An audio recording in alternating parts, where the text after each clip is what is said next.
1, go.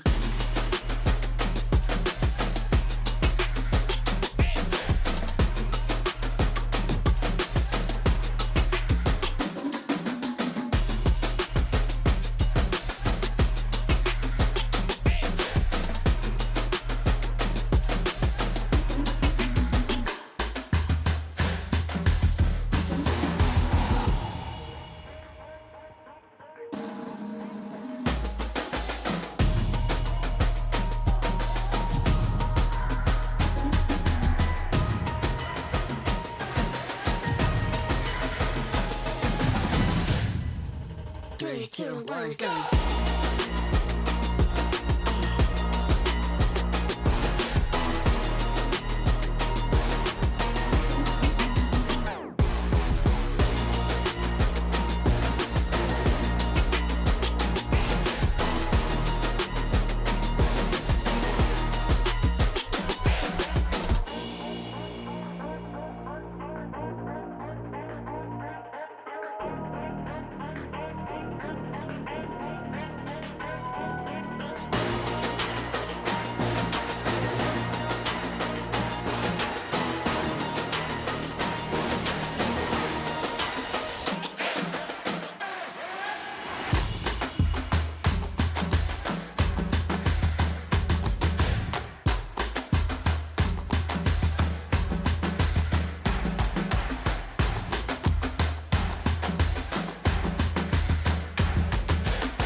Three, two, 1, go.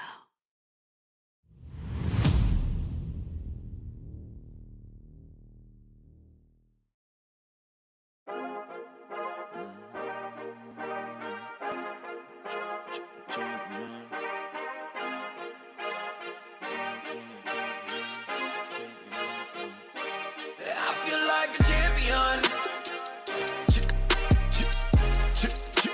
A champion. Ain't nothing that can't be done. Oh yeah. I put it all on the line. Definition of divine. Yeah, I feel like a champion. Ain't nothing that can't be done. They told me I wouldn't be nothing. Came on now, I'm second to none. I need me a trophy, I need me a ring. I'm not with the bull, but keep it a beam. You know what it is, you know what I mean.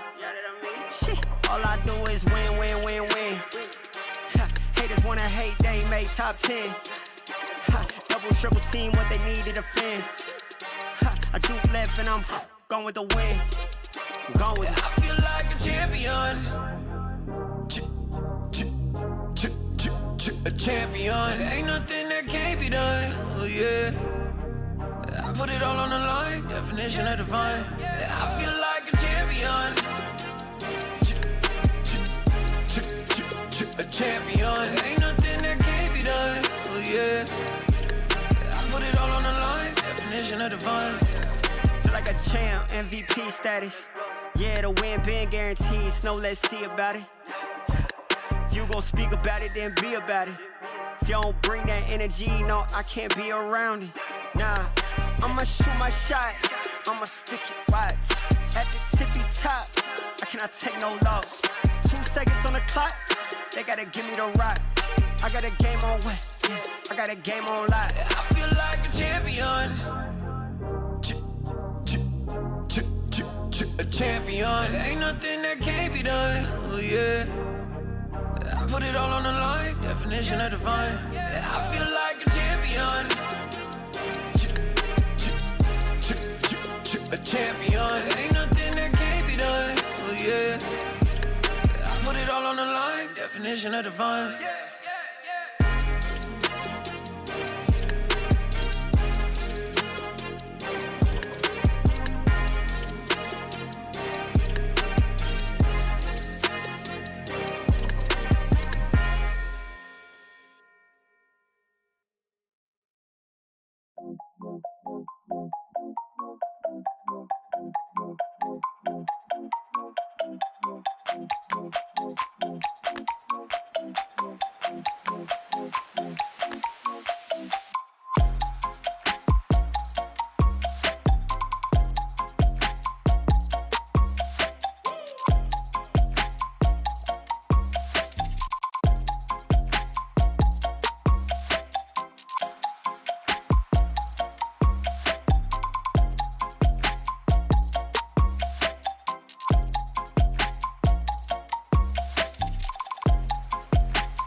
Hello, everybody, and welcome to the EWC America's Qualifiers. I'm Matcham, joined by Porosaurus. We're going to be taking you through all 6 games of action today. Hey, look, you've already kind of centered up now.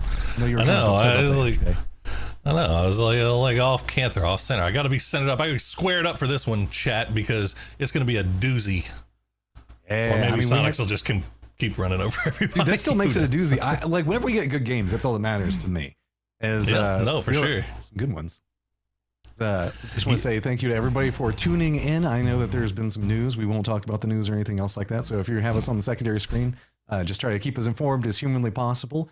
Following up behind that, though, we've got tons of PUBG action that we want to be talking about. And Poro, you were kind of talking about it with the Sonics. Before we get into all of that, though, let's walk through how the point system works, the format, so that way we can just get that all out of the way. So kicking off everything, I think that we're going to look at format. So how did we get here, Matt? We started off a long time ago with an open qualifier. That was all the way back on my birthday, by the way, June 29th, my birthday. Hey. But that's when it started, and then led all the way up to here. Now we have our top 16s. Top 3 teams are going to advance to EWC, but that does not include the Sonics. The Sonics have already qualified based on their world standing, according to Twire. So it's basically Sonics and the next 3. And right now that 3 is going to be very, very interesting because they got here mostly based off of a very high kill count for Sonics, as well as a overall stellar performance in winning rounds. And that's going to be how we do it when we're looking at the overall point system.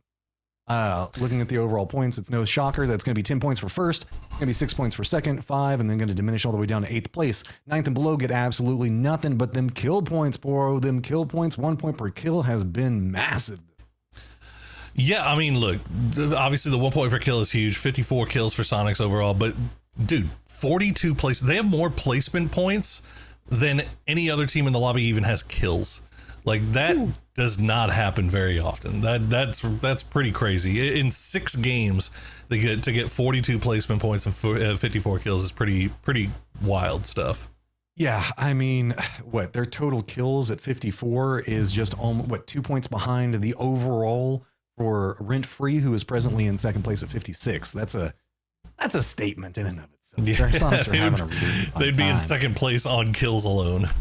That's always a fun stat to look at whenever we're kind of stacking everything together. We've got a ton of cool teams that we're going to be looking at as we're going to be moving through all of this. Most notably, some of the surprise twists that we've got as Rent Free we were talking about a second ago. In third place, we've got Legacy and Falcons. Then we've got Luna Galaxy Bestia. I mean, this lobby is not turning out the way I was expecting.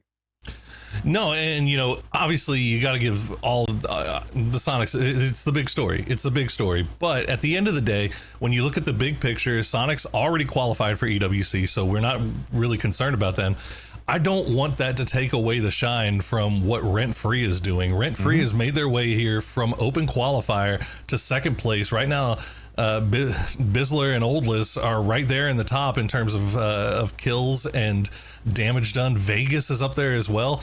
Rent Free is pulling off just an ultimate Cinderella story here if they manage to qualify at the end of the day. You mentioned Vegas and Elevate, man. They've been having some really good moments, but they haven't been able to really stack everything together the way that they've wanted to just quite yet. Overall on the leaderboard, I would love to see them just get a bit more of a climb. Presently, I think that they're sitting in 9th. And yes, presently in 9th at 29 points. A big section of that is that 4-piece where Vegas just took it on a squad by himself. Yeah, no, I mean, obviously the kills are great, 24, but 5 placement points, you got to do better than that. You got to step that up a little bit if you're Elevate. We've seen it happen where we saw it happen multiple times yesterday where a team will have one good game and that's enough to just shoot them up the leaderboard. There's a couple of teams that are on that left side of the leaderboard that haven't even technically really had a big game yet. I mean, you look at TSM, they're in 7th with only 9 placement points. I mean, they haven't been able to find late game either, but they've been playing arguably, I would say, really, really well. So it's that's why we play 3 days, right? They've still got 12 games more to kind of work their way up the leaderboard. And if Sonics keeps sucking up all these points, it's going to make that jump a lot more easy. Yeah, you mentioned TSM, and what's kind of shocking is they only have 2 4th place finishes so far. That's the highest that they've been able to make it. But we've also been having a lot of rats and people making late games with the circles kind of being the way that they have been. We've had some really open-ended circles, well, except for the city ending. And that's led to where we just have teams that are surviving for so much longer. So a lot of these situations, whenever you're making like circle 7, you're like, oh, surely I'm like in the top 5 at this point. No, there's still like 10 teams alive. And it has been really hard to find placement points. Yeah, no, it's been tough. And a lot of that is just because we are seeing the same names over and over again in the late game. Sonics is getting up there. Rent Free has been able to get up there. Legacy's been getting up there.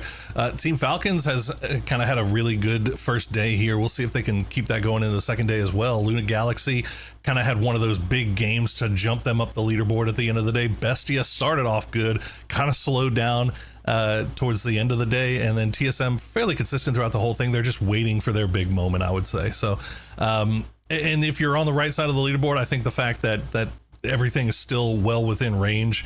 You know, you're looking at Space Station, you're looking at Mercy, looking at Pichao Toyo, some of these teams that we were kind of had big expectations for as they elevate and being another one. There's still plenty of time for that to happen.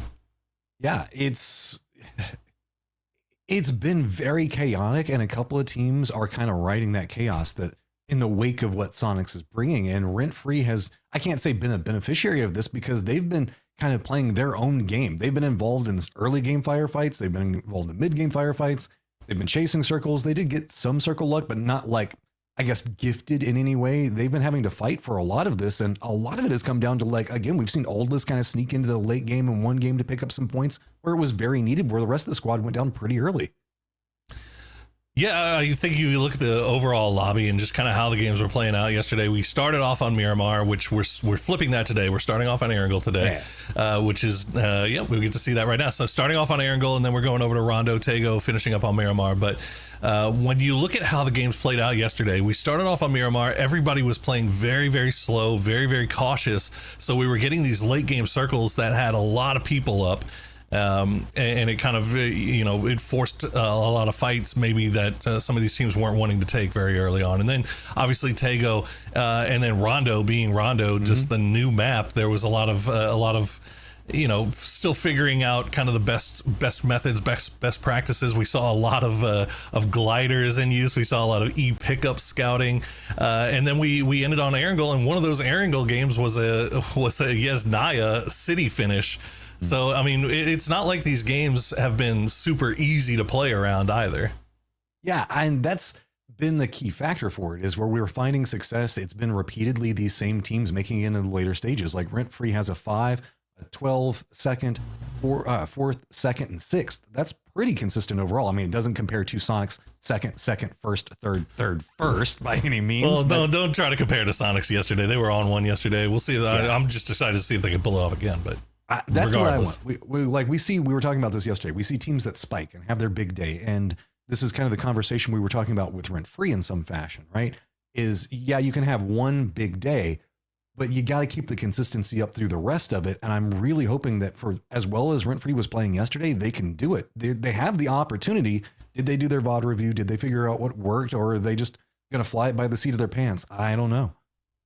Well, I think a lot of it is just kind of figuring out what was going right yesterday. Like, what was it about yesterday that was hitting different, right? So, like, was it the comms? Was it the rotation timings?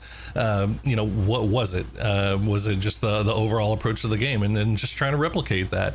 And obviously trying to replicate success is super hard, but you can't get tilted if things don't go your way. And I think the other thing is something that we touched on really hard yesterday, and something we touch on a lot, and that's not putting yourself in that mindset where you're not playing to lose, right? Keep going out there, keep being aggressive, keep trying to go for those kills, keep trying to go for placement and position. Keep feeling like you are the better team in the lobby, and that you're going to win these fights, because the second you start playing back and trying to protect what you've already got, that's when people start catching up to you. And a team that I'm surprised that we're not seeing kind of thrive more in this environment is TSM. They're presently in 7th overall, but this is a squad we know can play late game. It's just they can't really seem to find it right now, just due to how awkward a lot of these circles are. And the firepower capabilities is really kind of what's holding them in position. If they can manage to find like one good game, manage to take away a victory, they're going to be climbing back up into those top 3 spots, being able to compete for them very easily. Question is, with the amount of like edge play that we're seeing really come into this, a lot of good rotation opportunities are just not there, especially for some later rotating teams like TSM likes to do. Yeah, they didn't get much circle love yesterday, but I mean, again, based off of their looting spots, they're used to that. Like you just said, like they're used to kind of making these long rotations and long wraps. So I think the thing about TSM yesterday, you could tell they were I felt like they were being very aggressive. Like they were taking early game fights. If they saw people, they were shooting. Like they weren't just trying to like sit down and sit back and only take fights that they thought they could win quickly. Like they were being aggressive and playing that way. Maybe pull back just a hair, and maybe don't be as aggressive in circles 1 through 3. Maybe take a page out of Legacy's book and just avoid everybody until at least circle 4 or 5, and maybe TSM might be able to find a little bit more success, or maybe they might just get a little bit of circle luck today. Stay in the gliders, though. I want to see more sparking in gliders. That was the big benefit for it. So it's just a couple of seconds before we get into first game, Poro. Last thoughts before we jump into Erangel. I'm interested to see what Sonics with a 40-point lead decide to do here. Are they going to keep playing this as just normal games, or are they going to say, you know what, we don't want to see Falcons at EWC. Let's go make a life a living hell for them for the next 6 games. I don't think that'll happen, but if it does, I think maybe that'll be tomorrow. But I think a lot of that is going to depend on how things go today for them. Yeah, Sonics is definitely the potential villain for a lot of these teams. But I mean, it just feels like right now they're pretty much thriving, playing whatever they're going to play, and whatever's going to happen is going to happen. We saw that specifically in the end game where it was around the Badlands west of school. So, I mean, they managed to get into a late game position. They had a couple of opportunities to maybe potentially finish off a squad, but instead said, nope, let's go ahead and play for the win, instead stepped away from them. So you can see that they're still just sticking to what got them here, and it's working, so keep it up. Well, that was yesterday, Matt. Today is today. Yesterday. And things maybe changed today. One thing that hasn't changed, it looks like Elevate and Animaniacs still kind of going towards that same drop spot over by Shelter. We saw a warm drop yesterday. They didn't really get involved too terribly with each other, but were able to kind of separate a little bit, but still having them be that close together right off the drop is kind of spooky. And yes, I know it was a topic of conversation for everybody watching. The colors are a bit different if you're tuning in for the first time for this event, so don't get thrown by it. Make sure that you're looking for the logos to track what's going on with your team. Oh, no. Oh, he's got a car. Okay, it's fine. Yeah, he should be able to make a vehicle. And, ooh, that circle does look like it's going to go military base, but I don't feel good about it. I don't know, man.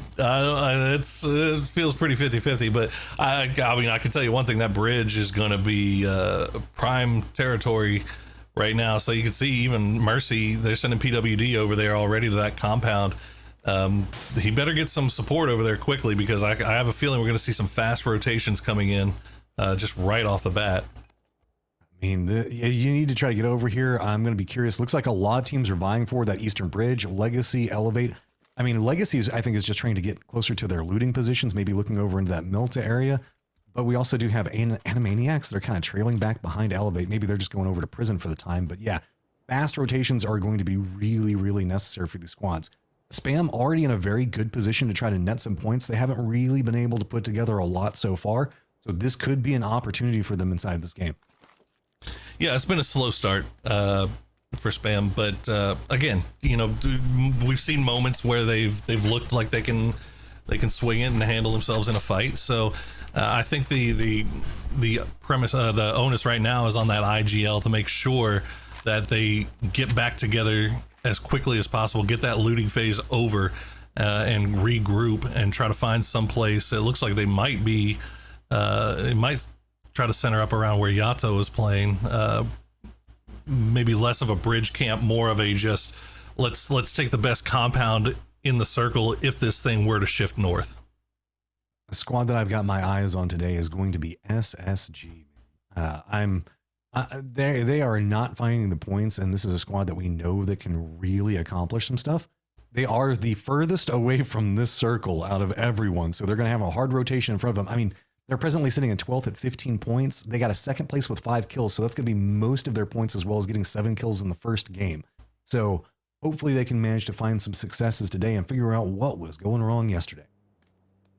Yeah, we'll see. It was definitely a slow start. Well, here we go. We talked about Spam taking this compound. Looks like Chow decided to send BL over here, and now the rest of the, well, not the rest of the boys, but at least and one coming over here. I think they know that they're not by themselves. Shots coming through. BL's going to come over there and find Andrew, but Andrew's gone. He's out of here. He realizes it, going to step away. So now a 2-2 kind of separated split away from this. 1 compound apiece for Spam. Meanwhile, Pachow's more kind of defended up. Reinforcements are going to come, and so now it's going to get a bit more dicey over in this position. Well, you see the Theros has that Dacia still. They have the option to leave if they want. But the question is, how hard do you want to fight over this compound? How much do you want to stay here? And given that it's a 50-50 circle, I don't know how much I would really want to commit. So, but it looks like Spam's going to stick it out, and they're going to see if they can maybe take something off of Pichau. And I think both of these teams really in that spot where, you know, every point matters, right? We want to try to start off our day good. I mean, this is a strong position if we do see the circle go over to the north. We also do have Bestia and Sonics look like they're eyeing around that the compound that's going to be just across the road to the west of this, pretty far away, probably like 500 meters or so. So we'll have to keep an eye on them. Most of our team's kind of bottlenecking up right next to the bridge so far. EM3 also going to be in that position right at the bridge. Mercy looks like they're trying to collapse in. Rent Free did manage to make it down to military base itself, so they're going to get some control over the western front. Meanwhile, you can see the continued, I guess, I wouldn't want to say aggression, but just uncomfortable situation that these two squads are in, and nobody really wanting to make too big of a move for exactly what you were talking about before. Nobody wants to lose a member, because if you lose a member in this firefight this close, it is going to be a massive problem because people are just going to come flooding after you. Oof. Yeah, both of these teams have outs if they want it, but both of them, as you said, just really trying to avoid being the first one to make that mistake. So Theros is going to pull away from that wall. He knows to expect about 3 more grenades being sent over there, and there they are, all 3 of them. But he should be okay for the time being. But yeah, I mean, even off of 1 knock here, I don't know if you really try to push and expose yourself that much. I feel like it depends on the side, right? Chow is a bit more separated out, so I mean, is a bit more condensed together just because they have that 1 compound. Santa is a bit off by himself, so if they lose a member, they can very quickly get a res. But on the opposing side of that, Spam's a bit more separated out. So if you get a knock, there is an opportunity to make the run, and it all depends on the information gathering that really Chow's managed to gather. We'll see how they decide to play it out. It looks like Sonics is doing a little bit of foot scouting, get a little bit close to Bestia, but maybe they see something that they don't like, so they'll pull away. But they drove up right now. This is the same time, I think. So they saw. Yeah, right. Right now, this is the only real action on the map. Although it does look like just east of Georgia Pole, we've got 3 teams starting to make rotations down south, getting a little close, but. Looks like SSG maybe spotted out gas cans on the camp, and yeah, they're pulling away here. TSM, meanwhile, is going to be on Everest and Georgia Pool both, so they might be able to keep an eye on what's going to be going on. This is an awkward rotation. I feel like everybody was just thinking it might be a bit safe to come into this. A lot of similar mindsets on those 3 squads, so no surprise that they're kind of bumping in here, but I'm kind of curious on what they're all kind of vying out for this one. And wouldn't be surprised if maybe TSM opts to go for some kills, but Spam getting aggressive. Well, looks like they realized that they could go over and go after Santa, but he's going to step away from that, and that's a smart read. This is still really aggressive from Spam. Just trying to get up in here and see if they can maybe get 1 pick at least. That smoke serving as a little bit of a distraction here. Santa, that is not the gun that you really want to be holding against in a 2v1. Grenade will do a little bit of.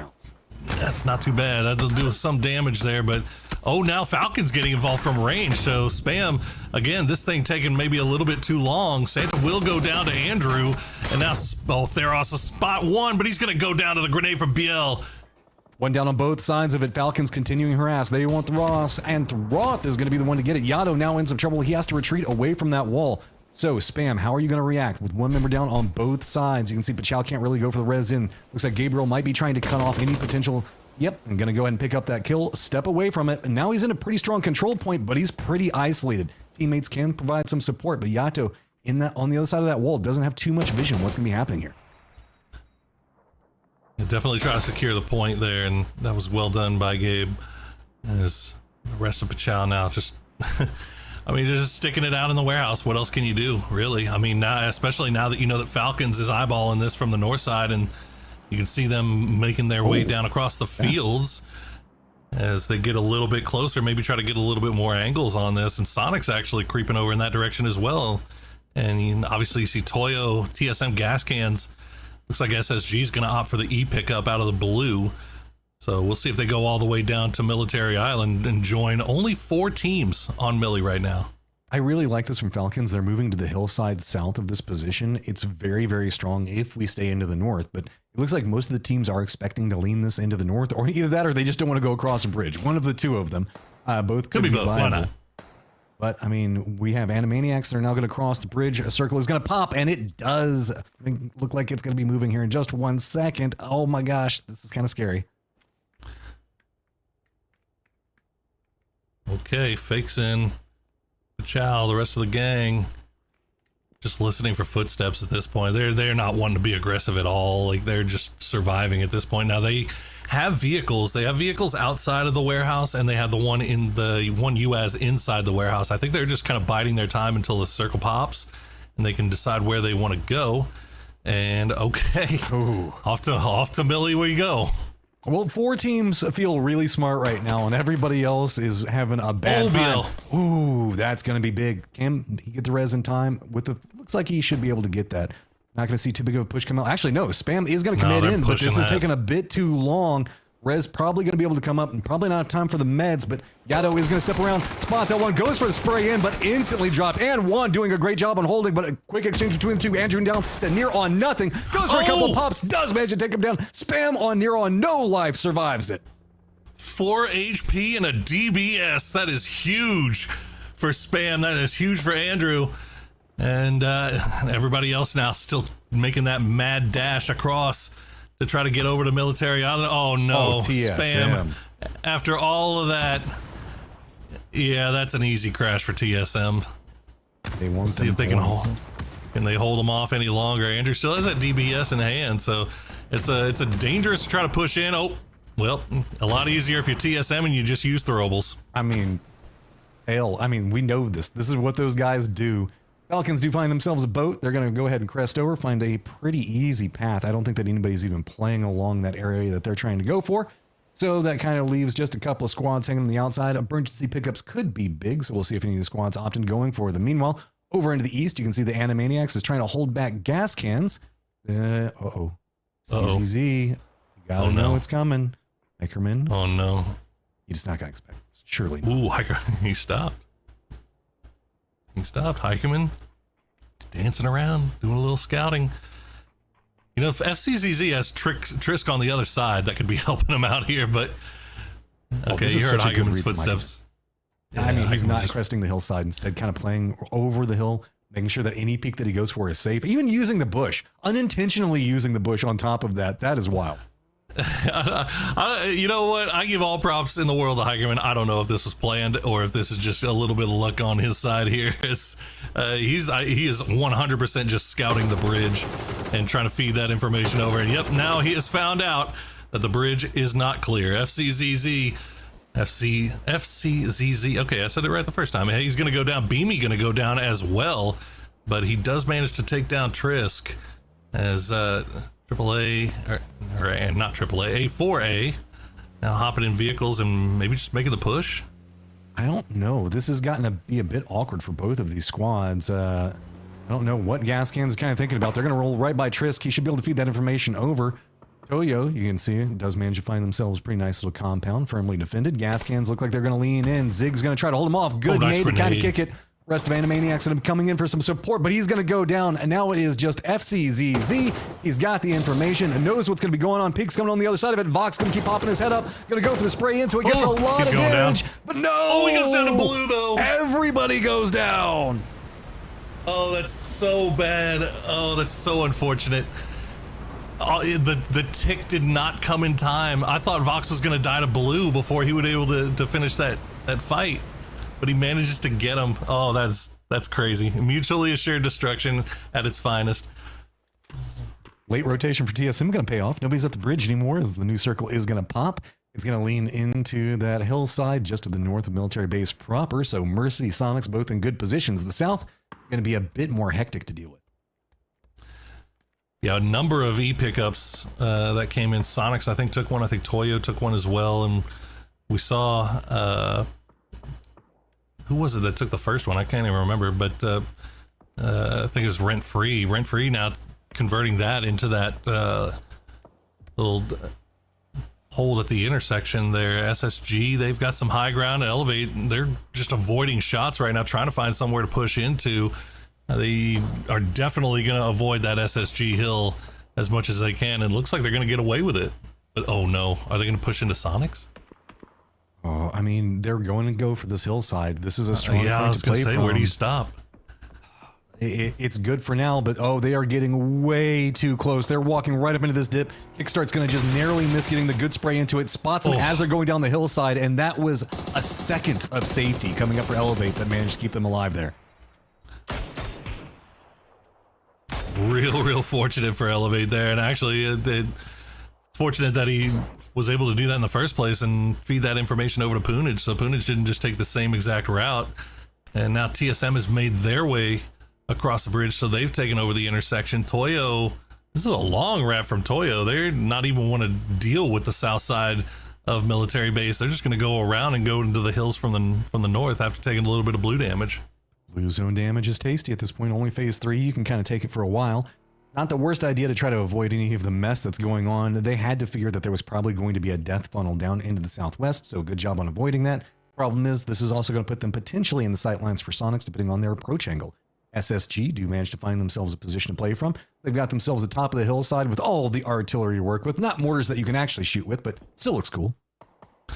Oh man, that you ever heard of, you know wolf spiders, right? Wolf spider. Yeah. They'll make a little hole in the ground with a little trap door on top, and then they'll strike whenever somebody gets near. That's what SSG feels like they're doing right now. They're channeling some wolf spider energy. They're waiting for somebody to come up there so they can take advantage of them and strike when they're least expecting it. These rotations going to come in. You can see the Bestia is going to need to make their way in. This is kind of awkward as there are a lot of the hilltops that are still going to be in place. So like Bestia's approach is going to be revealed for a lot of different angles for people that are playing the opposing hillsides. Falcon's going to be kind of gate kept out based off of where we can see Silzen playing from, but Sharpshot's trying to hold back the Falcons in and of himself. Elevate doing a good job on regrouping are going to try to move over right next to Sonics. Sonics realizing with Toyo back behind him, this could be a bit too dangerous. So they're trying to get a bit more condensed in and of themselves. And that's kind of forced them into the low ground, which is really dangerous for this position. Yeah, it's not great. The one thing they've got going for them right now is that TSM was taking shots into the back of Elevate and not allowing Elevate to really commit to that push the way they wanted to. But yeah, oh, what a shift. Right on top of Sonics.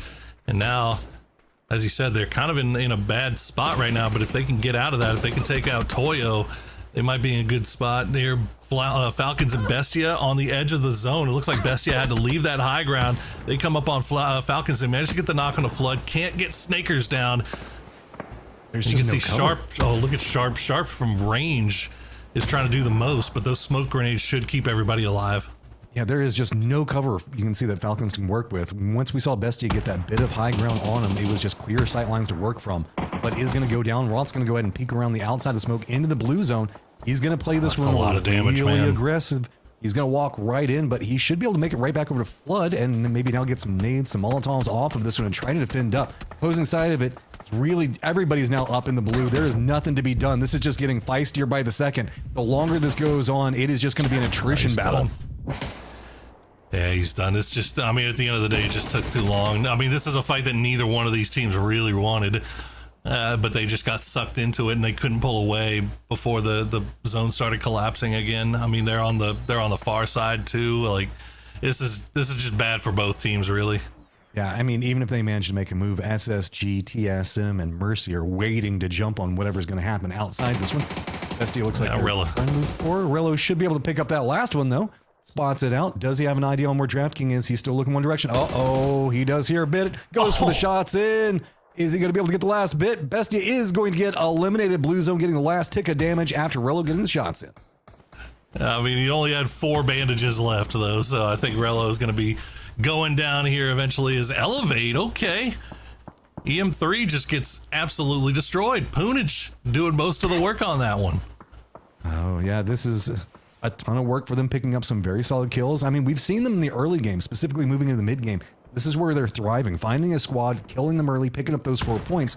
Meanwhile, Rent-Free having some trouble. There is no free real estate up on the top of this hillside. SSG doing a great job on defending. They are indeed, and the edges of the zone, seeing all the action while the circle just keeps favoring the Sonics. The one team in this lobby that you probably, well, I mean, if we're being real, I think most of the teams, if there's any team that's going to be winning in this, they prefer it to be Sonics, but they prefer it to be Sonics with the win and a lot of kills too, just to keep that cut line low and manageable. As you see Gats surviving just a little bit longer out there, as the rest of SSG just waiting for that eventual point to show itself. Oh, there he is. Big shots. Come on, get that. Oh, okay. Oh, hey. At least got a moral victory in the knock, but that res should be able to come out. They are very, I don't know. They should, they can pick him up. They can pick him up, bring him back in. They should be all right. And it doesn't look like Mercy's looking at that direction anyway. At least they can't. Not according to where they're smoking out. Yeah.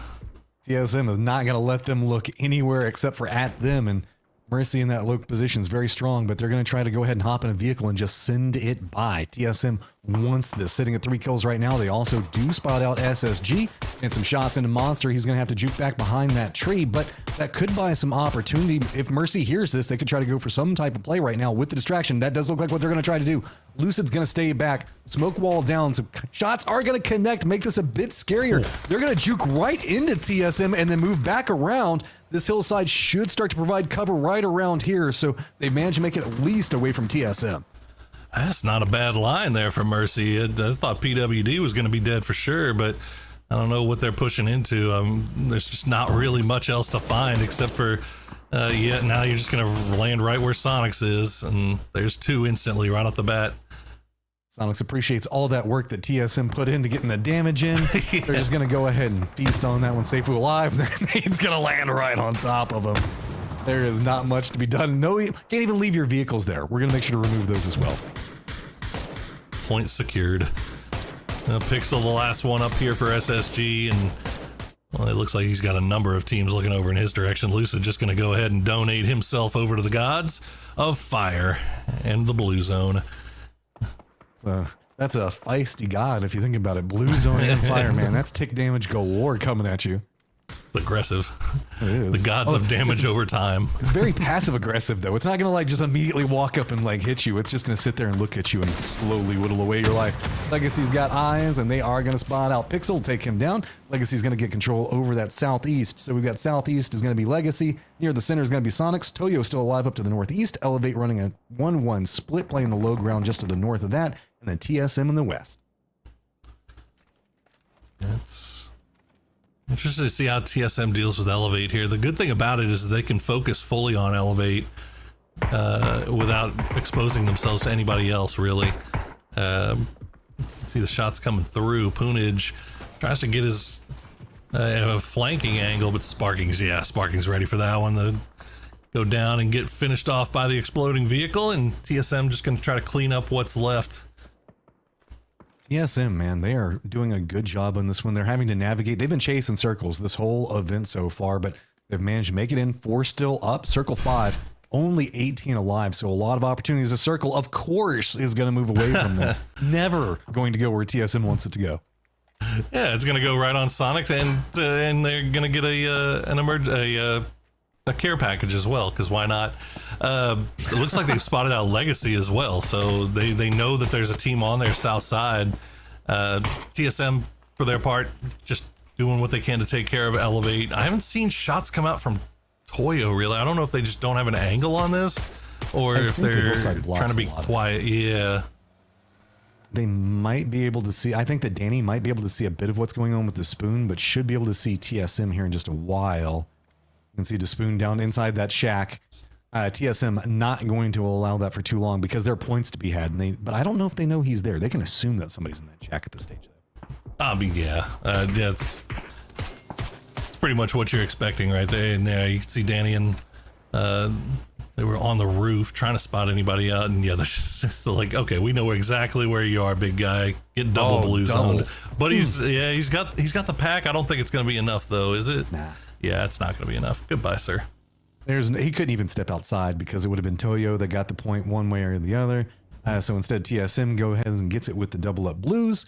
Toyo going to use this opportunity to move in just a bit closer, but really Legacy and Sonic's very, very close to each other, but can't do too much just due to the positioning of the hillside. Instead, kind of uniting on the front against TSM, trying to crest that hill. Yeah, this is the problem for TSM, and this is why it was good that TSM did the most to try to take care of Elevate while they could. It's because they know as soon as they crest this hill, they're going to have to deal with Sonics, but I don't even know, does Sonics... They have to. They knew that Legacy was down here. They took shots at him. I mean, Legacy's been taking shots at TSM for a while now too. Yeah, so like I think they've just retreated into the hard cover. They're comfortable letting Legacy be on that south side, as long as they don't take shots. As long as they don't get a knock, everything's copacetic. We're cool.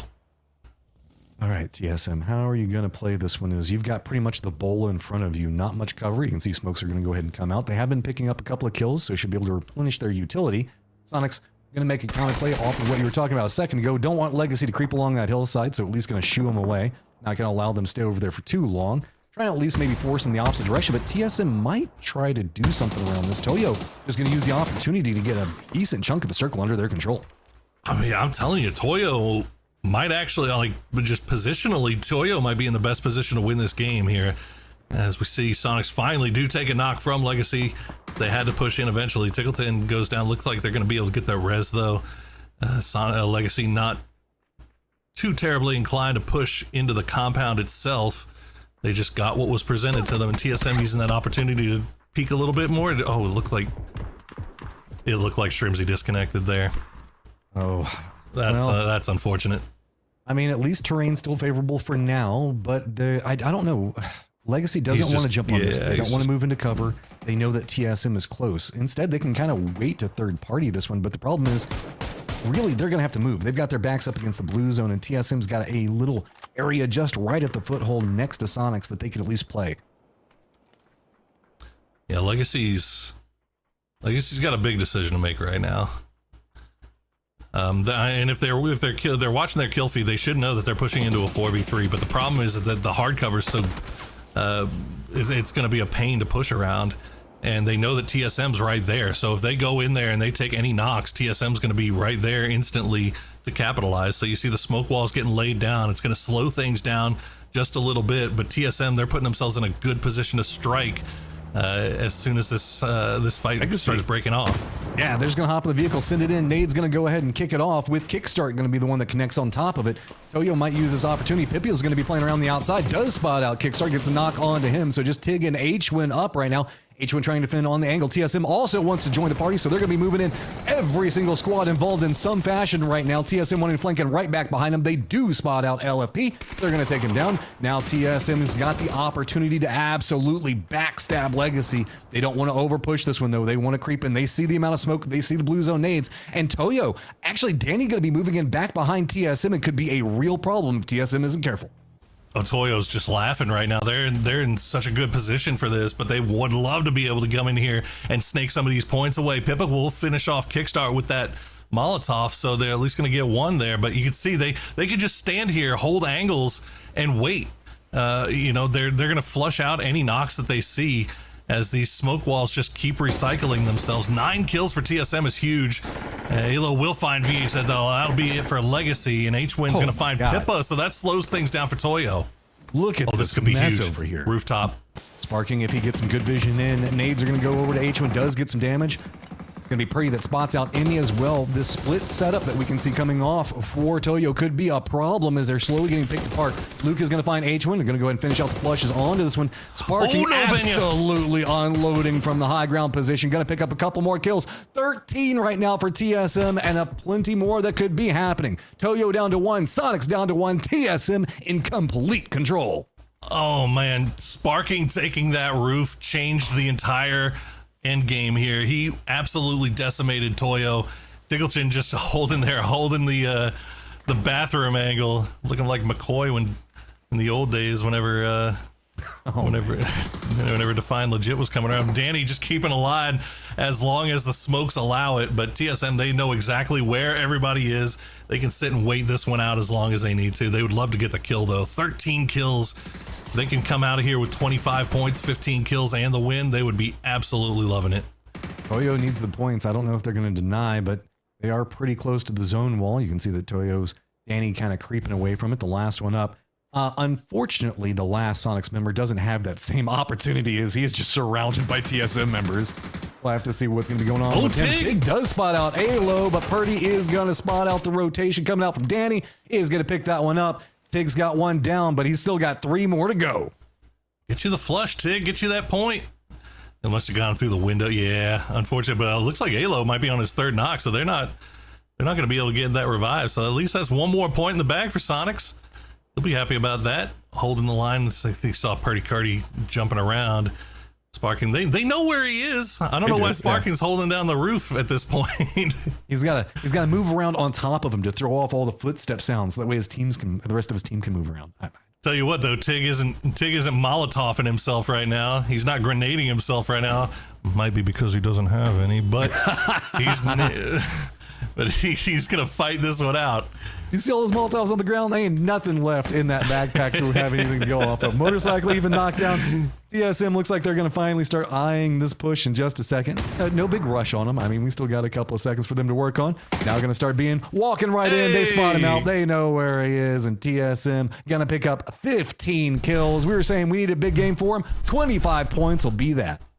That's a hell of a way to start the day if you're TSM. And again, you brought it up. This is a team that loots South George. Like, this wasn't an easy game by any stretch of the imagination for TSM. And to not only to stat lead in all 3 categories, that's pretty damn solid. I was actually thinking about it as well. Sparking being up on the rooftop could have been for tracking Tig's footsteps, so that way they could know. Because you saw whenever they came around that corner, they knew exactly where he was without having any visual cues. I mean, you had to make the assumption they was probably behind the count. But, I mean, yeah. Anyway, it's useful to have that information. I will say, like... man, that could have been so much more for Toyo. I thought they played a great game, obviously, but yeah, I mean they set themselves up perfectly for the end game, and they set themselves up to try to take advantage of that 3-way fight, and without trying to overcommit really, or not trying to push in. And I almost wonder if maybe pushing in might have given them more of a shot there to not only pick up kills but also to get the win instead of just kind of standing back. But yeah, I mean that's a hard decision for anybody to make. You're right. With Toyo having the great positioning inside that, TSM is going to walk away with 25 points. Sonics 13, Legacy 11, Elevate going to go ahead and pick up 7 as well. But since Toyo is at 6, I want to follow up on that. I almost feel like Toyo did a great job in holding down. They were getting ready to pick off whoever's going to come out of that fight, knowing 3 teams were on top of it. But the other 3 teams just did a good job on surviving there for so long. There was so much smoke down. And I think that kind of led to a problem with Toyo. So that's why Pippa started getting a bit more aggressive on that angle and walked out and just got, well, I mean, he did get a knock off of it. That also revealed his position, and everybody then wanted to take a piece of him. Yeah, I mean, that was the one kill they got, right? Was him flushing out one of the legacy guys or with the Molotov. So, I don't know. It's easy for us to sit back here and armchair quarterback and say like, oh, this is what they should have done. But like, until Sparking took that roof, once Sparking took that roof, it was kind of GG for Toyo because they just could not. All of their advantage that they gained by having that low side hill that they could move around, it was gone because Sparking could just see everything. And his timing on that, he caught a couple of them getting ready to rotate. Oof, this again. PUBG is a game of seconds, or sometimes even a half a second. Whenever we saw the elevate rotate, Sonic's gonna be at 109. In second place, it's gonna be Legacy with 61. TSM now 1 point back behind them, rent-free, dropping down into that 4th place position at 57. Then a drop down on the overall leaderboard. Falcon's gonna be at 50. Another big drop down for Bestia, gonna be at 40. Then 37, 36. It gets back compacted pretty quick down there. 109 after 7 games. Absolutely nuts. Absolutely nuts. But but again, you can see the overall leaderboard. Like we're looking at the cut line. The cut line is 4th, 57 points, and there's still, I mean, everybody's still pretty within range of that, I think. Yeah, we've seen a couple exchanges coming out, but we've got to go ahead and get our next Erangel ready. So we're going to take a quick break, and we will be back in just a few minutes, everybody. See you in a second.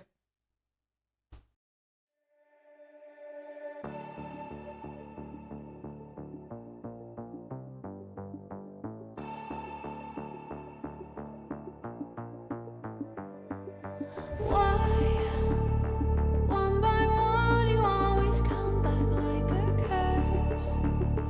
Looking in the dark, your soul is blind. You lie, time and time again, and I am not your fool. Not this time, 'cause I'm the wiser of us two. I'm the one of light, the antithesis of you.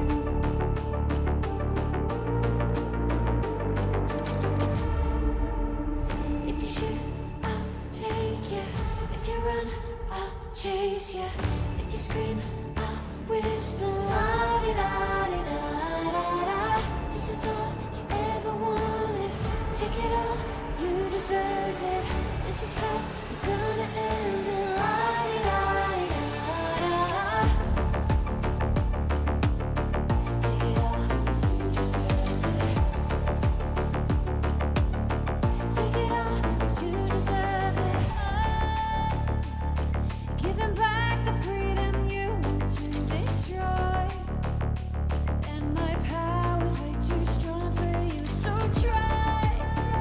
'Cause you can't dominate and know will you survive. And not this time, 'cause I'm the wiser of us two. I'm the one of life, antithesis of you. The fire in my heart will only grow. If you shut the gates, I'll burn them down.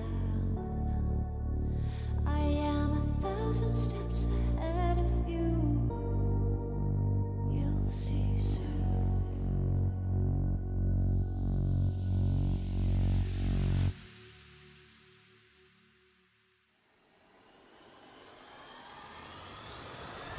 If you shoot, I'll take it.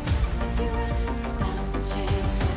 If you scream, I'll whisper. La di da di da da. This is all you ever wanted. Take it all, you deserve it. This is how we're gonna end it. La di da di da da. If you shoot, I'll take it. If you run, I'll chase you. If you scream, I'll whisper. La di da di da da.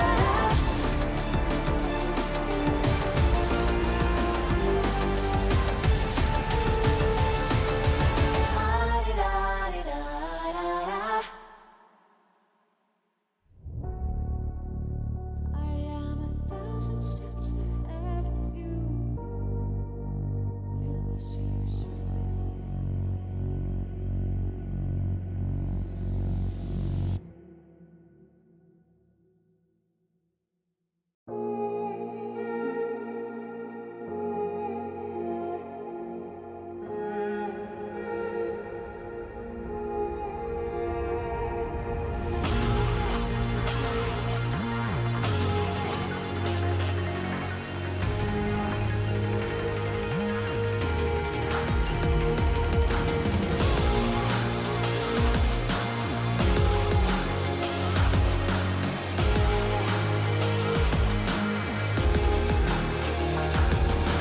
We can do anything we decide. We can do anything, it's our time. We can do anything we decide. We can do anything, it's our time. It's our time.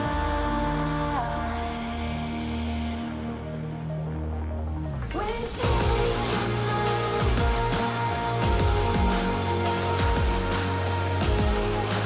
Time is ours.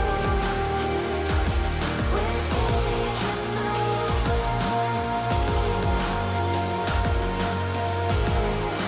We are the stars.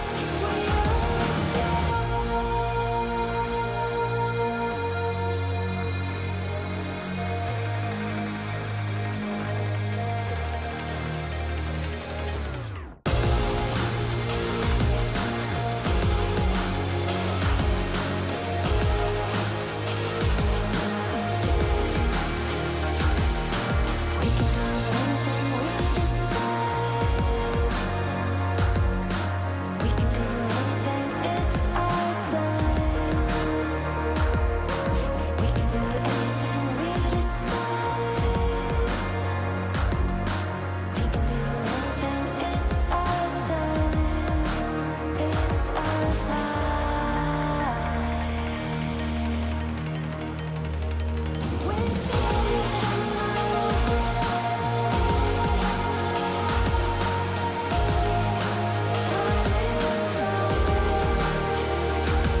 TSM takes game number 1, and now we are on our way to Erangel number 2 with 4 more rounds going to be following up after that one. I'm Matcham, joined by Porosaurus, and we're going to be taking you through the action. This is going to be fun so far as Sonic's in the end game again, still point sponging, but TSM getting a very needed victory.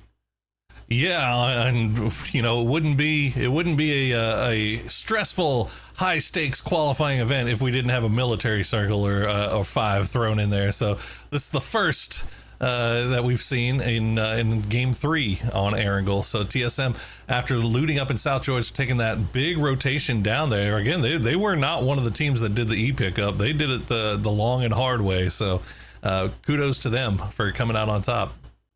Now that I think about it, we've had 3 Erangels. We've had a Badlands East of School finish, a Millie finish, and a Yasnaya finish. Is Erangel cool again? I don't know. I mean, it's working on it. It's trying. Like I'll take these. The Yasnaya finish was was definitely wild, but the Millie finish that was actually a lot of fun too. 4v4v4v4 at the end. It's crazy stuff. I mean, Sonic's these teams are so damn good, man. It feels like you can never take a full 4v4 fight and not get at least one casualty, right? Like if you get away with that, it's like a miracle. Those squads lasted for so long, but we'll see who can last through game number 2 as we are up and in the air with a very east to west plane path. So should pretty much put everything on the table. We'll have to see how this one's going to go through, as I'm pretty excited. I want to see another fun Erangel ending. Pachinki finish. Pachinki Church. Let's go. It'd be hard, but I'll be fine with it. Why not? Right over plane path. Look, right in the center too. Look, it's telling us it wants to go to church, dude. I'm saying, look, the plane flies right over the top of church. I'm interested to see if Elevate and Animaniacs still keep going for that same drop around shelter. I mean, both of them have gotten there have been no losses suffered by either team from dropping right that close to each other yet. So they keep just being comfortable doing it. Do we put no casualties in quotations? Because I do feel like it's slowing them down. Animaniacs isn't having the best run on Erangel, and Elevate just really hasn't had an explosive game yet. So I'm wondering if this is kind of mixing up their early game a bit. Yeah, it may. If nothing else, they're getting vehicles early on, and they're just, I guess I understand wanting to stick with the rotation patterns that you're used to. But it's Erangel. Like, what rotation pattern on Erangel are you not used to at this point? It's been 7 years. It's a pop over into the west, so we're gonna get that Gatka Quarry finish. Quarry we haven't seen in a long time. I wouldn't be too opposed to that one. We still also do have a touch of Everest that's going to be in play, but I wouldn't be surprised if we shift away from that one. We got the Swamplands, as well as even Fairy Pier and Primorsk. A lot of fun opportunities provided we don't stay in the fields. Yeah, Mercy getting a little bit close to spam there. I think Mercy's typical loot drop is over there on the military base, so they're just taking their time or just dropping for vehicles and getting over there. But that makes me wonder what kind of vehicles situation Spam's going to be working with. As you see Purdy Curdy taking some long range shots over towards Gas Cans. Now they know that Gas Cans is going to be at North George. TSM, they have been known to camp the team that loots up in North George. So I'm gonna be keeping an eye on these guys. 2 things are due to happen: a camp on North George and Purdy Curdy going to the top of Everest. I will be shocked if one of the 2 things don't happen on this Erangel game. I would be less shocked if even both of them happened. Okay, so let's kind of take a look. Pachow in a really good spot. EM3 very separated out, doing that trash looting strategy. We're doing old school comments, Poro, but that reminds me of the old school Tempo Storm drop. Yeah, a little bit south of where Tempo used to be, but the spirit's there, the heart's there. It's we see checking was the Kraken from Luna Galaxy over there by school. They got Toyo just off to the north of them. Luna Galaxy have crept. They found themselves on the left side of the leaderboard yesterday after a big win towards the end of the day, but now they're starting to drop a little bit. So it's got to start picking that up again. And I guess I spoke too soon. Animaniacs and Elevate, they've been dropping so close to each other for so long. I guess they finally decided that they wanted to see how this goes. Square up. Vegas already knocked. Playing around trophy. Animaniacs trying to get something happening there. Triska's going to go down. Despoon's going to spot him out. Close range fight not really going in favor just quite yet. Despoon doing a good job on at least keeping back the other members of Animaniacs. Shinboy also holding with the bolty close range. I dare you to peek that corner, pretty much is what he's saying right now. T-Plint's going to be playing outside of the wall. Poon's going to try to defend, Oh, nice but does shot. get spotted. Nice shots there from T-Plints, as it looks like Zig got very low. Poonage now down. Vegas hasn't been flushed out either. They haven't been able to get the res on the Trisk yet. And Shinboy does have that bolty in hand, but I don't know if he's got any range, any scope. Is he just iron sighting this? I don't know. T-Plint's I think he had the sniper DBS combo. Oh, Shinboy with the bolty headshot, close range, shutting that one down. Animaniacs get in more and more trouble. At least do have the capabilities of playing around the smoke. You can see the Spoon still just trying to play. FCZZ back behind him. Can they find a way to get something out of it? Trying to go for the shots. They know exactly where he's at, but finally going to connect. Animaniacs going to pick up 4 at the start on Elevate's cost. Yeah, and only losing T-Plants out of that, that's pretty good. Again, like, you know, you wondered when this was going to boil over, and I guess it took to 3 games, but Animaniacs coming out on top, 4 kills in the bag for them, and they needed them too. They are very far down the leaderboard currently, and that's actually, I mean, Elevate had just managed to make their way into the top 8, and now they got to sit here and watch this one play out. Falcon's also moving kind of close to Animaniacs. I think that they heard that firefight and they're seeing if maybe some weakened people might be kind of peeking out, going for some loot. We'll have to keep a rough ear on that one as it moves forward. Bestia making their rotation right now. Going to go to what was a contested location inside the last game. Should be able to find it pretty open this time around. Most of our teams pretty comfortable inside the circle already. You can see that there's plenty of space to work with at this stage. Really trying to avoid the north because it's so, I guess, just barren up there. It's a lot of fields. Everybody's hoping that this is going to go south. But the circles have been so mean, I don't even know if I would expect it. Yeah, I don't know what you're even trying to predict at this point. No, Animaniacs get a little close to Rent Free, and Roth actually there as well, as he's going to find Zig. Did they even hear the shots from Roth at this point? Or I think Rent Free, they were so busy shooting at the retreating Animaniacs. I think Gat has to know, right? Because he pulls on the other side of that hill. I mean, isn't Roth just hopping in a car right now? Yeah, he's driving away. There he is. Gonna spot it out, but I mean, this man out here hollow side M24, and I guess we're in the close range meta with bolties now, and I'm fine with it. You know, why not? Let's get weird. Let's start making things interesting here. Is check it with Spam. They originally were all 4 inside that same compound that they were in last game when they got pushed by Pichao, but it looks like they've sent now 2 off to cover the hills to the south, so a little 2-2 split for Spam. Check back in with Rent Free, as it looks like they are not done with Animaniacs, and they're going to continue to chase down Mr. FCZZ. And he's headed for the hills, not even close to the zone yet. Pachinki's kind of along that path, but it's pretty open right now as Sonics have already made their rotation, so as long as he doesn't stop, everything's okay. But if he at least stops in cover, Rent Free, do they want that? They're going to see him rotate over into the apartments. If you're going to stop, that's going to be the place to stop because you've got some cover. Rent Free says, no, we want this. They're going to follow, just wolf packing back behind him, zigzagging through apartments right now. He's trying to lose him. He's going to go for a jump out, goes for the spray in. Aldous is going to spot him, though. Oh, man. I respect the commitment. A for effort, man. A for effort. What else you got? I don't know what Animaniacs did to irritate Rent Free, but Rent Free got their revenge right there. Oh, there was no water tower to go hide at for Animaniacs. Yesterday was Yakko Wacko. You're gonna keep making these references, and nobody. You name yourself Animaniacs. I'm gonna be making Animaniacs references the whole time. I'm the only one that's gonna know that, and I respect you making these jokes for my benefit. See, I make jokes that make me happy. If chat or whoever else is watching gets it, great. If not, oh well. That's fair. I'm down with that. I can respect. I can get behind the thought process behind that. So, check in with Mercy. Now they crossed over to Military Island. They got their looting done. They managed to make their way back over here pretty easily using the bridge, and now they're holding a little bit of a 2-2 split over there by Ferry Pier.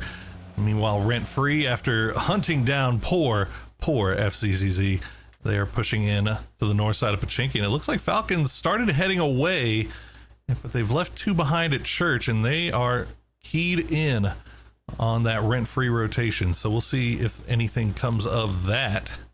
Falcons know where the real end game's going to be at. It's going to be at church. Spray's going to be coming out. Oldless going to get spotted. Gat's going to get spotted. Car rolling into distance. Bizzler's got to figure out what he's going to do. Look at the shift from Falcons. They are lined up into this one. Bizzler, you have nowhere to go. Honey Badger Nero nowhere to go as well. Looks like he kind of did a seat swap. He'd slowed down just a bit, but Flood's trying to make his way down the hillside. It's the most delayed seat swap I've ever seen in my life. I don't know if Richie was just like hands off keyboard or something there for a second, but it's like, wait, everybody's dead. I went to go get a hot pocket, and I come back, and I'm just rolling along the hillside. But Had the map open. anyway, yeah, there you go. That's what it was. Either way, okay. So Bizzler and the Honey Badger, they do lose two, which sucks, but you know, they can get some stuff done with two. I mean, they also got to kill early. Points per game is the way that this team plays. We don't have Oldless alive, so they've got to designate a new rat for late game. Hey, either one of those guys, I would be terrified of. So It's true. I think they'll be all right. We'll just have to see where the circle decides to go. If it decides to give them a little bit of help, and okay, we'll go west, and the whole west side of this circle is still free. So we'll see who gets the early read on that, and maybe, I don't know if anybody will play beach, but TSM dead center. A lot of good opportunities regrouping over at the old Tempo compound for TSM. Mercy's going to go ahead and play along that southern ridge line. Just kind of run along that road, find themselves somewhere to play. Shots are going to be coming out for people rotating. I think that Sonic's just kind of shifted in right along the edge, seeing if maybe they can pick up a couple of people in rotation. Those people that they're trying to pick up are Luna and Legacy, who are awkwardly rotating next to each other as those bullets fly their direction, but they should be able to crest away from Sonics in just a little while, at least Legacy getting the distance out, as each one is going to regroup. To the north, we do have SSG and Falcons rotating. It looks like they have their eyes set on that free western coast you were talking about. Oh, big shots there from Shrimsy, and he did a little bit of damage, and fortunately for Luna, they're able to keep going and get up that hill pretty quickly. They had a pretty good amount of speed when they hit it, so they didn't have to worry about getting slowed down in any way. So they'll work their way a little bit more towards center on the ridgeline of this hill, but it looks like everything down in the valley has already been claimed. Spam taking the compound just to the north of Quarry, and TSM, remember, still on that old witch's hat. Bizzler be in some trouble. Gas can's hiding out right over here, going for the sneaky step up. Does spot him out. Gonna pick that up, and now there is just one, and this is where Rent Free starts to evolve into their snake strategy. But you got to make it to the late game. Trying to dodge, Honey Badger trying to avoid it. He does not give. He's a Honey Badger, you know, so he's just going to go ahead and retreat. He's already serpentining. He's practicing his snaking. Okay, well, let's stay alive a little bit longer here, but Toyo's looking right down on him. Yeah, it sucks. Okay, Pippa, again, just wrong place, wrong time. They tried to get over there to the west, but end up getting caught out. So that's Rent Free going down in 14th place as we check in with Theros. We've seen a lot of the M16s here. I don't know if that's intentional or if that's any port in a storm type beat. Yeah, it could be fast rotations, or maybe it's just... God, 8X M16. What is this, 2017? I know, we're going back old school. I love Free it. DMRs. Absolutely love it. Well, looks like SSG, for their super late rotation that they took coming from the north side, they end up getting a pretty decent spot here on the western coast. Falcons just kind of playing the avoidance game right here on the north side, not really trying to push any further in. Pachow, they're going to get gifted over there with a nice little crate. So up their loot game just a little bit, and EM3 holding down the Quarry. And Legacy has so much room on that south side, but they do have Bestia. Don't forget about Bestia. They are gray, a little hard to see down there in Primorsk, but they are coming in very late. What worries me is Sonics playing that ridgeline over to the east. They've now crested up into the hill itself. That's a very strong position. If we do see this go back into Quarry, that's a really great place to play from.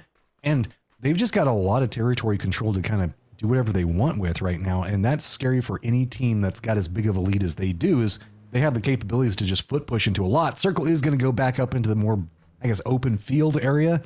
And that could be a problem for Luna.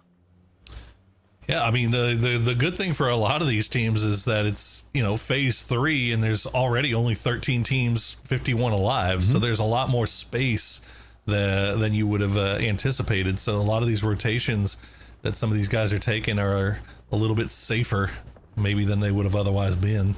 Ooh, this is an interesting spot for Luna to play very early. Yeah, I was gonna say that's an old school position. Is it's gonna we're really flexing back into the 2017 meta now of people playing in that position. Looking out, Falcons do have control of the north, like you were talking about. TSM's got pretty much the God compound to play from. Everybody else is going to be kind of playing along the hillsides that are going to be around, I guess, the tower position to the north of it. The hills here do have the capabilities to support several squads, but really, we've got a lot of open field in this. I'd say about, what, 60% is pretty much nothing you want to play, and so everybody's going to be playing these recessed hillsides. Yeah, the whole northeastern part of the circle is pretty barren right now. I mean, you talk about from that sniper tower over to the edge of circle as EM3 try to make the rotation. They're getting a little bit close to Sonics. I don't think either of these teams really want that, and you can see them kind of pulling off in the process. Both of them were a little bit split. EM3 a little bit more together now, though, as the rotation has stopped. So you can see the rest of the boys from Sonics have pulled in. H-Win, Tiggleton were a little bit farther away, so the grenades are getting sent through the smoke, and he picked the right one. H-Win always on top of things. We'll take a few shots there. We'll take some in return, and oh no, Glock's gonna find the angle, and that's gonna be H-Win going down. I'm not certain if H1 hit him with that nade. I think it hit him and bounced off into his feet, but I don't know for certain. I have to go back and rewatch that one. Sonic's now very aware they're going against EM3. They know where Glock's positioning is, but they're more focused on making sure to keep H1 alive and safe. Problem with it is now also Spam has a duo that's been hanging out over here. They've got eyes on the back of EM3, and they're starting to do some harassment. This means that EM3 is in a sandwich position, and that is a terrible place to be with an aggressive Sonics. Ooh, fortunately for EM3, they managed to get a knock onto one of Spam, so that's going to slow things down a little bit, but I think they're all the way down. I think they're just down to Shap at this point, so the only one player left. They do manage to get the res onto H-Win, so Sonic's back up to full strength. Keep recycling that smoke wall, keep things going as Spam, they flex out of their compound just long enough to get a couple of kills here. They take a knock, but get the revive, and they're back at it once again. So Shap has to decide what he's going to do as that solo snake for EM3. Legacy, meanwhile, got eyes on Mercy's compound. This is over into the west. They're trying to push into it. Mercy firmly defended. Legacy do have a little bit of a dip that they can play before making the push in. You can see Mercy already trying to line up, open up some new firing angles, try to deny this one out. This is going to be right on the edge of the zone. New circle's going to pop. And it is going to shift over into Luna's positioning on that wizard tower, I believe. So, Mercy, you're going to have to defend or detangle yourself from this one. And Legacy, they just want the kills, man. They're going to be pushing this. The Legacy just slowing things down long enough to heal up after they got kind of nipped in the ankles by the blue. They have the hard cover to work with, but you can see Mercy, they're just holding the line. They're waiting for Legacy to put themselves in a bad position. They like where they're at right now, but unfortunately it looks like SSG, they hear the shots and you can see them over the top just taking shots down onto Mercy, so that's going to force them to reposition. And actually no, Page going to get the knock on a PWD. So if Legacy knows that this is Mercy, they can start making some moves here. I don't think that they do yet. I don't think that there's been a knock, so they're just trying to play this one a bit safe. They don't realize that they have the opportunity. They might just use this as a chance to try to get out because they do hear the shots coming into the backside. They don't know exactly what's going to be going on. There's a lot of blue damage to be had there, though.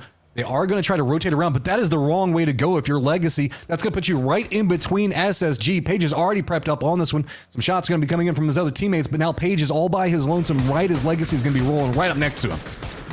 Yeah, that's, I mean, the timing for Legacy on that could not have been better. SSG were all at the top of that hill with Page, and then as soon as they got the knock on a PWD, 3 of them decided to go down there and chase down the kills, leaving Page by himself, and then Legacy picks that exact moment to make that push up there. And they will lose RBN as they get a little bit too close to TSM here. VHZ will continue to just wrap around on this road and maybe try to escape. It looks like he might be able to get away with it. I mean, now he has to deal with Spam. Spam's at least distracted because Bestie is making a rotation of their own, so that might buy him something. TSM now firmly aware that they've got a new threat in SSG who's going to be approaching. Bestia continuing that push. Everybody's got their eyes on this compound that TSM has, and that means high kill counts could be happening for him. Already sitting at 2, and there is a plethora of targets now moving through that lower area. SSG is going to be rolling right over to Mercy. BWD is going to get an exchange onto that one. SSG is going to just jump out of their vehicles. TSM controlling all of this. Oh, TSM's just hearing all this happen. They're collecting. They're trying to figure out where exactly these guys might be so they can throw the utility over in that direction. Monster, the last one up for SSG, looked like he might have run through it. No, he didn't. Okay, but he's going to go down anyway to sneak attack. So Mercy comes out on top, but now TSM, they smell blood in the water. They won every bit of this. Sneak attack will stay alive as long as the smokes will let them. Just trying to juke through it, but it's man advantage for TSM, and they know where he is. Molotov's coming out. They're playing the outside of the smokes. They've got territory control. They've got information. They had the buildings. They know that they can play this. They're just trying to spot him out. They saw where the smoke comes from. Feed that information over. More utility. They don't want to walk in the smoke. They picked him up. Everything's good. New circle is going to pop, and it's going to move right over in the field. Still keeps that wizard tower for Luna in play, and also the compound that Pachal's playing in. Jeez, looked like TSM was running a little bit low on ammo there too, so that's a pretty nice influx for them as they can have their pick from about 8 loot crates down there. So you can see them doing a little shopping before they make the eventual move into this next zone. But again, the entire north side of this, as you mentioned before, all field. Falcons and gas cans look like they may be scrapping up there. Beamy gets knocked, and it does not look like they are going to stick around and try to go for that res. Gas cans, they have to know that TSM is in this compound, though. Oh, there is just no cover to be had. We thought we saw like vehicle compounds kind of being set up earlier. I wouldn't be surprised if we see a couple more gas cans just trying to move over to that bit of a hillside with a dip that they can play from. But Luna's going to have vision on it and going to make this terrible for them the whole time. They can get back behind the other side of the car, but this is going to be really uncomfortable, especially when those vehicles start exploding.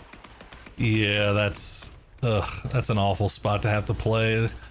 But there's just, I mean, again, there's just not much. There's not much. And the fact that, you know, Luna Galaxy is rocking 4 deep in the Wizard Tower right now, you're not really expecting 4 people to be in there. You know, maybe 1 or 2 at most in a split. But Luna Galaxy, you know, this is just kind of where the circles led them to bring together. So now Bestia has pulled up, or TSM rather, trying to pull up onto Bestia on that roadside. Luke 12 going to go down to the initial grenade from DraftKings, and it looks like Bestia, they still have a lot of utility in hand.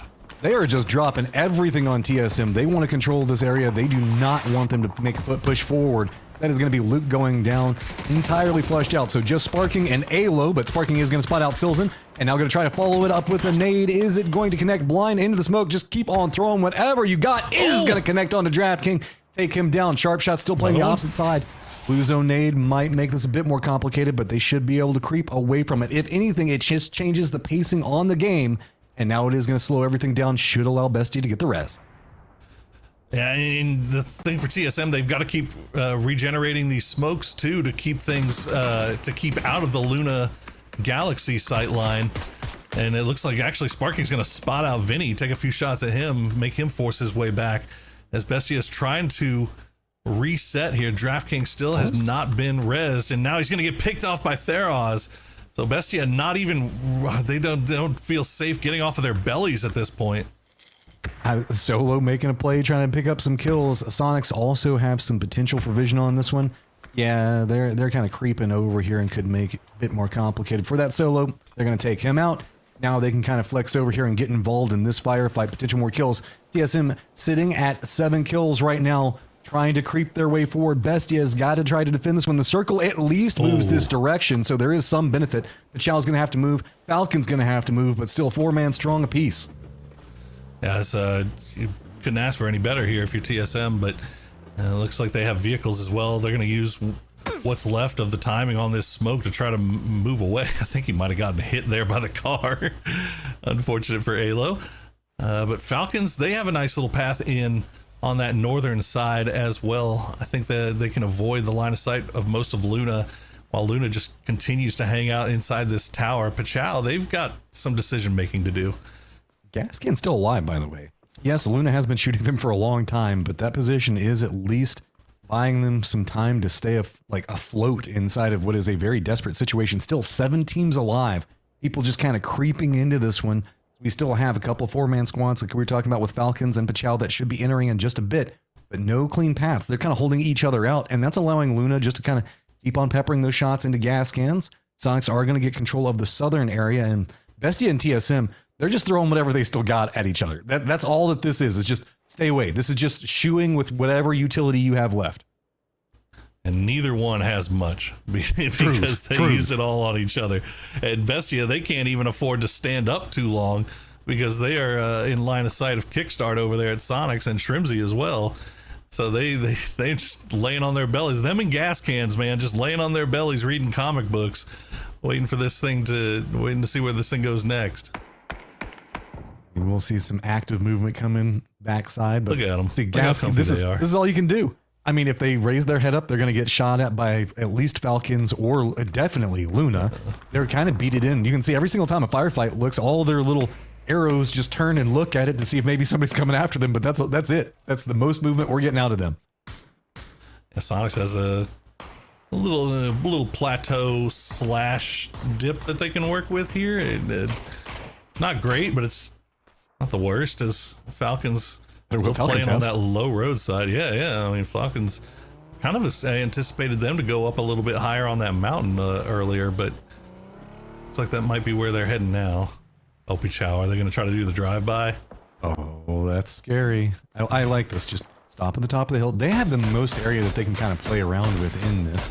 The Falcons, they want to try to use that hill, that little bit of a slope to kind of block out some of the bullets that are coming at them from Pachalo, because Pachalo is just making it rain bullets on top of them while they're trying to rotate. Snaker, you can see, just taking it as he runs. If they do to get to the top of the hillside, they're at least going to find some safety for a little while, but Luna is just going to spin back around on them and make it even more complicated.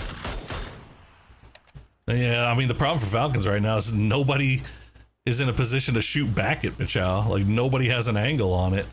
So then it's the circle will pop. Well, it's not great. Luna Galaxy is just going to be vibing inside this this tower unless Falcons can get there. If they have some utility, I don't know what kind of offensive utility. I mean, look, man, 2 blue zone grenades in the right place could take out all of Luna Galaxy right now.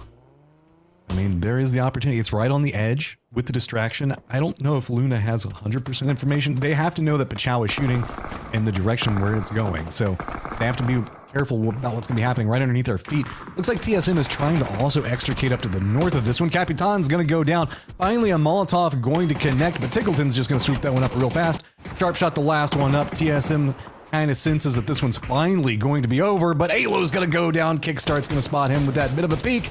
Kickstart once more, and you can see, man, where do you even go if you're TS at this stage? But also, Sonic's got to be careful. They got gas cans and Pachao on them. Oh, look at this. I actually like this. Somehow, Pachao, they're like, okay, Andy, we'll send you out into the middle of the field. You just hide behind a hay bale as long as you can. You're our insurance policy. And he's actually going to steal away one of gas cans in the process, as we see gas cans just surviving right now. Constantly surviving as Sonics had tried to push over the top and get rid of him. Looks like they managed to get rid of Vox, but that was it. Falcons have managed to crest up the top of this one. Are they going to be able to get much out of it? Let's see. Oh, Nade bounces around the outside. Looks like Sonics are also going to shift in. Gas cans are going to get eliminated. Some much needed loot coming up for Sonics. Sonics Kickstart also keeping an eye on what's going to be going on over here. You can see Falcons really want to make something happen here, but it is just not working for them. Falcons, what do? You've got the high ground, but you're going to have to contend. They at least have this safe wall. You can see that there's no windows over here, and that's why they're all stacked up on this line. Oh, the placement of the blue zone grenades. The idea was there, but the placement was just unfortunately fell short. As now Falcon's just going to go ahead and just W key right into the middle of them. Rothel finds the Kraken. Flood going to come around the edge. He'll find Posa, but Haven going to find him. And there you go. Luna, just like that, cleans up Falcons. Nice pinch play coming up from Luna, and the distraction was needed for everybody else. Sonics now moving in. You can see Kick really wanted more out of that, but Chow holding down position is going to have to deal with Sonics moving in very close range.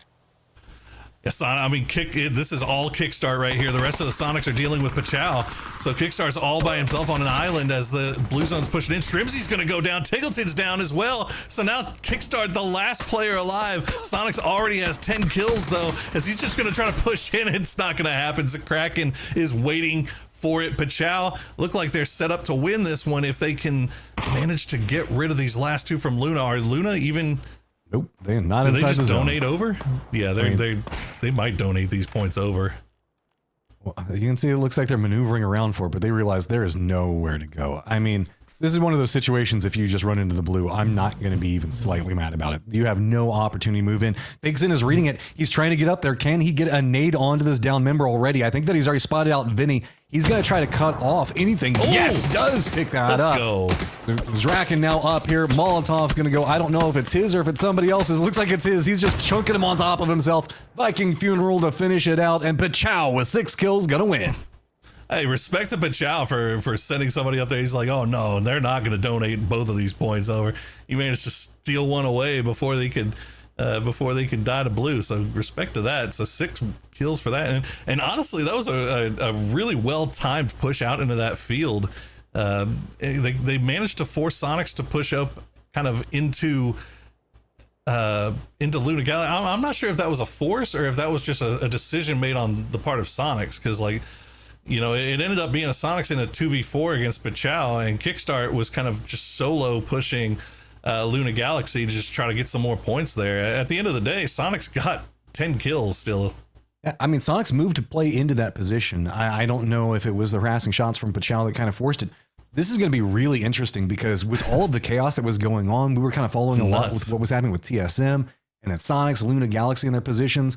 I'm not sure how this overall leaderboard is going to be looking for this round, so we're going to take a quick look now, and Pachow going to walk away with 16 points. Sonics with 15, no surprise off those kills. Luna Galaxy getting a big 13 that was really needed. Falcons and TSM going to round out our top 5. Yeah, that's good for Luna Galaxy. They were starting to fall a little bit on the leaderboard, so they managed to pick it back up here with that one. Team Falcons as well.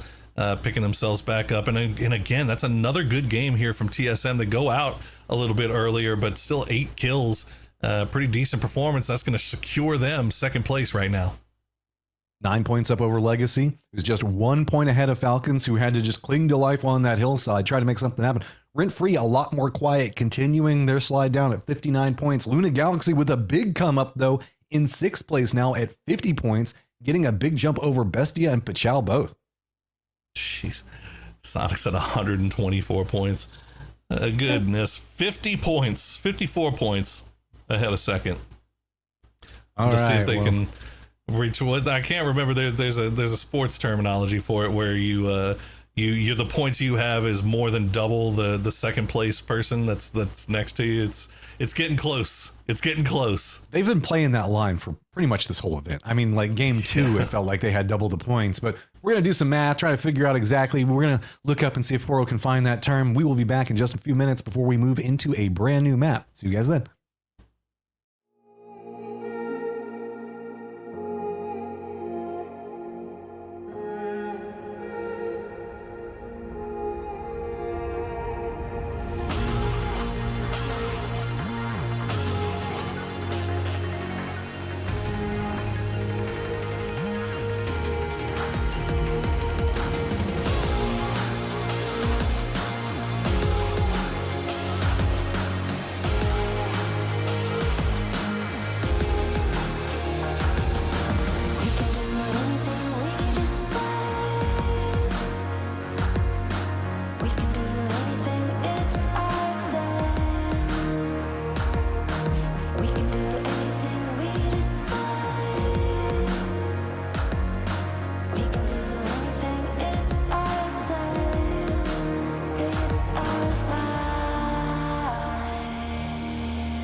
Okay, we were talking trash about Erangel yesterday and how it wasn't necessarily the most fun, but we've been having some really good Erangels. I might have to take it back a bit. I still love Miramar more. You can judge me. Oro, you riding the fence, or are you still just 100% Miramar? Come on, man. We're Texans. Of course we like Miramar better. Like, that's just how it is. It's That's the win eating. there's nothing I can do about it. It feels like home. But you know what doesn't feel like home? What feels new and fresh and unique and exciting is Erangel Rondo, the newest map that we are playing in competitive. And that's where we're about to head. And I thought you were going to go to the delivered Rondo sellout that we had to do for like a year. Remember, it was like PUBG's new map, Rondo. No, I do obscure NBA player references. That's where I'm my bread and butter. But but I'm excited about this. Yesterday was a lot of fun on Rondo. It was a lot of fun getting to see some of the more unique equipment that we don't always get to see, like gliders, e-pickup scouting, a lot of the stuff that we don't always get to see. We got to see a little bit more here, and it led for some wild mid-game, I will say, because everybody's so spread out trying to get as much information as possible that teams are running into each other more early. Yeah, earlier. There we go. Not more. But it's early. also like a peculiar. They're like bumping into each other, but then just kind of separating out pretty quick. So now that we are taking to the air, I love a good urban ending, and what I am waiting for is whenever we see one there, because it is going to be a mess, and I'm going to be so happy. Well, just a quick reminder from yesterday: Luna Galaxy was the team that got the win on Rondo. So, we just saw we've been kind of having a pretty even split here between North America and Latin America in terms of overall winners. I want to point out something real fast though before this scenic view that you have when you come in the airplane on Rondo is so nice in comparison to all the other maps, because all the other maps are like an island, so you don't get like the cool mountains in the distance. Sorry, you can keep on going with your actual fact. I was just like, I like that. But no, it's simple fact. It's we've played 8 matches. We've had 4 wins from North America, 4 wins from Latin America. Heyo. It's pretty crazy, right? And you get Sonics, Falcons, and TSM, and then Pachau, Legacy, Bestia, and Luna Galaxy. And how many of the wins are from Sonics? 2. Okay, well that's not too much. They're not eating them all yet. Flame Path is kind of following the river that kind of runs through the entirety of this. So interesting to see how the teams are going to respond to that based off of drops. Looks like Pachau and Gas Cans have their eyes both set in a similar prize. That's about the only potential dust up that I see right now, is I think Mercy is getting away from Toyo. Circle's going to pop and goes right over to Sonics. Why not? I'm sure. Rich get richer. And I don't think the Sonics have finished a game below 3rd place yet. Or outside of the top 4. That is a good point. I don't think that they have. How nuts Maybe is the that? last game? What was the last game? Has that ever been? Last game they finished 3rd. Oh, yeah. How nuts is that? How many? 8 games. Oh, no. And they've not finished out of the top 4. Oh, no, Pachau. This is not the way you want to be at the start. I'm having this is bad. Vox is Oklahoma fishing right now. I mean, he doesn't have very many bullets to work with. He's got to wait this one out, and the longer this goes on, Pachau could pop back over with a gun. He can't wait for too long on this one. He wants he's it. gone. You can see he's like, the VSS. Oh, come on, VSS versus Bolty off the get go. BL, are you going to make it? You've just got to make it up the hillside. Oh, Vox has to retreat. He's not going to see him. The trees are going to block the view. Oh, baby, no, though. He manages to hit it. They're not going to be able to flush him. He's Oh, going they to gave him a smoke. No. He got one. Yep, there it is. He got him low enough. One more. Come on. Come on, Beamy. Curve it. Come on. Beamy! You're the bolt guy. Oh, is he going to get there? They were right under the curve. Oh, he does manage to pick it up. I thought he was going to get away with it, man. That's the most hard-fought kill I've seen so far this event. This man found the one pond to try to survive, and he almost gets away with it. Almost gets away with it. How you doing, Rondo? I'm doing pretty good. Well, we're not going to get to see a circle in the in that northeastern part yet. We're going to have to settle for the green of the southeast yet again. Zhaotin, the biggest city in there, but right, like you said, Tiggleton, dead center. So just north of Yulin, where Sonics is looting up. So the rich get a little bit richer. We'll see if yeah, what has happened here? He's waiting for he knows Toyo's. Toyo's. I think he saw. Maybe he chased him down. Well, the rest of his team is miles away. So this is just, I think he's, oh yeah, he's just waiting for him. He gave us the indicator right there. He's like, I'm waiting for him to get into this Dacia, and then I'm going to shoot him in the face. Kind of a problem going on here is SSG wants to get this res. Problem with it is you can see Luna Galaxy were the ones taking shots. Bestia is going to come up back behind this, but it is going to be EM3 that comes up back behind Bestia. So an awkward four-way team fight right off the get-go with this.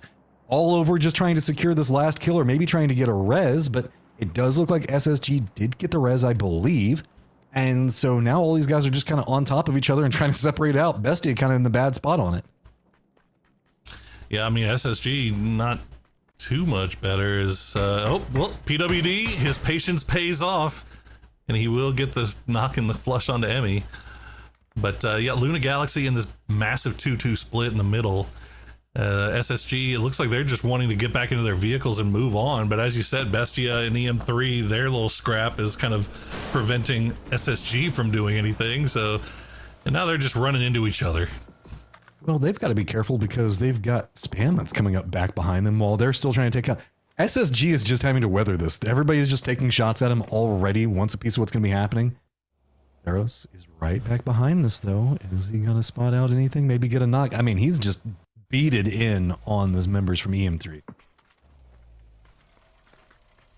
I think Space Station, it should be all right here. Yeah, they've found some hard cover. They found some rallying. They waited it out the rotations, and now they're on the move once again. They'll just hold on to the road. They've got Bestia kind of off in front of them, but Bestia doesn't look like they've completely sat down yet. This Glock's going to get spotted by Theros. You said Theros was completely keyed in. Gets that knock in the flush. Unfortunately, by the time Andrew has arrived, the heal has come through for Sam Crow. We saw Sam Crow pull off some magic yesterday. Big 1v3. Can he do it again? I mean, he's got 3 in front of him. Magno's going to come in, try to provide some support. Nade's going to land early. There is not much that he can do in that one. What does EM3 do now? Looks like they're trying to pull away from it. They were right up on top, but yep, they're just going to go ahead and secure the kill. Spam needs every point that they can get, and EM3 is now in a danger close situation. Yeah, sucks for Sam Crow. No, it's a lot. It's asking you to do a 1v3 in a compound is a lot different than asking to do a 1v3 on the top of a hill playing around the smoke wall. So I love PUBG. It's like a butterfly flaps its wings chaos effect. SSG gets knocked. That leads from situation from Luna to Bestia, and now due to all of that, EM3 has lost 2 members. It's just absolutely wild how the carryover comes into play. And Falcons get a crate, and everyone's happy. Especially Falcon. Oh, Snakers gets an alm. Okay. Leaves the ghillie for Rello, though. What a nice guy. You were kind of talking about what's going on with Luna. They have themselves a good position in this circle, so if it continues to condense in, they are running that 2-2 split. As long as they manage to defend it, it should be good for now. There's still a lot of territory that can be played inside of the circle, so I wouldn't be expecting too many more dust-ups. Everything's kind of cemented in. But I do want to point out, look at this wide 2-2 split coming out from Sonics. That is a confidence play. I mean, look, they're all wide. I mean, Sonics, Luna, Bestia, like they're doing these big. Even Toyo, Elevate, they're all doing these big, long, kind of separate 2-2s, and it's because it's so the terrain kind of allows for it, right? Like you don't want to obviously you want to have gain as much information as you can, right? But it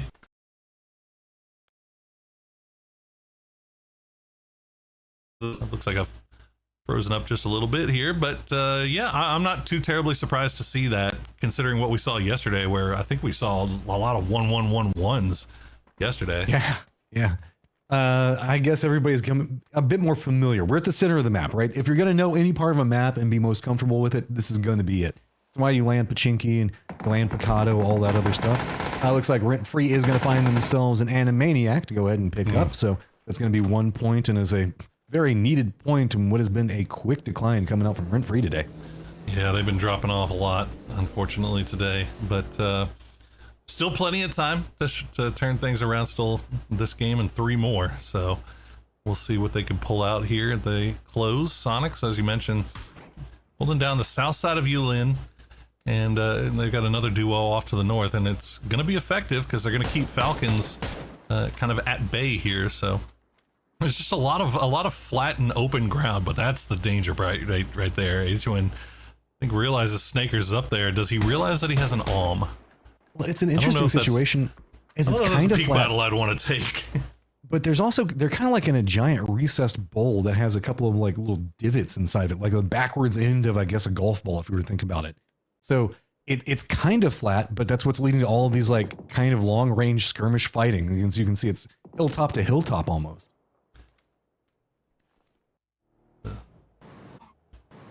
Can't believe he peaked Yeah, Sparking. There it I know is. it didn't Okay. work for you yesterday, Sparking, but I'm glad that you're committed to the plan, my friend. Yeah, you know, it worked all right for Sparking. I mean, he eventually got blown out of it, but you know, up until then, it worked great. Hey, he got his team members where they needed to go, and then was making sure to be like a mini UAV on top of them, just kind of flying loops around to see what was happening. Exactly. Well, he's right now, you know, what he's seeing is a whole lot of open space and empty ground because the direction that TSM is coming in from in that southwest is pretty open. The only thing they got to really worry about is legacy, and there you go. Sonic's getting blessed a little bit more here today. As they didn't, you know, it's funny. You talk about they've gotten some circle luck today. They didn't get a whole lot of it yesterday. They fought their way into a lot of it. And Falcons was getting a lot of circle luck yesterday at the beginning as well. TSM doesn't get circle luck. They just don't. Yeah. And everybody to the north is not getting circle luck because they're going to have to move into kind of an open area to the north of this one. We've already got EM3 and its 2 members going to be coming up right back behind the duo for Luna. Percy's going to be back behind them. Space Station Gaming, you can see, is going to be navigating with Bestie right on top of him. As Spam's going to be rotating very, very close. They want to pick up this kill. We also do have Animaniacs coming in, Pachalic's going to be coming in, Gas Cans and Toyo all trying to regroup in this northern area, and it's pretty open up here, so this could lead some kind of couple chase down them. Oh boy, this is the problem with the 2-2 splits, though, isn't it? You know, is that if somebody does decide to crash on you in desperation, you know, you have to deal with this. But the thing was, like, now see, it didn't take long for the rest of the team to get here, but usually you're in such a, how does he miss those shots, Vinny? Magno trying. Oh no! Don't shoot him there. That's just rude. Well, it should be a res though. But yeah, I don't know. It feels like a duo can defend that spot a lot better. Like there's just because of how much flat and open ground there is around it. But Luna, I don't know if Animaniacs just blind sent it and crazy sent it into them, and it didn't matter that they were getting shot at. They just crashed it anyway. That's what you wonder. Oh man. Okay, so we got kind of the electrical disturbances that are going on around racetrack. Nobody's really messing around with those, so who really cares? Gas Can's dealing with Toyo close range. Sonic's doing a good job of kind of controlling everything. Forcing Animaniacs away from them, and Animaniacs just wants to find a place to stop. They want nothing to do, so they're just going to land on the opposing side of this one. Shao do find themselves in a pretty close range position next to Mercy as well. The gas cans Toyo firefight looks like it's starting to come to a bit more of a head as Hikerman is going to get flushed out. Now checking with the Chow, making their way on the northeastern side. Now they've spotted out Mercy, but again, this is just the fight's going to take too long, right? You don't want to stick around here for forever. So, and there's still plenty of room for them to rotate, and they can get out of this pretty easily.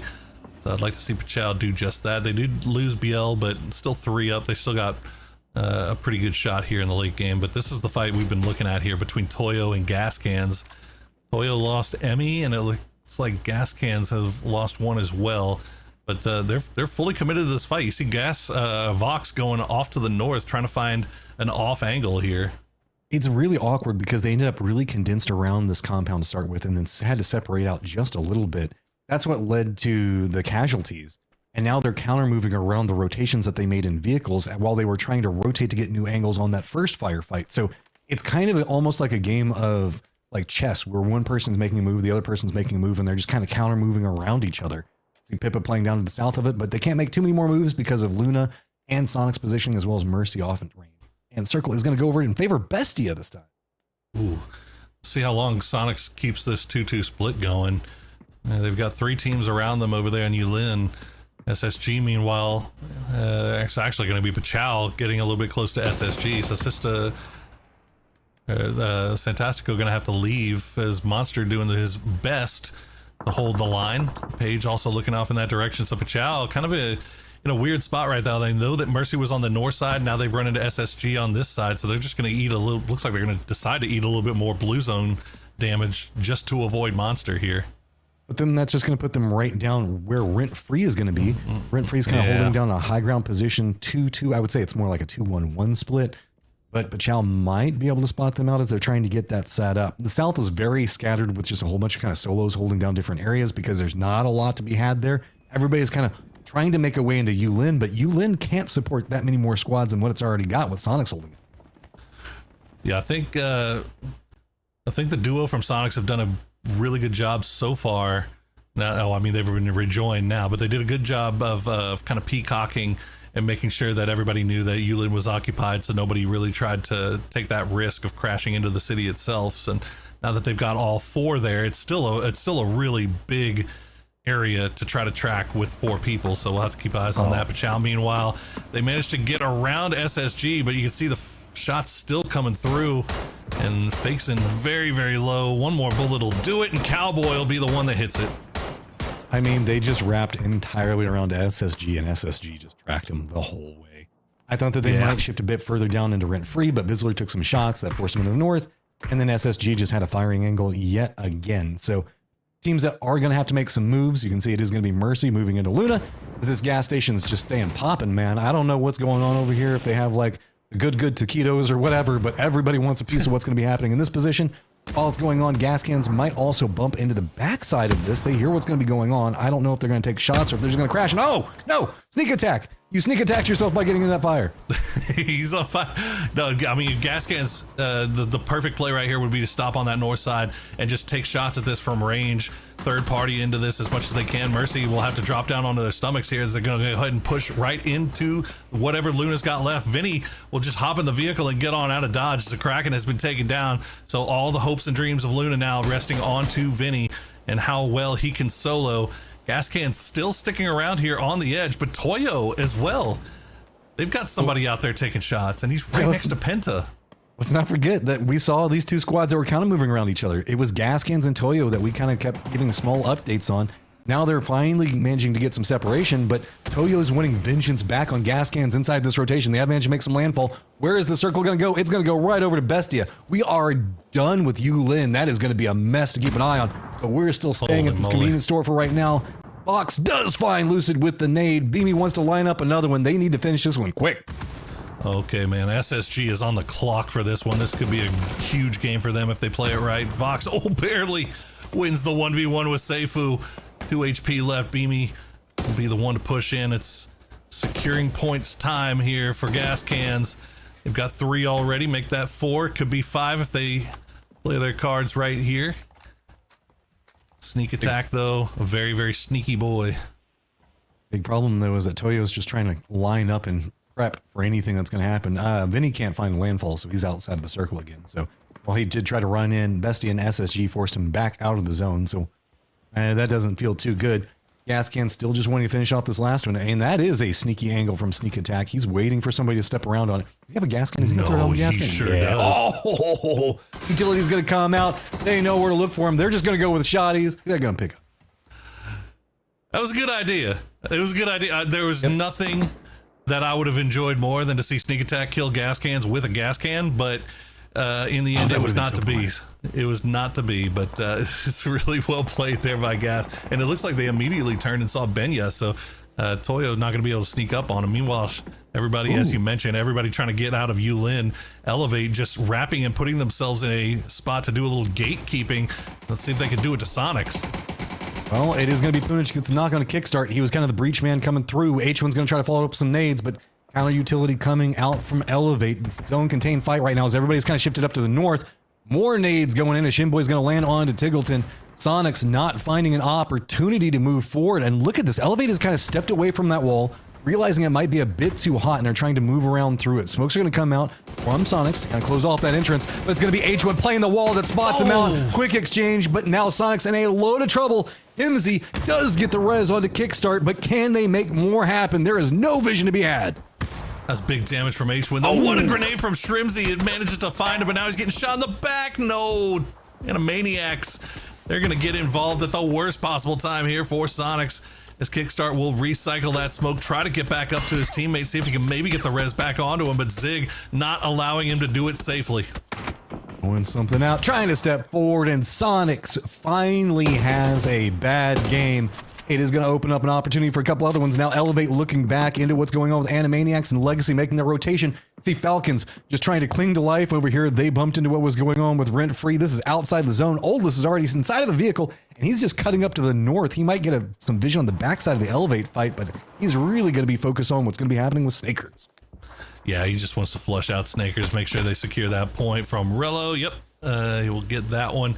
That's 4 now for Rent Free as they got a couple of snakes playing in from the south side. So Legacy, as you mentioned, Legacy and Animaniacs scrapping out after leaving Yulin. Elevate looking over in that direction as well, but good smoke walls keeping these guys alive for the time being.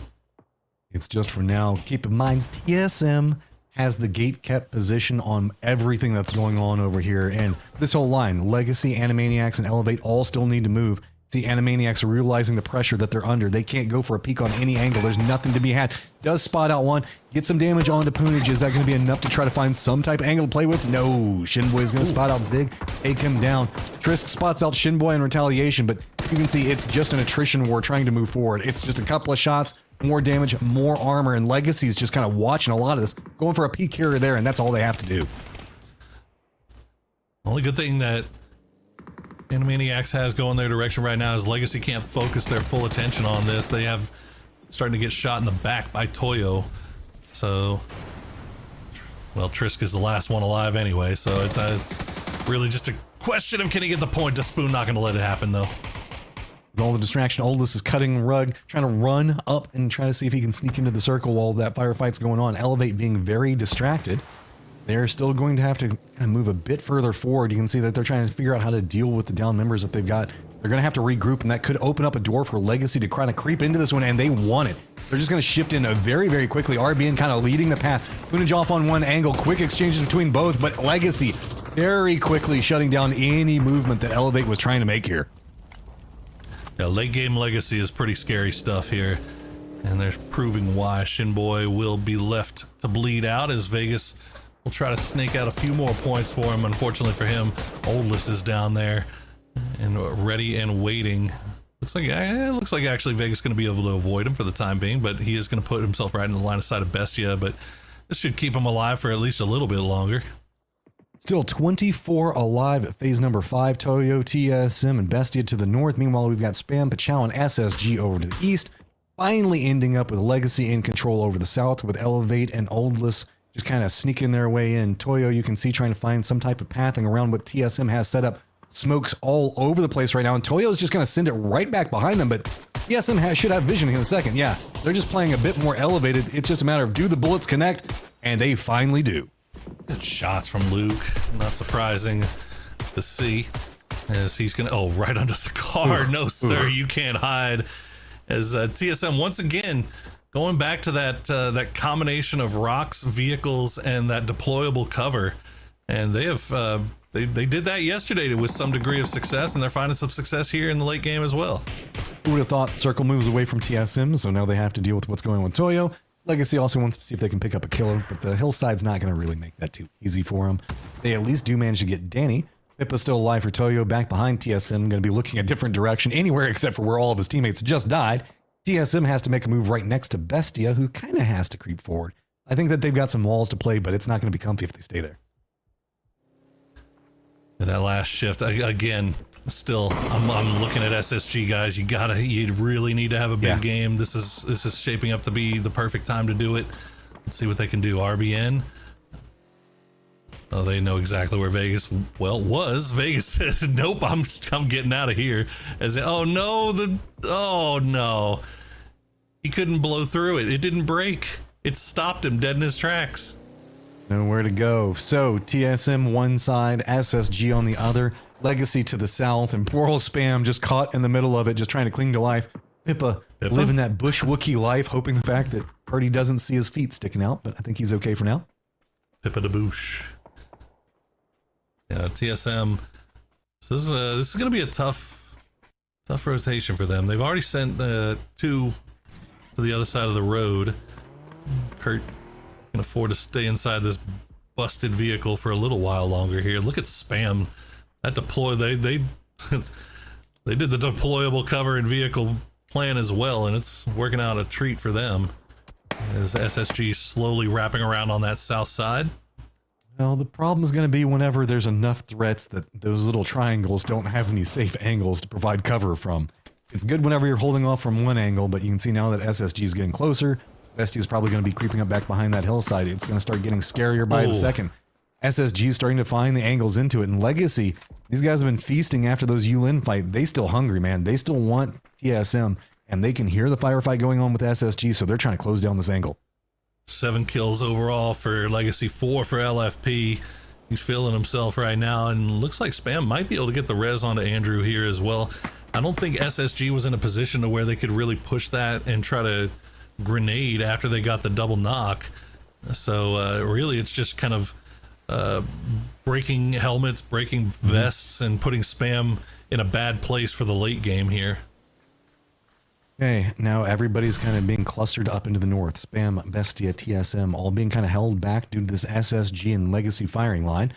Spam just kind of holding off, hoping the fact that people will stop looking at them whenever a firefight finally breaks out. Legacy about to lose their cover. They're right on the edge of this. I don't know if this... I think this hill is going to kind of cut out. And yeah, they're going to be forced to play the top of this, and that's where all the cover is going to go away from. TSM does have Luke that's going to be down right now, but they just can't get much out of it. Yeah, that was a really big knock to get onto Luke. It allowed them to kind of have a little bit of time to go for a move, as he's still bleeding out. So neither. Oh, nice shots from Alo. But yeah, I think TSM is at this point now where they realize like we have a not great position, but all of a sudden these 2 knocks on the Bestia have made it a little bit better. So now Purdy can stop down and try to go for this res onto Luke. Do they know where Spam is? Because they're getting pretty close to cresting that hill where suddenly Spam's going to be able to see them. Gets a bit more hazardous, but they really want these kills onto Bestia. They want more points. They want to keep the distance out. They want to secure themselves in a much better position. Legacy does manage to creep forward a bit, but they still have to make a pathing into the circle, and that's going to put them much closer to SSG than they want. What is this plan coming from Legacy? They're just going to be running right up next to TSM. TSM is already holding down this line. Multiple members go down. Alo. Legacy just essentially feeding Alo. I think they saw the vehicle, but oh my god, Alo. Okay. Let's get another 1v3. Why not? We had a 1v4, 1v3 yesterday. Let's get 1v3 here today. And oh no, Theros spots him out while he's going. I think they saw Kurt and Kurt and Luke rather, in the car moving over here to the north side where they were coming to flush out Sharp Shot, and I think they thought that all of TSM had left and they were just going to backfill and take the spot that TSM had. But unfortunately for Legacy, Alo was there and ready and waiting. Man, that was brutal. Okay, TSM, what can you do? Pretty much everything that's not that little dip that Spam is holding down belongs to SSG. They've got tons of vision. TSM very aware of this one, so it looks like they're just going to play the opposing side of the road. Issue is, there's not much of that that's inside the circle. They know that they're probably going to have to make a move. We only are at phase 7, but they could at least wait the 30 seconds. Maybe. TSM has been chasing circles forever. Maybe this one favors them, but it's not looking too good. No, they're gonna have to cross to the other side of the road. They have to, right? Like, there's just no. I mean, mathematically, there's it no could shot. go up here. I mean, Kurt's still got 4 grenades, right? So that's the good thing that TSM has going for them. And I love what SSG is doing. They're just saying, look, we read this situation. We have to wait for the circle pop. We're gonna see if TSM has to push in to Spam, which they don't have to. Oh boy, we might be sitting here waiting for a bit, guys. Yeah. Buys a minute, waits for the circle to close in. SSG's position gets a bit less comfortable as well. Spam has weathered the storm, and if they can manage to just continue to survive, as long as TSM and SSG don't both push them at the exact same time, they might be able to hold this one out. Well,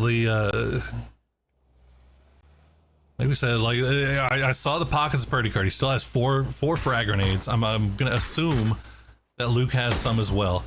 The hope for TSM here is that maybe Space Station catches Spam slipping, gets a knock, and then maybe you can throw some smokes down on the road, try to make the crossover, try to throw those frag grenades. Hopefully some of them land. Oh, but it's so much space for Spam to play around here that it's going to be hard to hit those frag grenades. Now look at both members of TSM got their nades ready. Looks like a couple of throws are coming out. They're going to be landing just a bit short. One of them does connect on to Andrew. That means SSG is also going to start focus firing this position. TSM can't quite crest over. Nade's going to be coming back out from Spam. Molotov's going to connect onto the tree, but it's going to be Cowboy that gets not. This is going to be a big problem, though. Spam cannot quite easily get over to these reses. If they have to go for it, that's going to reveal their sight lines from SSG. TSM that was hoping the distraction is going to be enough. Maybe SSG is going to be looked into this. They're not going to be able to see, and they're going to crest up. The smokes are going to come out. Now just going to run down the hillside, hopefully that they can jump out. TSM is going to get spotted. Ross is going to take him down. Spam, though, in a ton of trouble. SSG trying to capitalize, flooding down the hillside. He's just going to kill himself. Yep, deny the point. Okay, well, said it earlier. This was, it looked like it was setting up for a really big SSG win. 8 kills and a win is exactly what the doctor ordered for SSG. They are right back in the mix with this one. And of course, it had to happen on Rondo, didn't it? I mean, SSG playing the new map well, who would have thought? It's kind of been a thing. They can survive inside the chaos, quick reactions, quick gameplays. Those guys are so good at it. And you can't say that anybody was really handed anything in that, because even Spam, who was getting some circle love, weren't really enjoying the circle love that they were getting, because they were having to hold down so hard in that. Yeah, they were. It's like one of the few times that I think they kept getting dead center circle, and they were just probably like, God, please, why? I just want to leave somewhere else. They're just shooting at us all the time. We can't even stand up.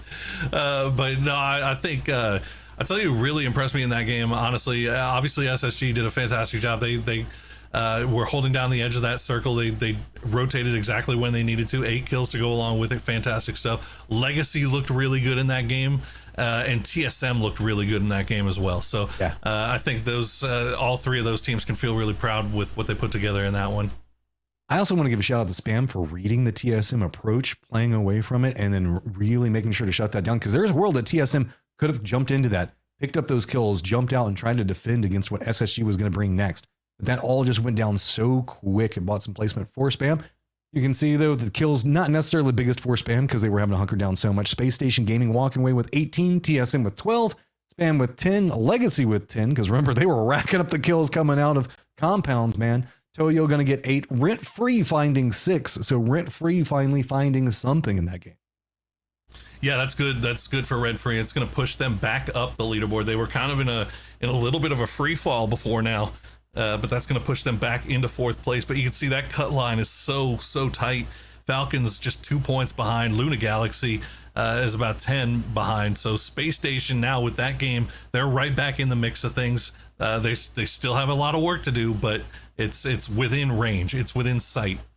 TSM also feeling way better now, starting to eat up the capabilities for Sonics. You can't get double points right now, Sonics. TSM wants to try to make sure to shut down that strategy, at least kind of cresting into it. I mean, now only a 40-point lead, or 42 points over TSM.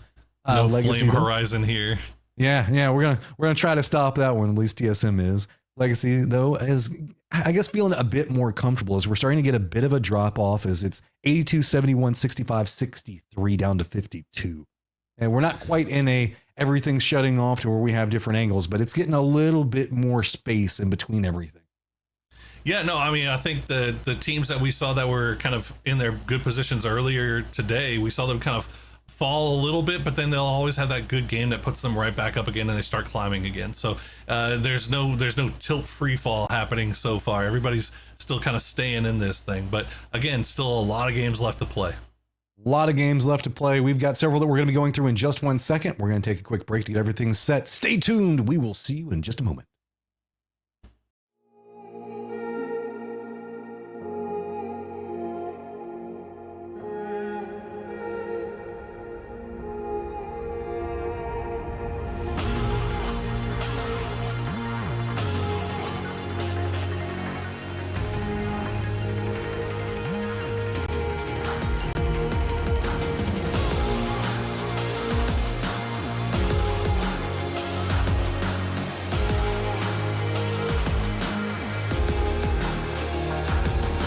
We can do anything we decide. We can do anything, it's our time. We can do anything we decide. We can do anything, it's our time. It's our time.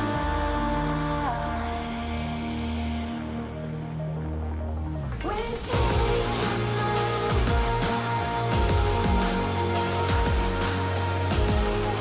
Time is ours. We're taking over.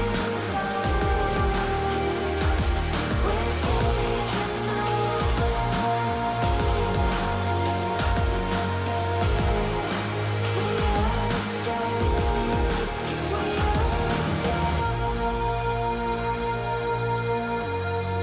the We can do anything we decide. We can do anything, it's our time. We can do anything we decide. We can do anything, it's our time. It's our time. We're taking over. Time is ours. We're taking over. We are the stars. We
And we are back as We're going to be moving into game number 4. Tago is going to be set on the horizon, and SSG finally finding themselves a good game gives them an opportunity to start trying to climb this leaderboard. Can they keep it up, though?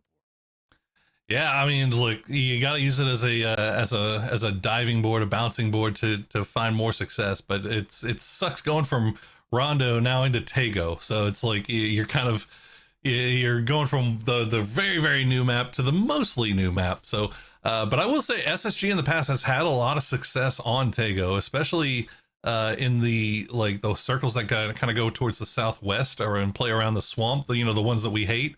That's where they find the most success. So they're also pretty familiar with how to play whenever it goes to that northern island. Emergency pickups. We haven't seen them really leaning on emergency pickups the way that they used to. So curious to see if we see them lean into any of that on this map, because that's a good opportunity to get into some good positions whenever you're in a bad spot, right? No, absolutely. And they're typically one of those ones that as soon as if they see the circle go up north, they'll play that big mountain just to the south of Army Base. They'll get up there as quickly as possible and just kind of play from there. So we'll see. We'll see what happens with the circle. I'm looking at the plane path right now, and it's not out of the question that it go up to the north, but we haven't seen it go up there in a while. It always seems like it just goes over there next to Army Base whenever it goes up to the north. So I'd be fine with it going anywhere else. A good little Godock circle. Why not? Dude, I'd be fine with Godock, but it never goes to Godock. It always goes to that one compound just to the southwest, or one hillside to the southwest of Army Base. Yeah, I will. The valley between the two mountains. I kind of like that. It makes it real interesting because it plays out like any mountain game, right? Like where you'll have people that are right next to each other and they don't even see each other because of the curvature. So they'll be right on top, and you just end up having a lot of teams up in the late game. So it makes it pretty exciting, but we'll see where this one decides to go. Yesterday we saw one that I'd never seen before, all the way down in the southeast, where people were playing all the way up against the unplayable wall. So and the river. I mean, that's a fun circle. I just like whenever we get something new and different. I like to see how players respond to it, because it's kind of like it puts you at the edge of the seat, because sometimes rotations, pathing, we all kind of know that to a certain degree. So when we get a really interesting curveball circle, like something really far to the west or east or something, it means that we're getting to see some new play styles that we might not normally see. Yeah. Well, where is it going to take us this time? Again, talking about Space Station, they hopped up 5 spots off of that one game. So all of these teams that are on that right side of the leaderboard can look at that and have a little bit of hope involved in the, look at this. We're going to go back to the same place, not as far to the southeast as it was yesterday, but still pretty far. So Xa feeling pretty good right now for TSM. Actually, EM3 also in a very good spot. They're pretty separated out. Ouyang could be pretty popular depending how it goes. SSG was kind of making a play for Studio yesterday. Looks like they're just going to go ahead and opt into going there directly, and that's going to be very rewarding.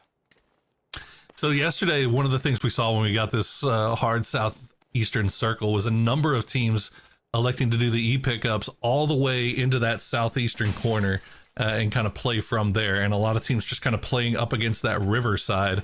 It got to the point where we saw, I think, like 3 or 4 teams all fighting over that same little ridge line just to the southeast of of Ouyang, where EM3 is looting up right now.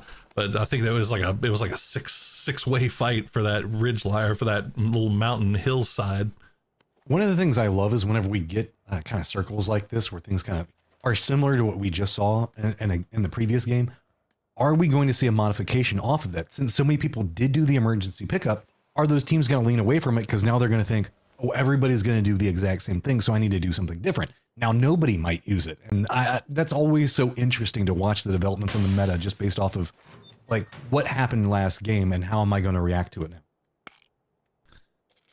Gotta double check my my stats here, but I'm pretty sure, wasn't yesterday's Tago the Sonic's 19 kill win game? I believe it was. I'm gonna have to open up stats on that one. I cannot. Hold on. Yeah, I'm pulling it up right now. I'm trying to see. Yes, it was. It was. Okay. They got first in 19. Okay. So that's something to keep in mind. TSM? I guess. Mercy. EM3. What is happening here? What? Whoa! What is that? It's just waving, saying hello. Okay. Be careful hello, around it, but I it guess. does look like TSM is getting completely surrounded by Mercy off the start. Mercy just coming in with some gusto on this one. Now Alo, I think, realizing he cannot stay, he's too outnumbered, so he's just kind of got to let Purdy go. With this good read from Mercy, they saw a very isolated position, went for it quick, picked up the kill, and then shifted immediately off of it. Quick reaction. I know.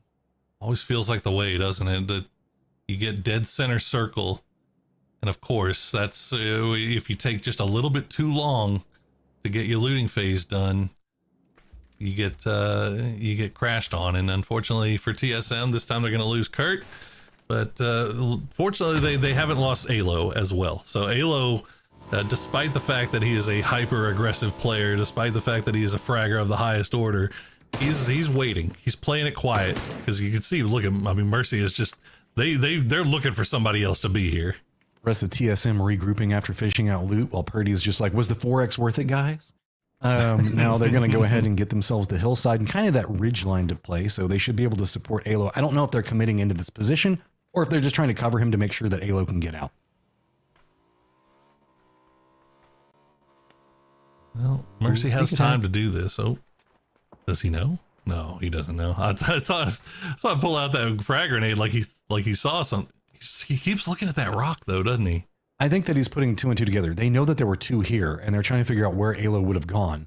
So they kind of keep going, okay, if I was going to run away, where would I go? And it's going to be probably one of these two rocks, right? Maybe. I don't know. Either way, Luke 12 and Sparking have arrived, and they've been very sneaky about it and very quiet. So that's actually, who is that's shooting? I think that's Bestia shooting out their tires. Or is that that EM3? Yeah, it's EM3. EM3 actually finding a knock onto SSG as well. I remember whenever you used to get really about tracking all of the tires pop stats. Oh yeah, tires popped, windows, fences broken. Shrimsy was the king. We needed the updates. Pop tires winner, the end of the event. Now, shout out to CD6, my stats friend. Let's see if we can bring him back one day. Rotations for most of our teams, not too much going on. Sonic's going to go ahead and kind of backfill where TSM was at Bucks on Saw. It's going to be pretty open. Toyo needing to make no big moves. Rent Free is going very far to the south. It looks like they're going to be coming in on a similar pathing to where Elevate's already kind of defending Oh my god. Oh, Sparking. I love you, Sparking. Can you hit another one? Dragunov is a completely fair and balanced weapon. It's perfectly fine. Perfectly fine. For sure. In good players' hands, it is definitely scary. But if nothing else, it's allowing Alo to escape from his rock, and I think that might have been the goal all along here. So Luke 12 take a few shots towards Luce. Oh my god, he hits him. Of course he does. So now it's getting what? a bit more. Now you still got to retreat. Stick to the plan. Retreat. You want it, but retreat. I know. And the most safe of vehicles, Alo, we know the fact that you've been hiding behind a rock, but now get on the back of the buggy. Everything's going to be okay. Nope. We're going to run right in with Alo on the back of the buggy, and he's just going to get instantly sprayed. He should have stayed at the rock. Yeah, remember when you said it was let's stick to the plan, let's escape. That's why you stick to the plan. Nah, we're TSM, baby. We're going in. We got the scent of blood in our nostrils. We want all of this. As Sparking now going to get spot by EM3, so that's going to throw a little bit of a problem here. As Alo will get flushed out by Seifu, and now EM3 is pushing on this. You saw Sonic's arriving as well. As Luke 12 will finish off his kill, and now Sparking will go down to Shrimsy. Yeah, Sonic's cresting up the hill. They're going to walk right up back behind this one. Luke just trying to make sure he can get any point that he can get. Still alive. I mean, they're holding together. Meanwhile, Falcons having some pretty big problems with Pachow, already sitting at 2 kills, while it looks like Snaker's going to have to hop in a vehicle and run away. PWD is going to go ahead and try to defend up, but it's going to be Kickstart. Spots out Luke, finishes that one out. So Sonic's the biggest beneficiary of TSM deciding to send it back. Why is Pachow camping that bridge? That is 1,000,000 miles away from the zone. I'm Falcons. I'm tilted. I have no idea why there would be somebody camping that bridge. But you know what? Good on him. Pachow gets some points for it, and Snaker's now the last player alive. As Animaniacs will go down early to Space Station. So Success still happening here for SSG after the big win. Picking up the kills, momentum is starting. Should be able to get the res back onto Cowboy as well, and plenty of loot to be had. You could almost say it's T-plenties of loot. You could say that. Good. But I wouldn't. But I wouldn't, because that was good. I don't care. Myself. Toffee somewhere is laughing really hard right now. Fair enough. Well, if nothing else, we have once again, very early in phase 1, dramatically reduced the population of this server. We're already down to 13 teams, 46 alive. And Snakers might be not too much longer for this world either. I mean, he's just doing the swim, and they know exactly where he is. They're just staying right on top of him. Back to the mermaid meta, and he is going to get spotted, so that is going to be Falcons out. Chow picking up some kills, but now they'll have to make their way to the circle. That's going to be wide open to the west. Jeez, this is like a pub match. 45 alive in phase 1.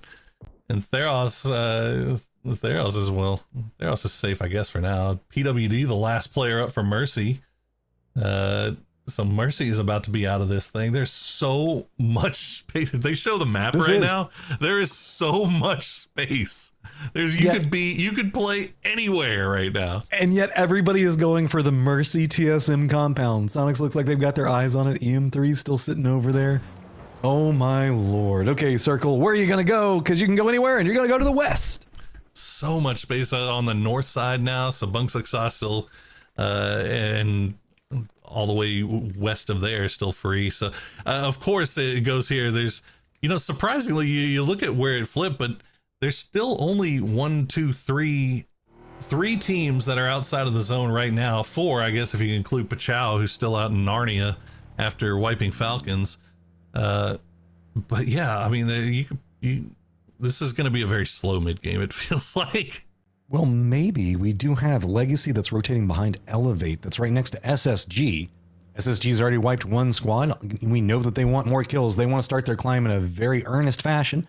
They should be able to spot out these rotating Shimboy at least. So very aware somebody's going to be coming in. Yes, Elevate now taking shots into him. What is a Legacy going to opt to do? Because Despoon is playing the hillside trying to track what's going to go on with SSG, and that could put him in a bad spot for Legacy, who's sweeping up right behind him. See how close Legacy gets. I mean, they see the vehicle, so they probably got an idea that somebody is nearby, but they're just going to go ahead and not get involved. This is kind of typical Legacy as to how they play. First 3 circles, they just avoid everything. Just don't get involved in any fights unless you absolutely have to. And so right now they'll just pull off to the edge, do a little scouting, see if they can figure out where these guys are, just so they can kind of avoid their track. And yet LFP should be seeing Elevate just rolling by. Yeah, they still have to make some moves though, so Legacy are going to either have to contend with SSG's pretty open sight line or wrap pretty far around. And if they're going to wrap pretty far to the west, it's going to be a long ways to get around Song-Am as well as Elevate in their defended position. So I wouldn't be surprised yet. They're going to go ahead and hop in their vehicles. This is going to be a very long rotate, and we might see them bump into Toyo in probably a minute or 2. But we'll have to see, as we do have Pachow and Spam right on top of each other, kind of vying for the same hillside. Yeah, one thing Legacy has going for it, it's early enough in the game to where Blue Zone isn't going to do a whole lot of damage, so they can afford to eat some blue for the time being. Spam. A few shots there will just force Pachow out, and Pachow's more than happy to just leave him alone and say, you know what, this is yours. You can have it. I'm fine with that. We're cool. There's plenty of room for everybody here.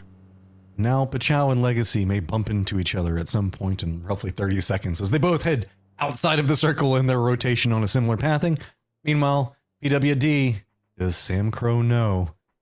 EM3's been watching for a while. If any team knows where PWD is, it's going to be EM3 because they've been watching what's been going on since TSM was involved over here.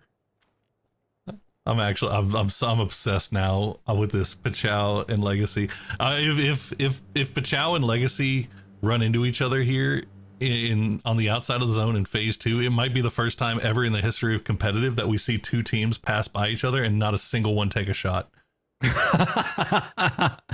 Well, they are actually getting pretty close to each other, so let's see how it goes. Oh no! Pachow took shots. They ruined it for you, Poro. Pachow, what are you doing?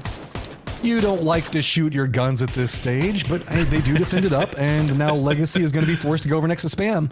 So I guess not the worst thing, as Circle does pop in favor of the Legacy reposition. Well, fortunately for Legacy, there's still a lot of terrain over there that they can use to avoid line of sight. But as you said, I mean, if they push right into Spam, which is looking like they might be thinking about doing, they're just trying to, I think they're just trying to stop down long enough to heal up. But Spam, oh no, yeah, Theros is in a perfect spot. Yep, that's easy knock. Now VHZ has to pull back behind the UAZ. See if the grenade will be enough. If it can make it all the way down there. Yep. Does some damage, gets the flush. That bounce might be good too. Oh, VHZ on 1 HP. Are we going to see any follow-ups? We're not even seeing Pachal get too involved in this. They did send 2 over. It looks like they're trying to see if they pick off anything going on with Legacy. But keep in mind, LFP has already shown position off to the side, so they know what's going on with the smoke over there. Spam, how much do you want this? Because now it is going to be Pachal trying to get vengeance back. Because remember, Pachal was playing this position because they ran up next to Spam a while ago. Actually, Toyo getting the knock on the Spam from the compound. So it's not even just the Pachal showing up. It's them putting themselves in the line of sight of Toyo, as we see their Oz trying to get the res in that blue smoke. Gato has been, like, he might be coming back up. Yeah, okay, he's going to be able to get him back up, but somehow, some way, between these 3 teams taking shots at each other, this has allowed Legacy to stay alive. And we do have a small skirmish that's brewing between Elevate and SSG. SSG is now crested into the hill. Shimboy is going to spin back around on a Monster and instantly stop that, but Cowboy is going to get the exchange back. Shimboy is going to go down. Now playing right along a very open hillside. Both these squads just trying to use the hill for some type of defense. It looks like it's going to be SSG with the high ground advantage, while Elevate's going to be kind of more forced into this low ground positioning that they were previously at. Smoke's coming out, trying to get the res on Shimboy. Should be able to get it, because I don't think that SSG wants to punch down that hill. Yeah, Vegas was, I was a little worried about Vegas. He was kind of running at him from an open field position, and Page looked like he might have had the angle. He took a few shots, but was immediately forced back. So good work from Elevate defending each other, and they get Shimboy back on his feet. So now this fight is a full 4v4 once again. The smoke walls have been laid down. Got PWD that went down, while Sonics and EM3 are bumping into each other very close range as they just converge right on PWD's positioning. Yeah, a number of fights happening on the edge of the zone right now. Looks like Elevate and SSG might just be pulling off. Actually, Elevate going to be the one that pulls off. SSG, we're creeping back, both of them really just kind of deciding that this isn't really worth it, not really what we want. And it actually looks like that's what's going to happen here between Sonics and EM3 as well. Yeah, EM3 stepped into that, got a member 9, and they were like, nah, I think they were pretty okay. We're going to step away. Circle's going to pop. Favors Luna Galaxy's position. Bestia also pretty defended up, and it looks like SSG is trying to gatekeep out Elevate, get into that position early. But Chow, who's taking the shots into Spam, and Legacy also going to be in a very desperate situation to try to make their way into the circle, because there's not much in front of them. Yeah, Pixel's starting to try to send it a little bit farther north. Fortunately, he's getting there a little bit earlier than EM3. EM3 looked like they were heading that way, but decided to stop down to maybe take some look back at Sonics. But that's going to put them kind of behind the 8 ball here as SSG. Depending on what their position looks like, they might be able to take EM3 by surprise when they come through here. And look, they're already on the move, but they're getting shot in the back from Elevate from way, way, way far away. And Elevate has like a bit of a ridge that they can stand for now, but that's not going to feel comfy. Glock's going to get spotted out. SSG going to just start to roll through. Monster being a monster leading the way, but rest of EM3 trying to make their way down on top of the Sam Crow. Already spotted out Page's positioning. Page, though, just bouncing between them. Cowboy is going to go down. But look at the shots coming out from Page right now, just single-handedly trying to hold this angle. Monster going to try to bring in some type of support, but Pixel still kind of keeping an eye on what's going to be going on with Elevate. He's a one-man army holding back the entirety of that squad, opening up Monster and Page just to absolutely rip apart EM3. Let's go, SSG. This is what we've been wanting to see. We know these guys are absolute fraggers, and there you go. That's going to be it for Shap 2K. That's going to be it for EM3. But now can they turn their attention now towards Sonics as they're still getting shot in the back by Elevate? Elevate now trying to collapse in onto Pixel's position. Sonics don't have... They have this one locked down. There's nowhere for SSG to go. But Sonics now having to contend with gas cans coming up back behind them. They want to finish this one pretty quickly in and of themselves. because they have new threats that are on the horizon. It looks like Sonics might be eyeing a bit more into the north. Pixel, meanwhile, very close range into this firefight with Elevate. They wanted this. They wanted to try to take him out. Shimboy is going to find him. And things were looking so good for SSG, but the pounce from Sonics pulled everything apart. Elevate capitalizes off of it. This is the weirdest looking map I've ever seen in my life. There's 5 teams fighting on the edge of the zone in the east. There's 3 teams fighting on the edge of the zone in the south, 2 on the west, and Bestia in a compound in the dead center of the circle by themselves. They can see No gas vision cans. on They're taking some this big- shots. That's about it. Oh, okay, there you go. Yeah, they do have vision on the gas can, so there's something. But yeah, No, a you can lot of see edge fighting going on here. Fantastico trying to hold it together for his squad, but he is finally going to go down. Toyo's going to finish them out. Luna already looking in this position, but they are at least going to get a compound to work from now. But yes, it is also going to be Elevate stepping away from this firefight. Here's It's still too hot for too long. Tiggleton did go down in the exchange. It was happening just a moment ago. But Monster is still alive. Issue is he doesn't have anywhere he can go, man. He's got to go to Sonics or he's got to go to gas cans, and neither one of those feels good. And it's all options kind of bad right now, and Sonics is going to spot him out. Shrimsy will get that point, so now it's 7 kills for Sonics, but Kickstart is going to get taken down by Vegas as Elevate still has full eyes on all of Sonics, and Bestia, they have an angle as well as DraftKings going to find Shrimsy. The smoke wall just not enough right now as H-Win, the last player alive for those Sonics. Elevate's got some goals, man. They're just bringing the vehicles in full on gusto, but gas cans had the exact same strategy. It's 2 vehicles running directly up on top of Sonics, trying to pick up these kills, realizing the fact that they can try to vulture something out, but H-Win still just trying to cling to life, wants to try to make something happen. He's going to go down. Elevate, though, 2 members down. Looks like they're going to just retreat away from this one, try to get some reses back, but nades coming in, gas cans coming in, full on authority. They want more, and they are going to find it. Oh my God, the perfect timing from Beamy, from gas cans. Vegas will stay alive. Vegas was holding the line of sight from range.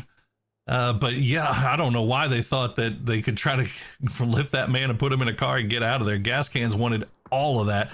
4 up still for gas cans. Bestia has now left their compound and they're searching, trying to find anybody from gas cans. They spot out Beamy. Bestia moving actually has allowed Spam to move as well, so they've managed to make it into the circle. 20 people still alive, 7 teams at circle number 5, so this is going to be predominantly this hillside in the middle of everything that teams are trying to flank around. You can see the sharp shots trying to make counter moves around, but Hikerman's going to shut it down. Bestia now in a bit of a valley. They've got Spam back behind him. Looks like they're still kind of keeping an eye on this compound. It's still in for now, but it is starting to get very, very pinched. Yeah, I mean, Bestia they were 4 up. They wanted to try to see if they could get over here, see if they can maybe pick off, steal some kills, maybe pick off somebody when they weren't looking, but they end up losing 1, and they immediately, as you said, retreat back to the safety of their compound. Gas cans, meanwhile, is moving around like a death ball right now on that eastern side. There's still a couple of snakes. You still have Vegas from Elevate. You still got RBN from Legacy that are just hiding out towards the center of the zone. And you still got the duo from Toyo on that south side. They have not tried to go any further towards the center of the zone. They're just kind of playing to survive now. Gas cans are moving a bit further down here. They have an idea that Vegas should be somewhere, because remember, they kind of jumped on what was going on with Elevate a moment ago. So this is a very dangerous snake. He's been having a pretty good event so far. We've already seen him take down a squad by himself, but a bush isn't a lot of cover to work with, maybe 2. Also want to point out, RBN, Legacy, alive, center of the circle, just buying placement points. Oh my God, how good is your eyesight, Penta? I mean, You looked right at that bush. they have an idea. They see know the he's car. around here somewhere. So bad. He's so Just damn can't sneaky. find it. Oh, the circle does pop and it leaves this position. So gas cans, if they opt to stay with for this for too long, might find a problem. But if they end up leaving Vegas on his own, Oh, he did not. Vegas took some shots. Now they're coming Why back. did They're you like, shoot?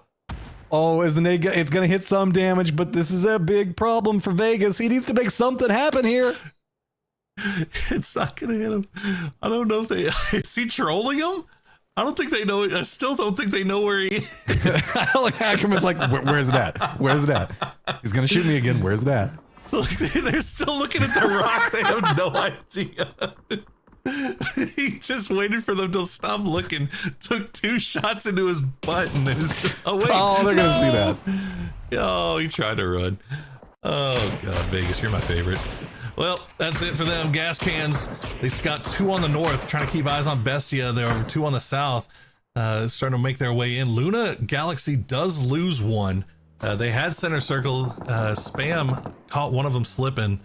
And there you go. RBN, the other snake's going to get spotted out as well. So no more snakes in the grass to worry about. But man, they got bigger problems to worry about. Is Pippa going to spot out Vinny? Yo sitting at 6 kills now. Pretty good game for them.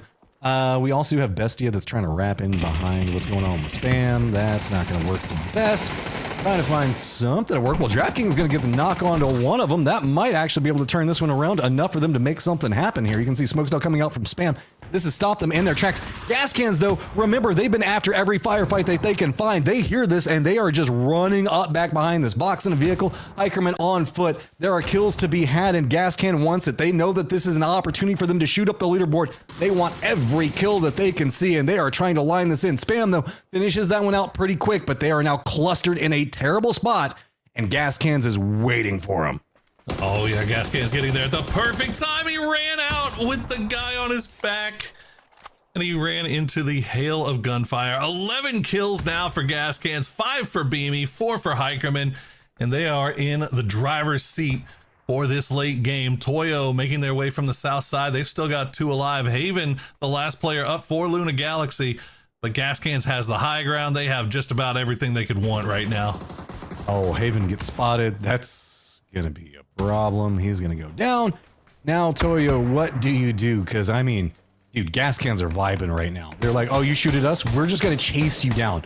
I dare you to stop somewhere you think that we aren't going to go after. As Pippa does manage to make landfall very close on this hillside, but Emmy is still pretty pinched down in that position. He's trying to creep over to box the sight line, but it's going to be hard. I love a good phase 6 end game. Bro, At 25 minutes. We're getting out of here early tonight, boys. But okay, Pippa getting to the ridge line, and Emmy still has the rock to play around. So really, the Gas does have to be careful here. You don't want to just give away a kill for free, right? Like this is a pretty much a guaranteed victory here if you can just finish it off. Well, everybody from Toyo is focused on the hillside. Pinta's doing a great job on drawing the attention. Hikerman just continuing to make his way more and more south over there in the east. Doesn't have vision on what's going on with Pippa just yet, but he might spot out something with Emmy. He has spotted him. Information being fed over from Vox right now, who's been taking these pot shots at him for a while. But he does not have an angle that he wants to take the shots with yet. Does look like he's starting to see where Pippa is going to be. Couple bullets knocks Bange. Ooh, Pippa almost goes down, but narrowly clings to life. Oh, there you go, Beamy. We'll wrap it up with the grenade. And now Hikerman, everybody, this whole team knows exactly where Emmy is. He is just trying to get the angles here. Hikerman, oh, good shot from Emmy, though. We'll keep him honest as the rest of the boys are just slowly closing the fist on top of Emmy to secure this victory. 13 kills. Can they make it 14? Kudos to Emmy for not just giving up. Well, he's got the grenade out. Maybe this might be it. Yeah. Deny the point. Yay! And then we have our classic finish here so far here in these closed qualifiers. But Gas Cans with a 13 kill win. And I feel like we're saying this every game, Matt. It's a new team that needed to have a big win, and they're getting it.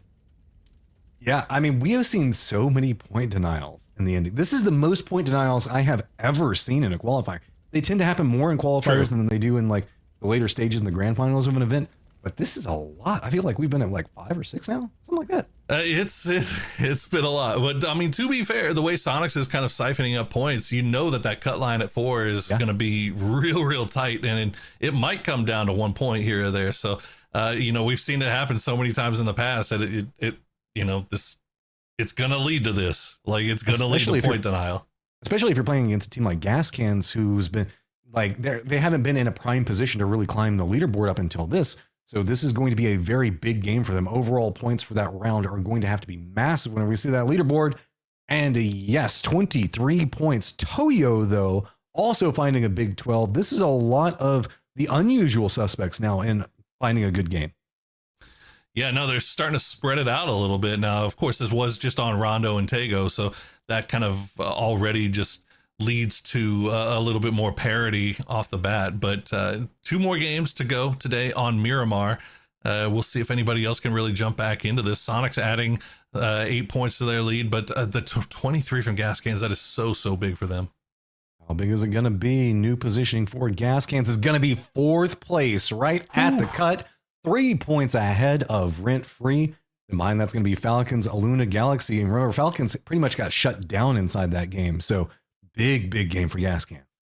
This is wild. This is shaping up to be a very tight finish. Again, still 2 more games today, 6 more tomorrow. So 8 overall. It's going to be the top 3 placing teams, plus the Sonics. Sonics have already qualified for EWC based off their world ranking. So it's going to be the Sonics and whatever the top 3 teams are beyond that. So right now that'll be the 4th place cut line, and that is looking real tight. Dude, I love PUBG. Right as soon as I think, okay, we're starting to get some distance, we're starting to get some stabilization over on the left side of the leaderboard, just curveball coming in. Well, guys, we're making our way over to Miramar. We've got 2 more to go. We're going to take a break. Be back in a moment.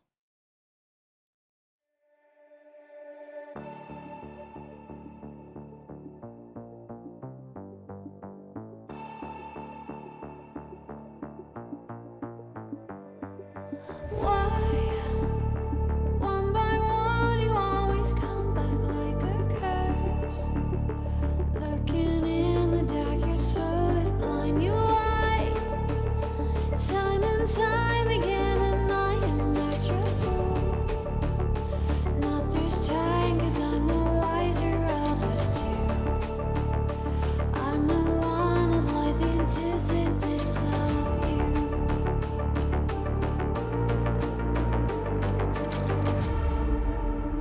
If you shoot, I'll take you. If you run, I'll chase you. If you scream, I'll whisper. La di da di da da da. This is all you ever wanted. Take it all, you deserve it. This is how we're gonna end it. La di da di da da. Take it all, you deserve it. Take it all, you deserve it. Giving back the freedom you want to destroy. And my power's way too strong for you, so try. 'Cause you can dominate and know will you survive. And not this time, 'cause I'm the wiser of us two. I'm the one of life, antithesis of you. The fire in my heart will only grow. If you shut the gates, I'll burn them down. I am 1,000 steps ahead of you. You'll see soon.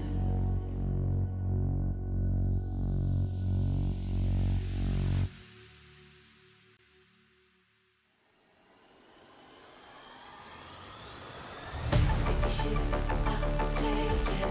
If you run, I'll chase you.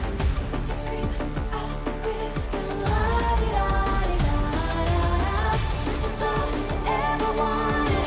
Take it all, you deserve it. This is how we're gonna end it. La di da di da da. If you shoot, I'll take it. If you run, I'll chase you. If you scream, I'll whisper. La di da di da da.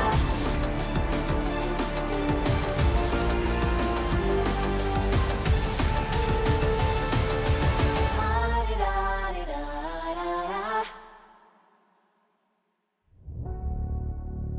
I am 1,000 steps ahead of you. You'll see soon.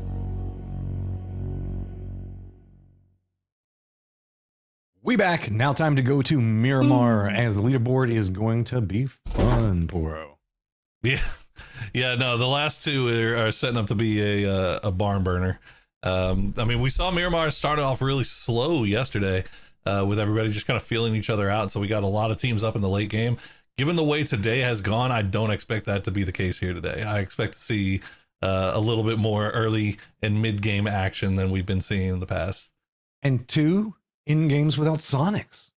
Two So in-games without allowing Sonics. opportunities for other teams. Look at that. They're falling Trickle off, down man. points. They're terrible. I know. God. I don't remember their total point. It's still something ridiculous. Like their bad game. I'm going to come back over here and see. So what? Game number 9. Oh, it hasn't updated yet. So we'll have to see if the API gets it. But Yeah, the first time they finished below outside of the top 4. So, but yeah, they're trash. No, but it's good, right? Because you don't have the Sonics in there just kind of feasting on everybody. But it's also kind of bad because it's also allowing some of these other teams that are performing well, but maybe not as well as Sonics, like TSM, Legacy, those teams to kind of keep collecting points and moving that cut line farther up. So right now, it hasn't really been that way. You still got Gas Cans at the cut line with 68 points. Legacy has had a couple of bad games, so they're only in third by 73 points. But then you got right behind them, you got Rent Free with 65, Falcons with 63, you got 58, 54, 50, 50, 45, 40. I mean, everybody still with one good game could get right in the mix for this top 4 spot. one good game, and Miramar up and in the air right now, playing path, I guess kind of eastern. There's no other way to describe it but that. Yes, it does end over the islands. Stop. No. It also goes over Oasis. I don't like island games. That's what I want. I know everybody always talks about island games. I don't terrible. think they're very fun. They're boring. It's I just prefer it's drumstick if you're going to go that way. It's honestly island games. Everybody kills each other by circle 3, and then you got like 3 teams left just snaking it out for 20 minutes. Well, to be fair, most of our games have been in, like the last 2, I feel like ended at circle 5. So I mean, you're not We're wrong. not that far off That of it. is that is fair. All right, so maybe that's not the most appropriate comparison, but we'll see. We'll see where we decide to go. I'm hoping Oasis. I really like new Oasis. I have not seen a comp end game up there. I don't not like in Oasis. I've seen it around Oasis, but I haven't seen one in Oasis yet. Oasis So, is my new trailer park. That's where I always wanted to go. Nice. We take those. Like it's cool. I like it. But we'll see. We'll see what we get. Rip to trailer park. You still live on in my heart. One day we'll get like an old school Miramar. Maybe it'll come back. If nothing else, we don't have the water plant hot drop. So looks like Animaniacs won that one away from gas cans. No, that's a weird sentence to say. But Animaniacs, that's been kind of their big victory so far this event, right? And it happened game 1. So like, haven't been a whole lot of other victories other than that, but that's one that they could take with them. They pushed gas cans off of water treatment. So kudos. All right. So San Martin focused, going to be some benefits to spam. But now really a lot of teams on the outside. I've got my eyes kind of drawn over where Toyo, Gas Cans, EM3 are at. Sam Crow's already got some footholds. Legacy going to Campo Militar and elevate up an Oasis with this circle is going to make it kind of interesting on rotation. Just realized I said water treatment when I'm at power plant. I'm an idiot. I Don't worry knew about what me, you chat. meant. I'm That's fine. okay. I'm fine. Chat knows what I meant too, but they like correcting people. So you know what? I did this for you, chat, so you can correct Don't worry. me. and feel Somebody apparently superior. thinks I'm asleep right now, so that's fine. Are you? Are you I sleeping? know. I can't have like, Lord forbid I have some subtlety in my voice instead of being like wacky, waveable, inflatable tube guy. Come on, man. Wake up. Stay woke. We're going. We got this. It's exciting times, man. I know. Let's see. Not much going to be happening at the beginning game, so not exciting times yet, but exciting times soon. Soon. Well, the only thing that sucks is that I mean, this is great for the players. That it's 100% playable, pretty much. Like you can kind of do whatever you want. There's not any weird things getting in the way of your rotations. Everybody's familiar with this circle. It's a pretty vanilla as far as Miramar goes. So that's a good thing for these teams that are kind of in the chase. That they can kind of set up and play this however they want to without having to worry about some wildness going on. But for us, it's going to make it a little bit slow here early on. I mean, we even have a sandstorm on top of EM3, so that's just going to make things a bit more interesting for what's going on over in that eastern area. I'm going to say it's the very rare east to west sandstorm. which would be That really was- big for a lot of these squads. Yeah, that one started on gas cans and pushed in. It's pushing off to the northwest. You don't see those very often. Usually they're west to east. But yeah, or maybe I'm just direction of the full of wind, them. Maybe right? maybe I just don't know what I'm talking about. But I feel like I don't see the east to wests very often. As Mr. Posa kind of found himself out in no man's land and space station letting him know. Well, he is going to be able to kind of navigate it for now, though. Kind of eyeing some of these weirder rotations that are going to be going on. Looks like Haven is going to try to regroup with him, so they're kind of committed into this. EM3 does look like they're going to be rotating through kind of a bad spot. They're going back out of the circle to try to defend against this. No, Glock's vehicle got destroyed and Pippa got knocked. Okay, so maybe the unintentional camp from Toyo is ending up costing them here a little bit, but a nice pickup there from Magno. I mean, you're gonna try to spray into it, but he's just not got the rounds for it, unfortunately. And EM3 just going to squeak that one back out. Death Star Trench not being too big of a problem for them to navigate. They do have to worry about Bestia in front of them, but where are they going to go next? Sam Crow is just kind of the south of this and Shap, so I'm guessing they're just going to loop around. Is DraftKings going to try to defend this? Take a couple of shots, yeah. Try to scare them away, but I mean, is it just going to put them into a gauntlet? Nope. They're going to crest the top of the hill, and they should be able to regroup. Try to scare him away. He's like, we're already scared. Please, just stop it. We just want to go.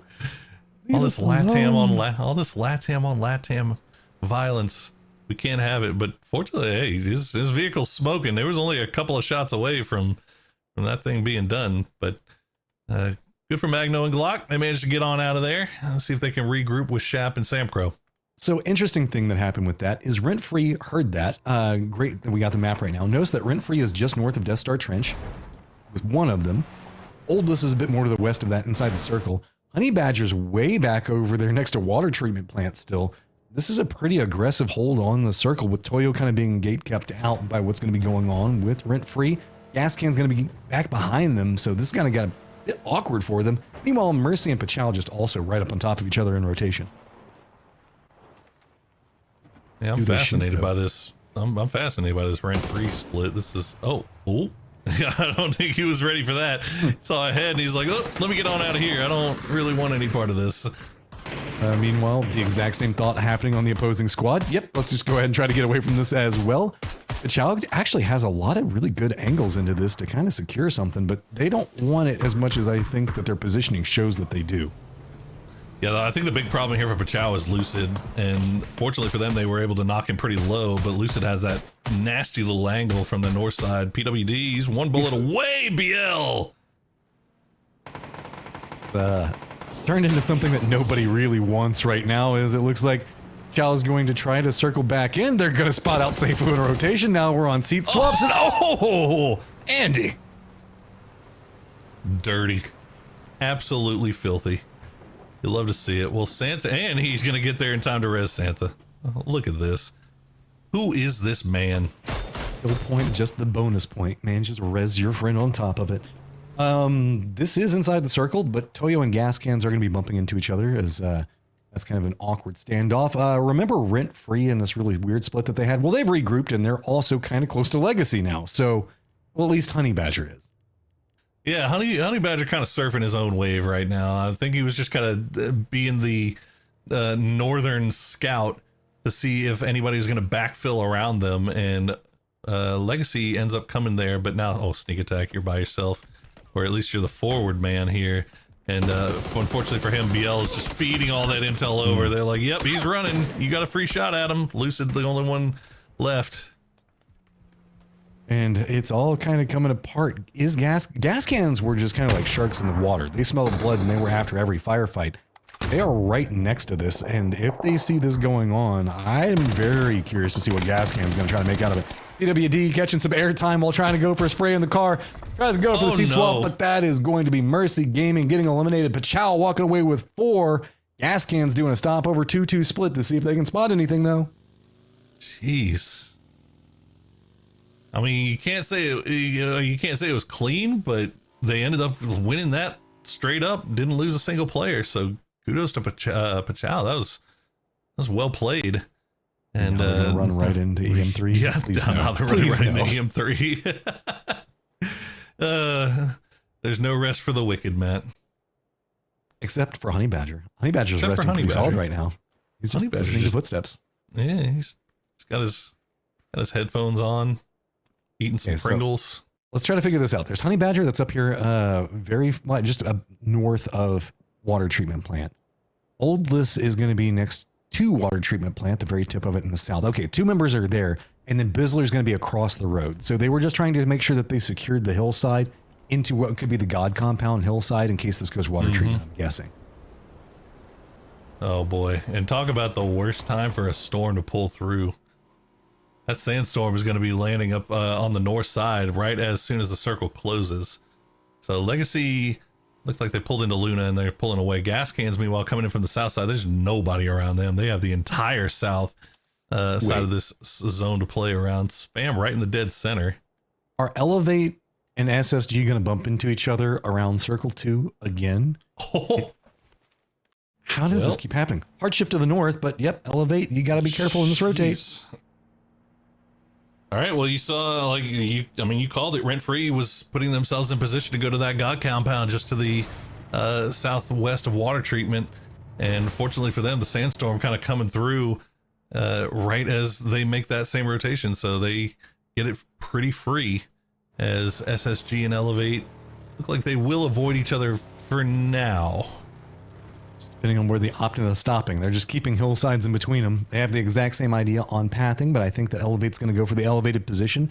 No pun intended, but that's just got a lot of vision to be had there. This has got a lot of space for these players to play, but it's not comfortable space. Technically, all 59 could manage to make it into the circle, but sight lines are going to be the big problem, as yes, we can see Falcon's going to be rotating right next to Toyo. Toyo's going to go ahead and play a bit more to the east, but that is going to mean that Falcons are going to be pretty close to Bestia. But Bestia is busy watching that rotate coming out from Rent Free just a moment ago. So a lot of different factors are going to be looking at. Big factor to keep an eye on, though, is this 2-2 split from Luna Galaxy, because this is pretty late to have a 2-2 split in this strong of a complex area.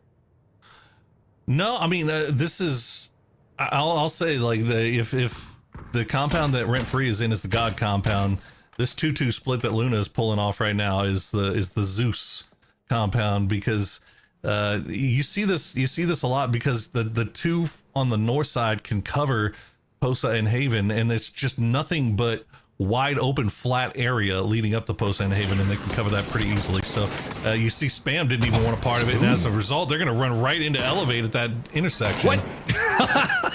What, like, Ross is trying to figure out who's his teammate as all of these vehicles are rolling down up on top of him. Spam just gets ripped apart. Elevate does have some costs inside of this, but Poonage is going to be able to finish it out, should be able to get the res, and bold choices coming out from Elevate. I like to see it, but it gets scary. Holy moly. And they look at them, they're just praying to everything. The Animaniacs didn't figure out what was going on, and it looks like they're going to get lucky and nobody's going to crash onto it. They see the smoke, but they're not in a position to really crash there just yet. They feel comfortable with the compound that they're at. So Elevate getting away with one there, and they'll get everybody back on their feet. TSM playing the high ground that we saw Elevate at just a moment ago. Thinking about, oh, what's going on down there? That much smoke, something fun must have happened. Taking a couple of pot shots. It does look like at least one res come through. Shimboy's going to get resed as well. Now go run into your shanty shacks to try to get some meds, because that's about all you got to work with. Run to your shanties, plebs.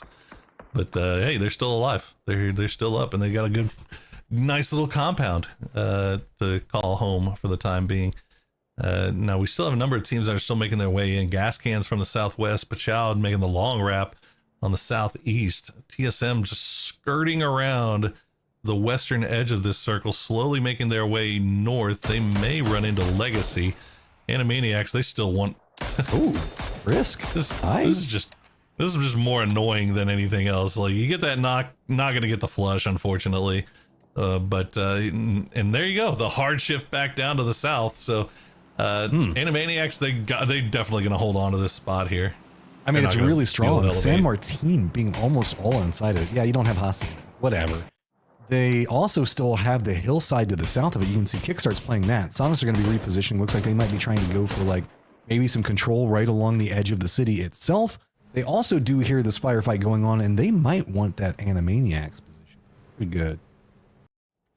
Yeah, there's no real reason to try to push it right now. But the fact that they're Sonics, so they can do whatever they want. Oh well, yeah, they can do whatever they want, but they've had 2 terrible games in a row right now, Matt. They need to right the ship and salvage their tournament. So I think they probably will play it a little bit. I think they'll probably play it a little bit more slow, just play it on that edge of San Martin. We'll see though. We'll see. We see Toyo actually sending Emmy through e-pickup to do a little scouting to see what they can find for themselves, as they are still off to the north of water treatment. What? Yeah. That just shut down my brain, dude. The car was just rolling. Oh, Legacy.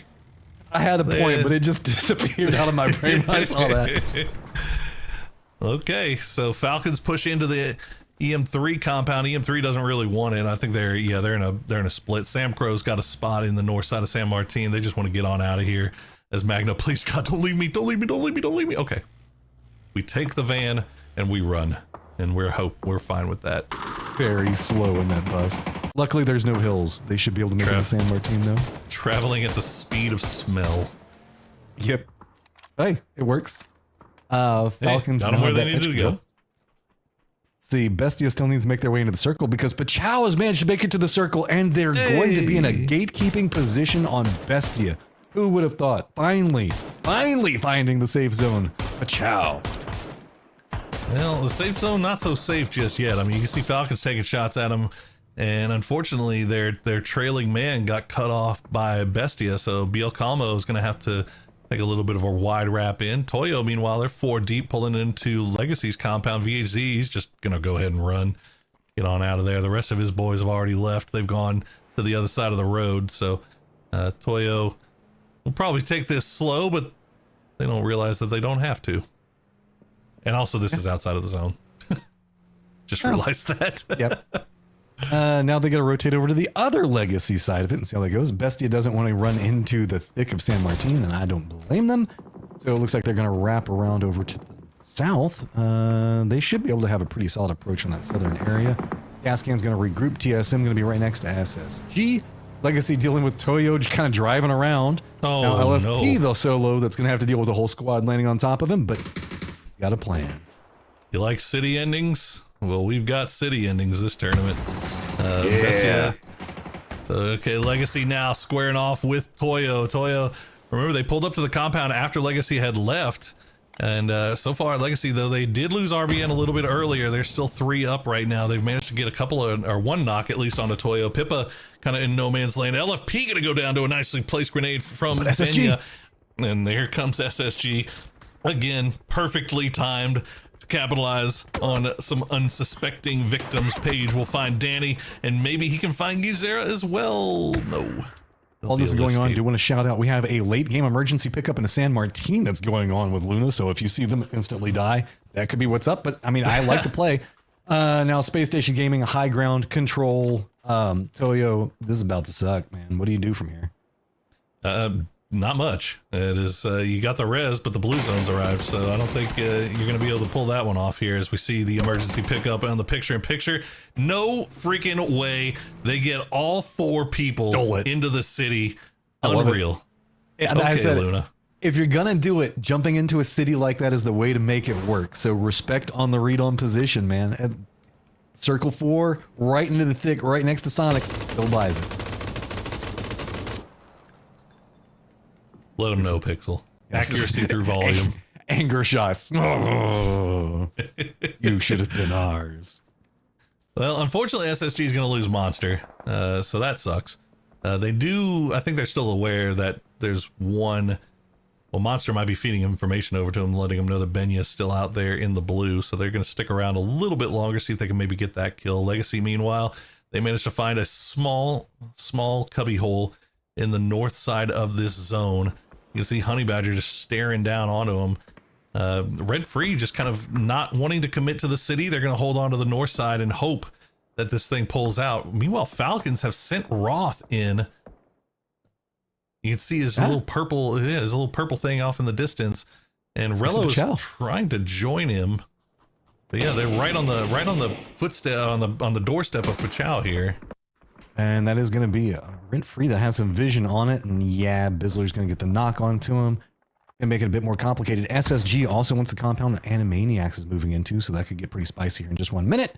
As Animaniacs does want to defend this up, but SSG doesn't have a lot of choices. I mean, I guess they could kind of move down the hillside, but it looks like they're afraid to peek that angle because that compounds really do have good oversight on it. Problem is, everybody's kind of caught up on what's going on inside of San Martin itself because we still got 47 alive. Benya actually going to make it back into this zone? There's no way. And okay, so most of the city's still inside the zone. Legacy already sending it, trying to find somewhere safe to play, but they've got Rent Free just above them that are looking at them. Animaniacs, they're going to try to get rid of SSG. Look at them pushing with the Panzer in hand. Pixel is ready for somebody to peek. Hey, oh, yep, Legacy's done. Never mind. EM3 going to find him. I don't know. Animaniacs with his high ground might be able to buy something big. They spot out the tail end of it. Not going to get the knock that they want, though. It's going to reveal out. Reinforcements now coming up onto this one, but compound has now started to be secured. What do you do if you're Animaniacs? You take a step back and retreat. Well, meanwhile, Benya has snuck into the safe zone, and he could get involved in this. Benya actually stays alive. Good for him. Okay, Toyo's still in it then. But yeah, you can see all the utilities starting to come out. Page tries to go for the wide flank. T-Plants has that high ground, and he wins the 1v1, but not without taking a lot of damage in return. What a grenade from Cowboy. That was a beautiful toss. Near on, perfectly cooked with the bounce. Now it's just going to be the push in, finding more and more success. Pixel wants it, man. You can see he's just running around. It's like, look, peek me. Peek me.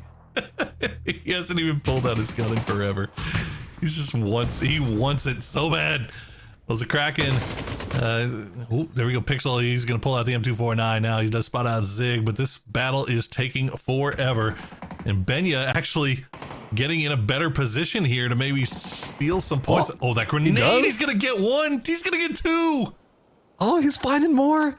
All right, Animaniacs now having to respond to the new threat back behind them. Does spot him out, goes for the shots, but that's allowing SSG to counter move around this. They just want to try to get on this hillside, look back in and see if they can lock down any movement coming out of the compound itself. 2 members up looking forward. They are going to spot out Zig. Well, actually, no, they're not. Benya's going to go ahead and get that one as well. Benya just buying points right now. Yeah, no, FCCZ was the last player there, so SSG will take him. But no, yeah, you can see SSG looking off to the north, man. They really want to spot out Benya here, but they have this high ground. Yeah, he's gone. He's dipped. He's out of there. But they have the high ground. They'd like to hold on to it for as long as they can. Benya's moved aggressively to try to catch up SSG, so that might be big here in a moment. Rent Free got a ton of control, but he's waiting. They don't have a big reason to link up over this right now. Goes for the shots in. No. Support's going to be coming out. Toyo, can you keep this going? Can you buy more? He's at 11 HP. He's got to step away, and that is a scary angle to go for. Pixel wants it. He's going to look around this corner. He should be able to spot out the feet and finally finishes out. Should be able to res Cowboy as well. Yeah, I don't know if going for the heal there was a little ambitious. Yeah. But you know what? You can't fault Benya. He pulled off some magical things there for Toyo. And again, we're getting another urban city finish. This time it's going to be San Martin. And we have 37 alive, 11 teams left in this. SSG and Rent Free, the only teams that have to make, actually, no, Falcons as well have to make their way in. But for everybody else, they've got their compounds. They're ready to hold it down. This is totally different than the Yasnaya one. Look, there's not much smoke down. Everybody's already got their compound. They're like, you just don't come over here and you stay in your house. Everything's going to be okay for right now. It's just these late movers coming in. See, Falcons are going to be trying to make some rotations, but it's pretty okay for now. Rent Free has the problem in front of them. They've got EM3 on one side and they've got Pachow on the other. And this is going to be very hard push. They do at least find the weakened point on this one with EM3. So with the smoke wall down, they can try to run into that, but they really want to bring Gats because they know that this is going to be a firefight. Yeah, it's a super unfortunate timing for that knock onto Gats. It looks like they should be able to get the res and get him healed up in time to still use that smoke wall, but it's ticking down. You can see they've got to get going, and they're going to go ahead and send it. Do you like frames? Because there are none to be had here. Rent Free is going to make the charge into EM3. EM3 is going to be much further back in their defense. Glock's going to be able to spot out, but Bizzler spots him out first. Now it's going to be high ground. Magno's going to get the knock in, but that feeds the information that Rent Free wants back over to him. Oh, that didn't go the way that they wanted to. Rent Free loses another, and Gats trying to make the run in. Bizzler trying to figure out, does he commit into going for a kill first, or does he go for reses and control? They don't know exactly how many are going to be holding this down, but they're just going to molly everything up at the top of it to see if maybe, you can see he's contemplating it. Do we go for Gats? That's scary. Yeah, you can go for the res. You just have to molly that window, make sure he can't peek for at least a little bit of time, and then they can hold off long enough to go for that res. Now Gats, I don't think they can get him. Yeah, Santa will go ahead and finish him off. As Pachao, they're still looking over in this direction, but Magno, the last player alive, he is playing around that window very dangerously, considering they've got 3 guys peeking it. Nobody else has really been taking shots at Rent Free, so they're probably figuring it out. Magno's going to just continue to smoke, see if he can get something. Does get the knock on Bizzler. Oldless is going to go down as well. Magno doing a great job on this upper level defense. Honey Badger now still trying to play around down below this one, having to deal with the pressure that's being brought, just trying to shuffle his friends' backs. Okay, it's okay. Reset, guys. We just got to go for the res, but Pachao reads this. They realize the firefight, the weakened squad. They picked up one of the kills a moment ago. They are now trying to flood in back behind this one, and I don't know if Rent Free is expecting this one. Magna just going for the shots in, and it's going to be Pachao that comes in and rescues him. Oh, Magno. He's going to stay alive for a little bit longer. Honey Badger just spraying through the smoke, and Pachao, good timing on them, good read of the situation. But now can Magno hold off yet another team? He's like, you know what? I don't even want to have to deal with it. Let me get out of here. I will play the wall instead. And they've got a long way to go, too, because the circle has cut back to the south once again. He just put up the guns even. He was trying to run. He's not going to make it. Magno is going to go down. Fixin's going to find him. So TSM, Luna on control of the roads right now, while Sonics has got the high ground and vision. Everybody else pretty much going to have to be sneaking into this one, and crossing a road in a city ending sucks. Yeah, nothing about this is good. Elevate down to just Shinboy, trying to find his way in from the north side, but unfortunately for him, Pachao has spotted him. Gas has left Vox over there looking for him as well. Luna in a good position, TSM in great position, Sonic's in great position. Right now, Bestia trying to clean up what's left of Falcons, but they're also doing it while getting shot in the back. Pachao, 10 kills, man. They are looking so good, but this is going to be a big ask to try to get them across here. Boy, speaking that wall, he wants something out of it, but you can see he took a couple of bullets going for that peak. Now he has to kind of defend in.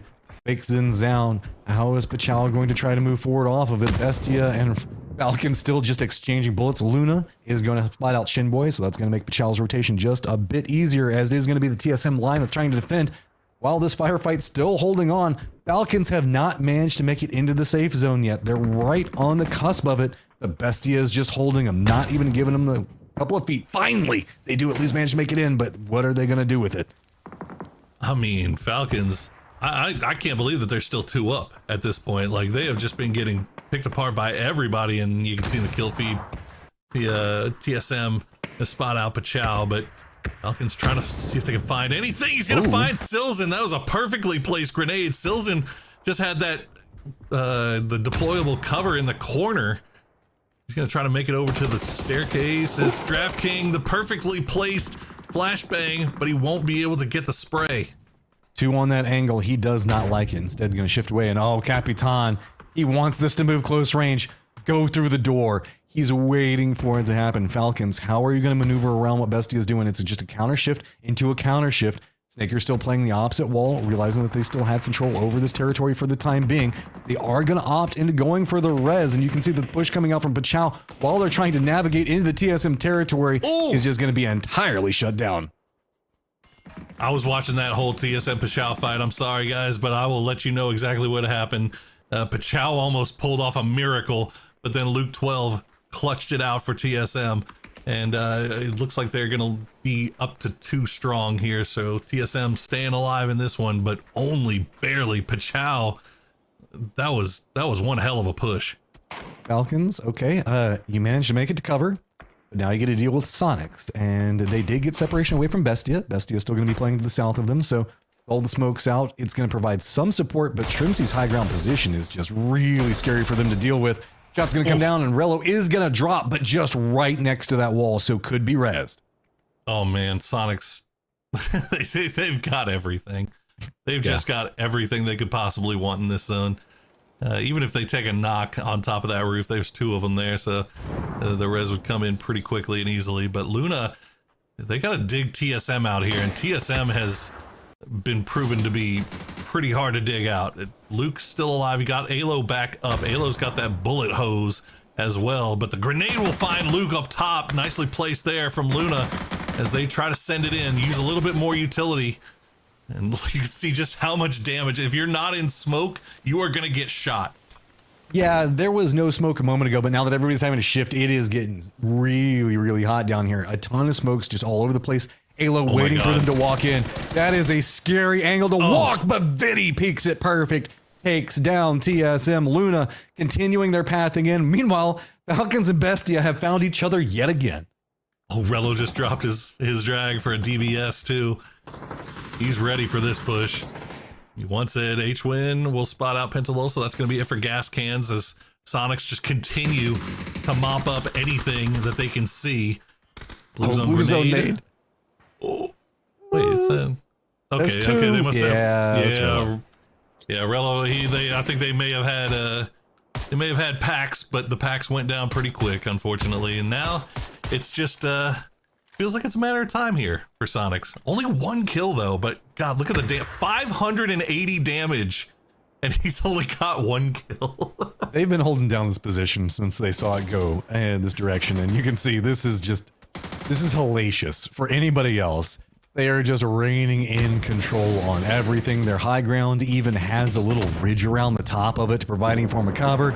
You wanted to pick up a couple more kills where they're just going to find them all, as now it is just 1 member up for Bestia and DraftKing. And you can see the Sonics now going to go ahead and make landfall, make the push in right after him. DraftKing, what you got? This is going to be a hard-fought victory if you can manage to get it. Come on, DraftKing. You got this. Look at all the ammo. Get your shotgun. Get your shotgun. Oh, there's 2! He's a hero! Oh, kickstart. We'll clutch it out, and there you go. DraftKings says, I'm not denying a point. I'm denying you the ability to kill me for free. Gets 2 knocks on the process, but Sonics ends up with their 3rd win of the tournament. And only 7 kills this time, but you know what? 3,000 damage, and they only had 7 kills. And all of those came in the very end. I mean, 6 of them came out from there. But Chow, though, 12 kills. God almighty. Finding themselves a very kill-friendly game for them, man. That was... that was good. Yeah, no. I like that one. But Chow was terrifying that game. Like, they were running that north side. Like, they were looking really, really good. The timing of their pushes was great. The fact that they were making that push across the street into TSM. TSM got 2 instant knocks. And then Santastico managed to get 2 knocks back on them and managed to get a couple of the boys back up. So Pachow was able to actually cross that street. And then they ended up getting the last knock. And unfortunately for them, Luke 12 just pulls off a hero play and comes and gets the last 2. So really, really interesting fight up there while we were watching Falcons fight Bestia. So, I mean, that's what happens. When you're in the city, there's a lot of cool fights going on. Let's see what happened in all the chaos as we got tons of kills to be looking at. Sonic's going to be in first place with 17, but Pachow with only 1 placement point, but 12 kills going to be in second. Luna Galaxy finding another good game at 11 points for them. Bestie back behind them with 9. TSM with 9. Elevate on the board with 6. Gas Cans and Space Station Gaming rounding out 5 apiece. I mean, that's big for Pachow and Luna, for Pachow, Luna, and Bestia, really, because these are all teams that have kind of fallen off a little bit today, and they managed to pick up a nice little stack of points, and more importantly, Sonics gets the win, so they get the biggest lion's share of it, and the teams that they're chasing all finish below them. So this is going to be interesting overall leaderboard, seeing where Pachow, especially Pachow and Luna Galaxy now sit. Okay, up at the top, it's 149, buying more space, getting bigger away from TSM, still holding about 60-ish points. That's absolutely ridiculous. Then it drops down 20 points into Legacy, then a 1 point differential between them and Gas Cans. 4 points down to Luna Galaxy, 1 point yet again down to Rent Free, 1 point again down to Falcons, And then 8 is the next biggest drop off into Bestia. The left side is just a cluster, dude. It's wild. It's wild. You know, once again, I'll remind everybody, if you just joined, it's the qualifying teams. It's going to be the top 3 from this lobby plus Sonics. So Sonics has already qualified, so it's going to be the top 3 after Sonics. So that 4th place right now is looking like what's going to be the cut line. And we've still got another 6 games to play tomorrow and 1 more here tonight, but it is real close. It is anybody's game at this point. I'm excited. Nail biter moving into our last one. So let's go ahead and run to the break, and we will get set and ready for our last Miramar of the day.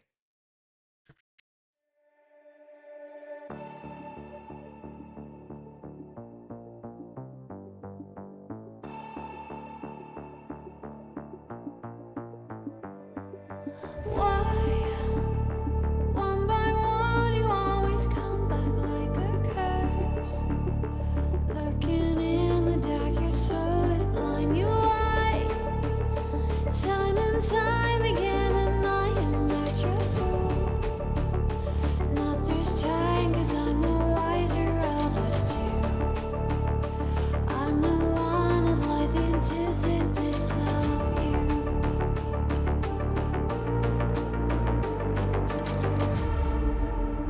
If you shoot, I'll take you. If you run, I'll chase you. If you scream, I'll whisper la-di-da-di-da-da-da. This is all you ever wanted. Take it all, you deserve it. This is how we're gonna end it. La-di-da-di-da-da. Take it all, you deserve it.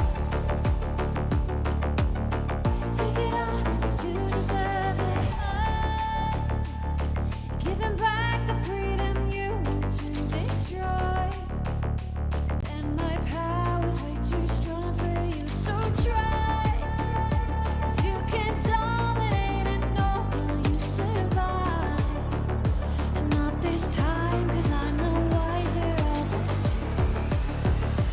I'm the one of light, the antithesis of you.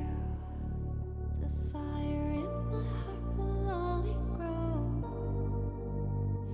If you shut the gates, I'll burn them down. I am 1,000 steps ahead of you. You'll see soon.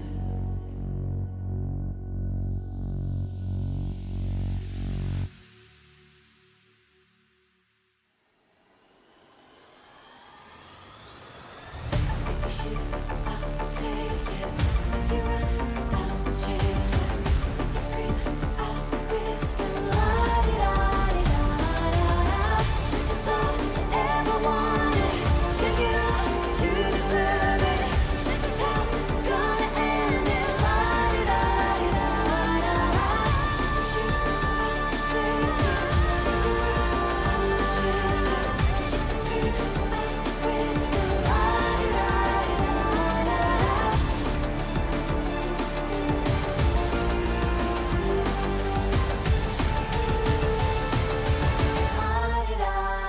La-di-da-di-da-da-da. I am 1,000 steps ahead of you. You'll see soon.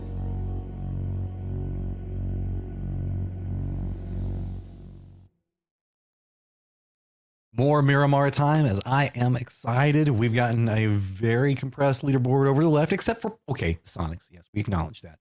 But Sonics being the influencer to make it why it is so compressed, as the point sponge still be sponging, Boro. It do be sponging, but look, it's not that we don't care about Sonics. It's that Sonics have already qualified for EWC. So them blowing out the whole lobby doesn't really make a difference in the grand scheme of things of who gets to go to LAN. In terms of PGC points, great. It's fantastic. They're setting themselves up for a nice little stack of PGC points, which is awesome. But we're really interested on who the 3 teams from the Americas region are going to be to join the Sonics in Riyadh to represent the Americas at EWC. And right now, again, as it has been, it feels like this whole tournament, it's anybody's game. Still tons of options. Is I know we say that it's anybody's game quite a bit, but Well, TSM, really, we just TSM's keep looking pretty seeing good. this. We keep seeing those fluctuations going over. But I mean, we still have a whole day tomorrow and Miramar going into this one. TSM, True. though, definitely feels more alive. Like, this is what I was expecting out of TSM today, yesterday. They just didn't have the spectacular showing. Sure, circles are hard, but at a certain point, you just got to deal with what you're handed. And TSM are definitely doing that today. Yeah, no, TSM's been looking fantastic the last couple of days. Now, yesterday it was a little bit more of an average performance. Like, they didn't, light any fires under anybody, but you could just you could tell if you've watched TSM play for any amount of time, you could tell that they were playing a little bit more aggressive, a little bit more confident. They were playing a little bit more like let's take it to the lobby.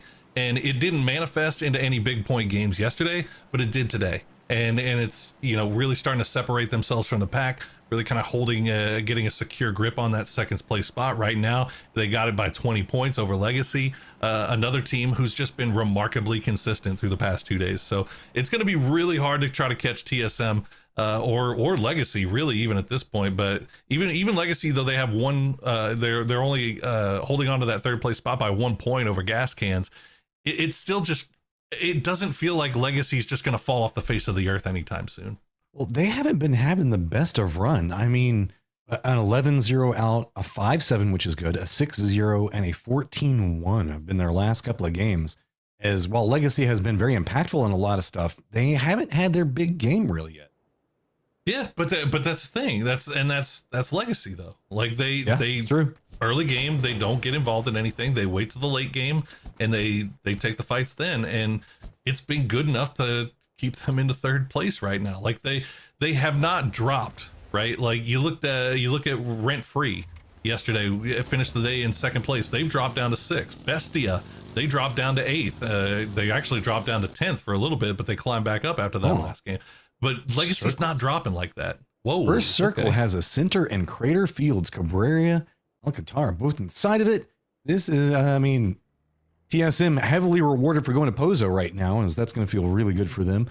Everybody that's kind of drifting down to the southeast that was just trying to use the plane path going to be in some, I wouldn't say some trouble, but it's going to be pretty annoying because the way that the circle sits, dude, rotations are going to be a pain. Yeah, it's not going to be great. It's there's a lot of high ground around there. It's you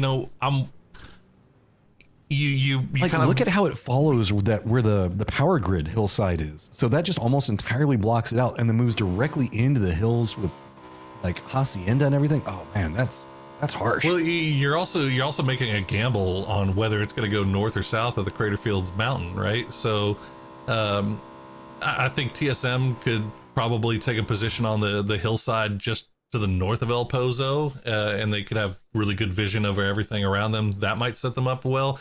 Gas Cans, you can see already making their way through La Cobe and trying to center up a little bit more. But yeah, I mean, so many teams off to the south here. The south side of this circle is going to be really, really brutal. Hey, now how does it cook to that stage? As you can see, Mercy already around that Oasis area, starting to make some moves. TSM, again, they've got Pozo to work with.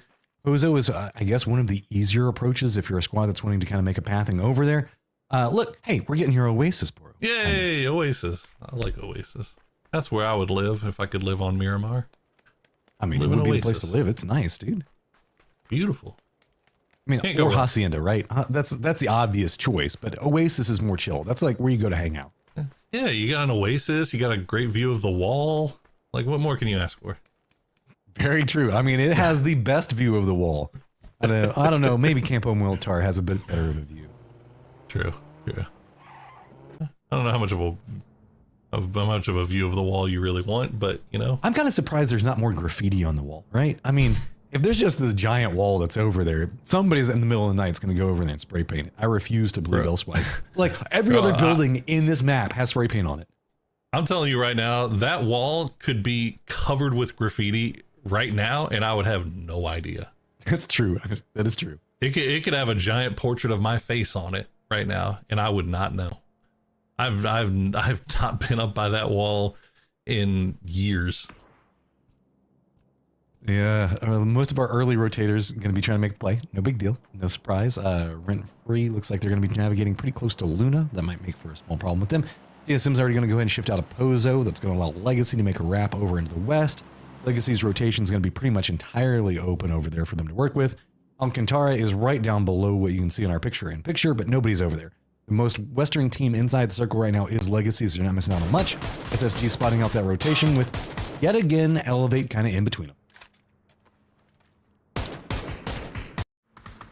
Okay, nothing too terrible right here, so I think Rent-Free will be all right. Just letting them know, hey, guess what? We have ammo. Good for you.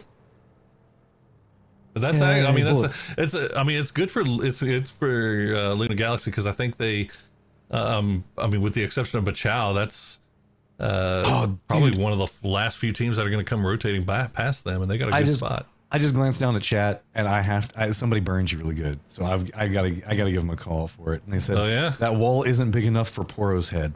That's fair. That's fair. I do have a huge noggin.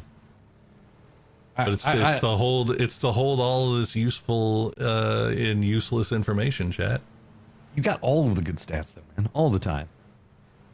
You want to know how many tires pop? Poro's got you. You want to know distance traveled? He knows that too. Stop putting me on. I don't have it now. Doesn't matter. Used to have it. Still have it in there somewhere. used to have it. I can tell you. I can tell you that Shrimsy was our guy that used to shoot out all the windows. Vegas used to be that too. Kickstart was more of a fence breaker, I think. You send me all kinds of inside information what's going on with teams, so I know you know what's up. I half of the stuff, well, like more than that. I feel like 90% of the stuff that I know is like I'm under NDA not to say. Yeah, I've got a lot of friend NDAs going on too, where it's like, interesting. I never would have thought that this would have happened. I'm totally shocked. Little friend DAs is what we call them. But you know what though? It's fine. We try to we do the work for you, chat, so that you can become more knowledgeable and feel better and become fans of each of these players. We try to do as much as we can to let you know about the real players. Getting them to live rent free in your head. Like you like them so much. Like Richie cannot stand Bronco tires. Stupid Bronco tires. Talking trash about him and his mom. This is what happens in early Miramar when rotations are just kind of rotations. Yeah, when it's 100% playable. Yeah. We're doing qualifiers right now, so we're just cutting it a bit more loose. We're not going to be trying to find some inspirational way to talk about SSG rotating west of Pozo, where Alcantara is the closest thing next to them, and Legacy after that. We're not in a nail biter situation, guys. I'm not going to give you a 7-page soliloquy on rotation paths and heat zones. You want that? Go watch Toby's stream. We got it. We got Bachao. It's rotating north of Oasis for the first jokes. time inside of this event. You come to me for jokes, man. Come to me for or used cars. Southern slang and your used cars. Yeah, I have to bring that back at some point. I do miss the Pros used car a lot. I don't even remember all of the lore and how it got to like rats and everything else like that. It just got like 7 levels deep, man. Look, man, it got real weird there for a while. I was in a dark place. I was fighting demons. And so was he. And were the demons rats? They may have been.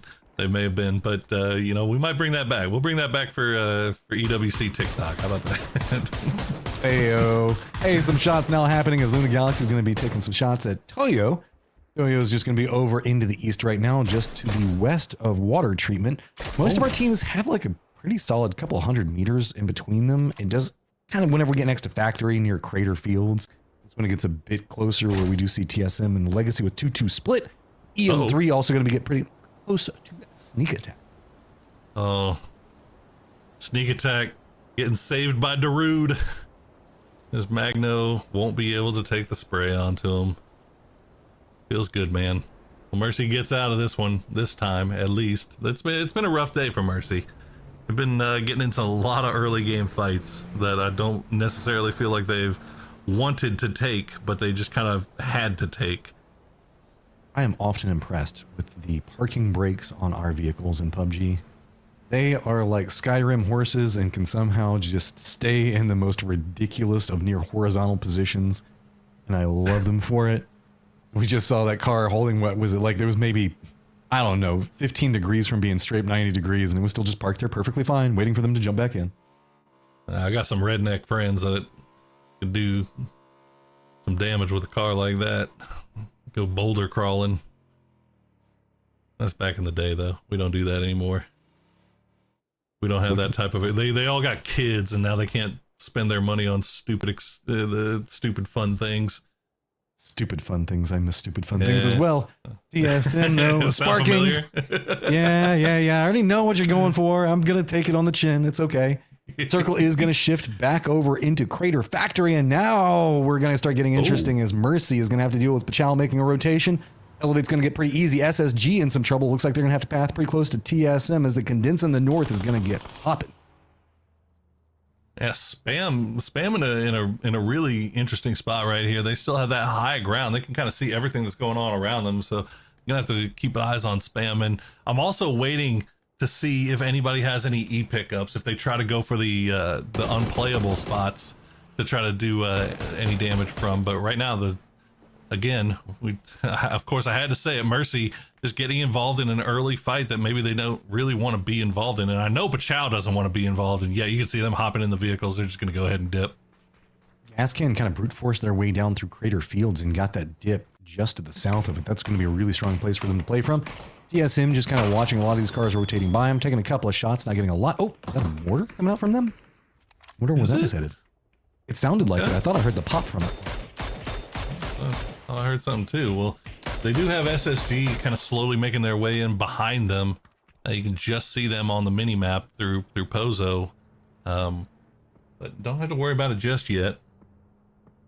Elevate, meanwhile, they're actually kind of dead center circle. They're not the one, no high ground obviously to speak of, but they've got at least some hard cover that they can play down there. Now Sonics is just around them, and you can see Sonic starting to take shots now as well. Animaniacs, they're just going to do a 2-2 split along the roadside. That might pay dividends here soon, because there's still a number of teams off to the north and east that might want to try to rotate through to get a little closer to center. Sonic's got some vision onto TSM and Pozo. They've got a lot of information from this position. Not a lot of rotations are going to be coming near them, though. Maybe Legacy we might see in just a bit. Magno looks like he's kind of cresting up, and it's going to be Rent Free that they're going to be bumping into. I feel like we've been seeing EM3 and Rent Free bump into each other pretty frequently here. Well, it feels like EM3 is starting to go for these like mid-game splits where they're just getting a little bit close to everybody. And look at this, Rent Free. We're just flying prone. Do they know? They have to. Is this a next level strategy where they pretend that it's empty so that way somebody walks up? That might be it. Maybe Magno hadn't bid on it yet, though. As maybe this is them saying like, oh yeah, this compound's free because here comes the rest of the boys. And now Magno's right it's there. Dirty. It's so dirty, but they don't get anything out of it yet. Okay, finally got one knock. There's the second one. Okay, even getting some tires out of it. Sam Crow, I mean, if you're EM3, dude, that's still, but Mercy's jumping in on this.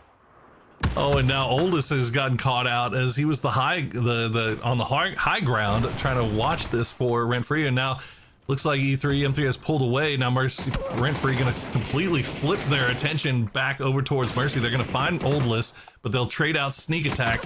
Gat's going to have to stop down to heal up a little bit, but Seifu gets the flank on a Honey Badger. And now EM3 looks like they decide to get the heals off, the res is off, and now they want into on this again.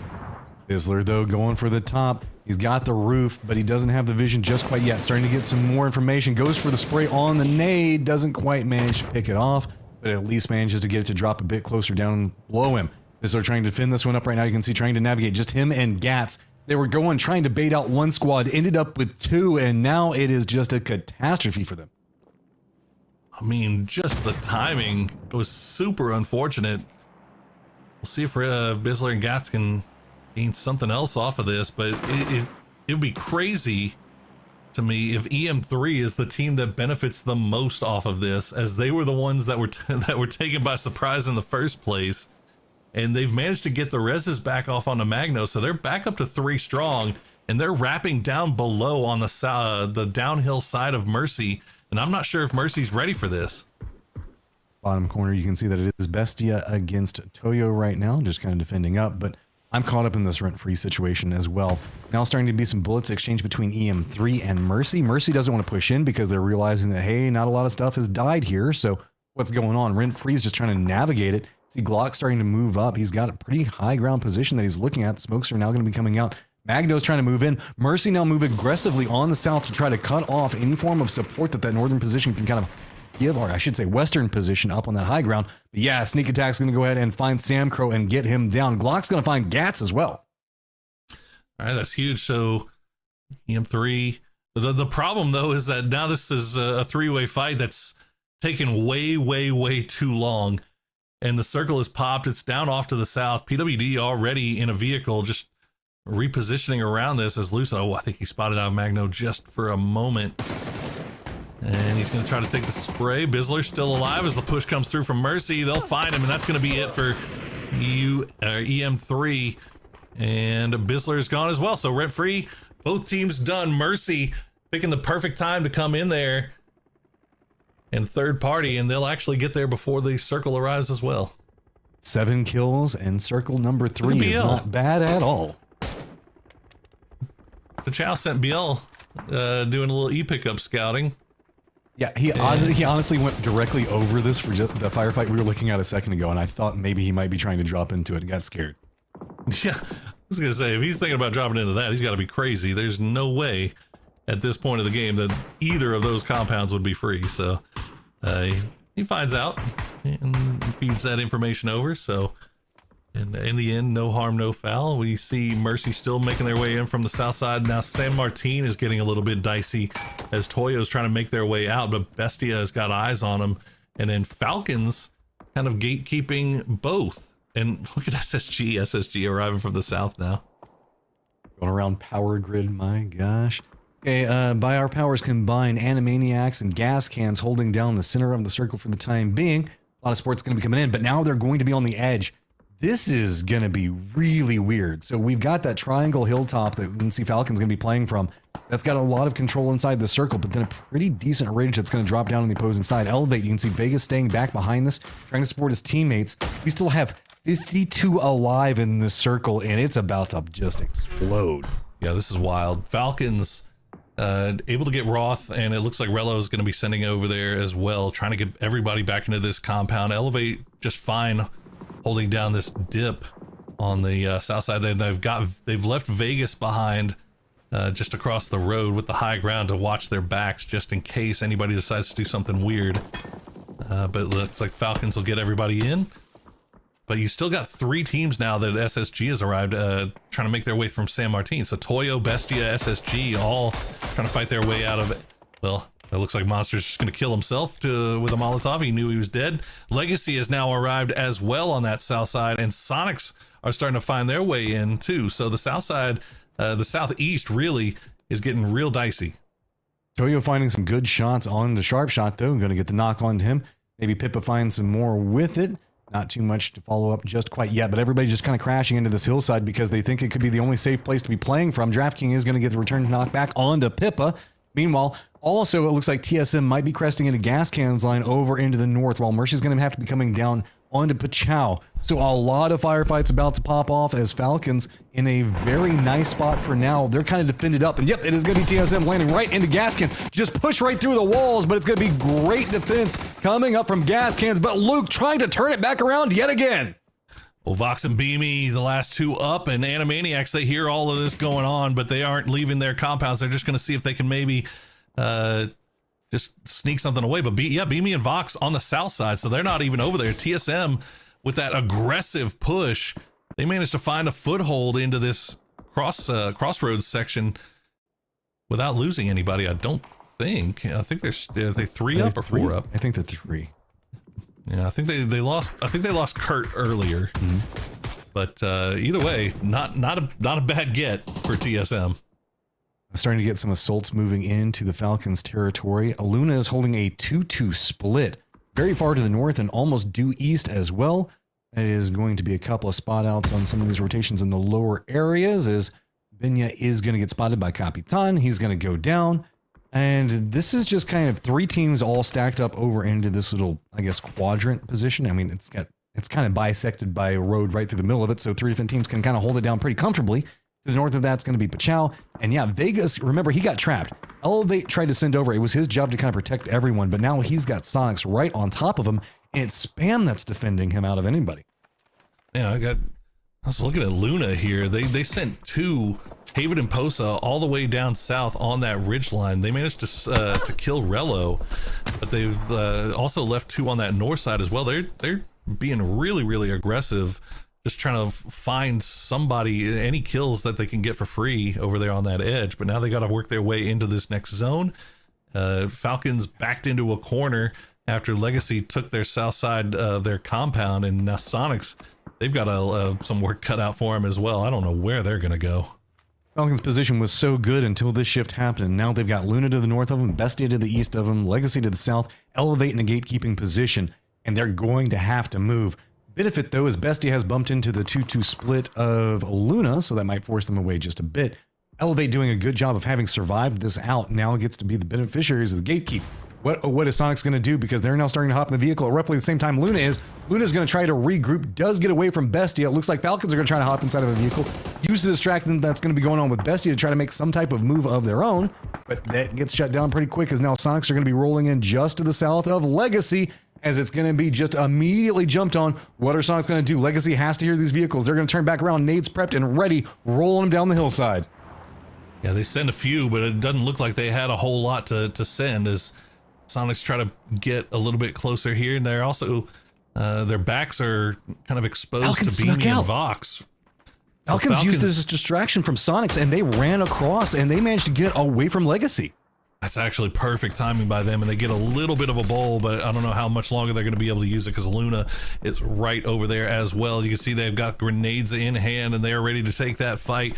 Sonic's still staying alive. We're keeping eyes on all these fights, guys, as Luna trying to get within grenade range. Falcons just not allowing it to happen, though. You can see the utility being sent back their way, and the thing that they're hoping for is that Luna will stay at bay long enough, and yep, there you have it. Bestia has snuck up behind him. Silzen going to force Luna to drop those deployable covers and set up shop there. So now Bestia going to be backstabbing on top of Luna. Legacy also look like they're starting to eye the direction where Bestia is going to be.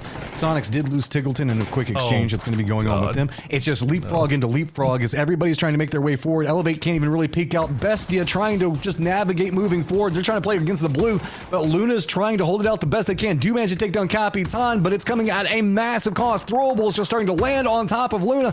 Bestia just trying to navigate it. DraftKings tries to step forward. He's going to go down. It is just a mess over here, and Falcons are watching it all. And Falcons haven't been able to do anything really. They haven't been able to get involved in this because they took a knock, but Mercy on the other side of the road with the high ground is taking shots down into this as well. Silzen will try to be the danger man. Comes up. No, Posa is ready for it. Now Falcons are trying to get they're trying to watch against what's happening with Falcons, and Falcons are trying to drop in every single nade they can. They're getting a lot of damage, haven't gotten the flushes that they want just quite yet, but those smokes are still full up, fully plumed. There's also a firefight while Sonic's sent into Legacy, trying to make sure that they get some control into that. Spam's now distracted. They can't focus in on what's going on with Falcons and Luna, but there is a big cost for Luna. You can see now just down to Zirakin. Yeah, like you said, Falcons and or Sonics and Legacy fighting us now 1v1 Shrimsy versus Gizera on the side, and in the picture-in-picture you can see Falcons. Meanwhile, all those grenades, they weren't able to take care of Zakraken. Zakraken still has a grenade in hand. Blood just waiting for him to push. He's not revealed himself just yet. This is such a 1v1. Gizera, Shrimsy, back and forth. Nate is going to hit some damage. He's going to try to step up into it. Shrimsy does take down Gizera by some more space, but here comes Gas Cans. They're sending it right up on top of him. Falcon's still trying to defend up against Kraken as he's trying to make his move in. This is just chaos. It's the return of Himsy. He got 3 of those Legacy boys, as it looks like Gas Cans were trying to make a wrap in and try to take care of what was left of Sonics, as Beamy's the last one alive here. Now Flood, the rest of the boys, going to try to push in. It's a Kraken, not going to go down to the first one. Can Roth get him? Roth peeking through that window. Yeah, he will. Okay. And that'll be it for Luna Galaxy, as Beamy will spot out the Sonics. And that's going to be 5 kills now picked up for the Gas Cans. Big party going on down there between Animaniacs and TSM. They're enjoying listening to all of this. Pachau also has to deal with Mercy that shifted in pretty close. Falcons with the new shift do have to compete up against where Spam might be moving. Beamy doesn't have an easy path to get down to Vox, so Vox is probably going to go down here. Falcons are just sending it to the south. This is going to be right into the position where Spam as well as gas cans are going to be at. Nades coming back up next to them, but they did read it, play away from it. Flood drops down to his belly and is crawling right at Spam. I don't think they meant to let that Murado go, but it just kept on going as they hopped out. But they do have Theros pinned down. They've got Spam hiding behind trees right now, playing around smokes. Roth trying to peek around the edge. Gabri will go down. Theros. Who else is getting involved in this? Is it gas cans? Is it Beamy? No, gas cans is running away from this. He's running down. He wants to go for the res while this is going on. This is just a contained fight between them. Okay, well, Falcons finding their way into the late game for the first time in what feels like forever. Theros just trying to throw some utility, whatever utility he's got, really, just to stay alive a little bit longer. As Gas Cans has managed to get Beamy somehow got the res onto Vox. He got shot out of the car and was lying in the wide open middle of the road, but somehow was able to crawl over to Beamy and get back on his feet. Now Gas Cans lined up against Falcons. Yeah, this is going to be a continuation of this hilltop fight yet again. TSM going to probably have to make a move here inside of this. Mercy's still having to contend with Pachau. They're right on the edge, but they're going to get spotted out by Snaker. Yeah, Mercy, they had that high ground for a long time, but eventually they did have to crash into Pachau's compound. They lose one in the process, and then Pachau slowly but surely strangles them out. They lose one person, but they still have three up. They've still got Santa Fake and BL on that north side of the zone. Their compound is just barely still in.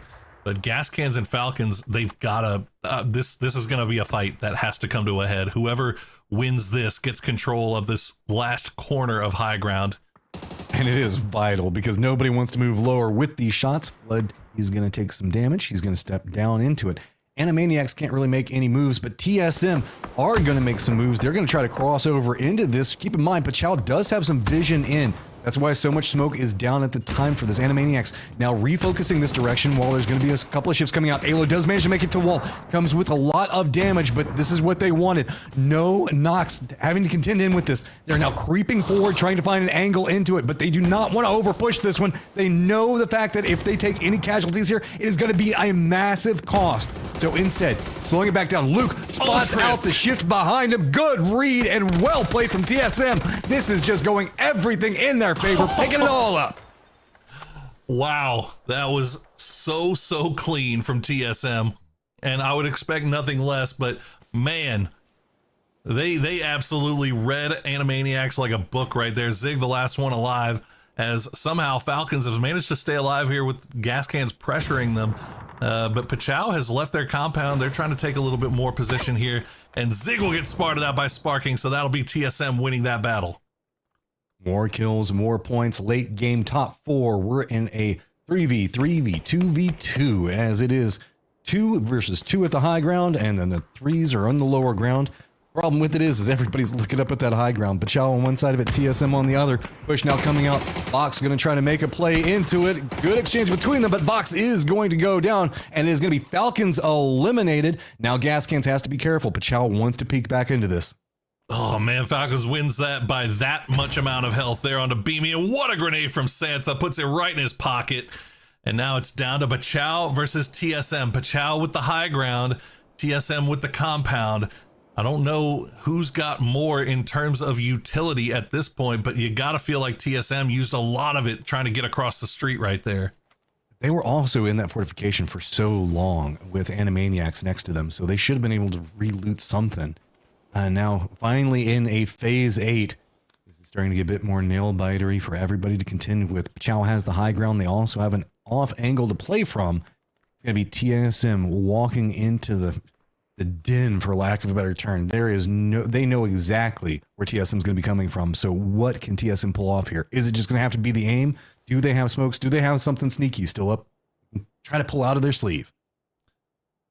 There's just, I don't think Pachau has a lot of utility left either. I mean, remember they had to clean Mercy out of their compound, and Mercy took a while to go down. So They managed to pick up some smokes off of those bodies of Falcons and gas cans, but I don't think either one of those had too much offensive utility because they used it all on each other. Somehow, Sparking managing to get out of that compound and to get a little bit closer here as the blue is creeping in, and it's going to force. There's no loot there. Yeah, it's going to force. Santasco is going to have to leave the spot that he's at, and it looks like they're wrapping back around. They're going to go and join BL and just play from the roadside. Oh, TSM, I like this. Use the vehicle, shift over. ALO buys another one. It comes at But cost that's putting of some yourself right in damage. grenade range, though. Woo! Yeah, I Good connect. don't know. But it's allowed Sparking to creep in back behind this. Look, he's now starting to advance in the high ground, so he might find an angle, sneak back in behind Santa, but he has to make something happen real fast. Luke's all by his lonesome. Tons of smoke down right now. BL, you can see, trying to push in, realizing the fact that, okay, Luke's going to be coming out from here, but can Sparking make something? He's got to find an angle onto Pachow to get some type of knock, and he does. He's going to be onto Fakes and now spins back around. Tons of damage, but it's going to be the blue zone that gets the last little tick. Luke, you've made some big plays. Can you make another? 2v1. His back is against the blue. I think if you're Luke, I think you focus on Santastico right now. He's the high ground man. The only thing keeping him alive is a little bit of a smoke cloud. But Luke gonna send the flashbang over towards BL. Maybe the opportunity to take this rock might be what the play is. BL just holding the edge right now, and nope, Santastico will spot him, and that's gonna be Pachow getting the 7-kill victory in our final game of the day. Solid performance from Pachow. They've really made a climb up, finding kills, big plays coming out. TSM, though, also got to give a shout out to them. They just shot up the leaderboard today, and my God, we have had some amazing games in these qualifiers, Poro. Gas cans on Miramar as well. Like they've made a big old jump here, and it's setting up for a wild and crazy final day. 6 games left to play to determine who will be joining the Sonics in Riyadh for the Esports World Cup. And it is going to be tight. We're going to have to see what those leaderboards look like, but that was a heck of a game for Pachow right there. I mean, there was a lot to be said. A lot of teams just kind of finding ways to survive in some really desperate situations. A lot to look at. Let's go ahead and take a look at the leaderboard, see how this all stacked up for everybody. Pachow going to walk away with 17, big game for them. Gas Cans 14, TSM 12. I mean, look at all of these 10+ games. Our top 5 all have 10+. Well done. I see you, Mercy. They had that high ground spot on the west side. I didn't realize that they were getting as many kills off of that as they ended up getting, but 8 overall and 10 points total will do pretty nice for them. Try to get them a little bit further up the leaderboard, but we'll see what the overall thing is looking like right now. Obviously, Sonics still in the lead. TSM have now broken that 100-point barrier as well. Gas Cans, good enough for 3rd place, 87 points overall, 10 points up on Falcons, who have regained their 4th place spot, 1 point ahead of Legacy. And then 2 points ahead of Pachow, 1 point ahead of Luna Galaxy. Dude, this is still so crazy going in tomorrow. TSM does finally get some reprieve space, though, right? They're buying about 20 points away from Gas Cans, so they're now moving into tomorrow with hoping the fact that they've got some buffer space to play with. Riyadh's starting to feel a lot more comfy for them. Gas Cans does have that distance, but dude, 4th place is a mess. It is. That cut line's going to be crazy, and you know they had a great day today. Gas Cans, big performance coming out from them, especially at the back half of the day, but. Again, 6 games, you have those 6 games, find some success and secure your spot in Riyadh, but you could also find yourself free falling down the leaderboard, rent free, a perfect example of that. They finished in 2nd place overall yesterday, and look at them now in 8th place, 69 points, but they're still with only 10 points within that cut line as well. So rent free, they could find themselves finding success tomorrow and getting right back into the mix. Man, this is turned crazy. We've talked about the point sponge capabilities of what was going on with Sonics, but now we've got TSM. They're starting to really point sponge themselves. So there's 2 essentially dominant forces that are going on, and then it's leading for everybody else to have to scramble and making it to where whenever I was looking at it, I think that pretty much all the way down to what was about 9th or 10th could have an opportunity if they play well tomorrow. And I tell you what, like today we actually had some pretty safe circles. Like these were, so especially on Miramar, Erangel, both of those the zones were pretty calm and collected. I mean, obviously we did have the city finish in San Martin for that, but for the most part in the early game, everything was pretty cool and calm and collected. So you can't really blame it on crazy games like we had yesterday. So, you know, who knows what tomorrow will hold in store now that everything's on the line. Oh, it's just going to get better. So let's go ahead and get everything prepped up. Tomorrow, same time, 6 more games. Yes. You guys know that you want to tune in. It's going to figure out, send us who's going to be going to the Esports World Cup over in Riyadh. Make sure you guys tune back in tomorrow. We will see you then, and I cannot wait.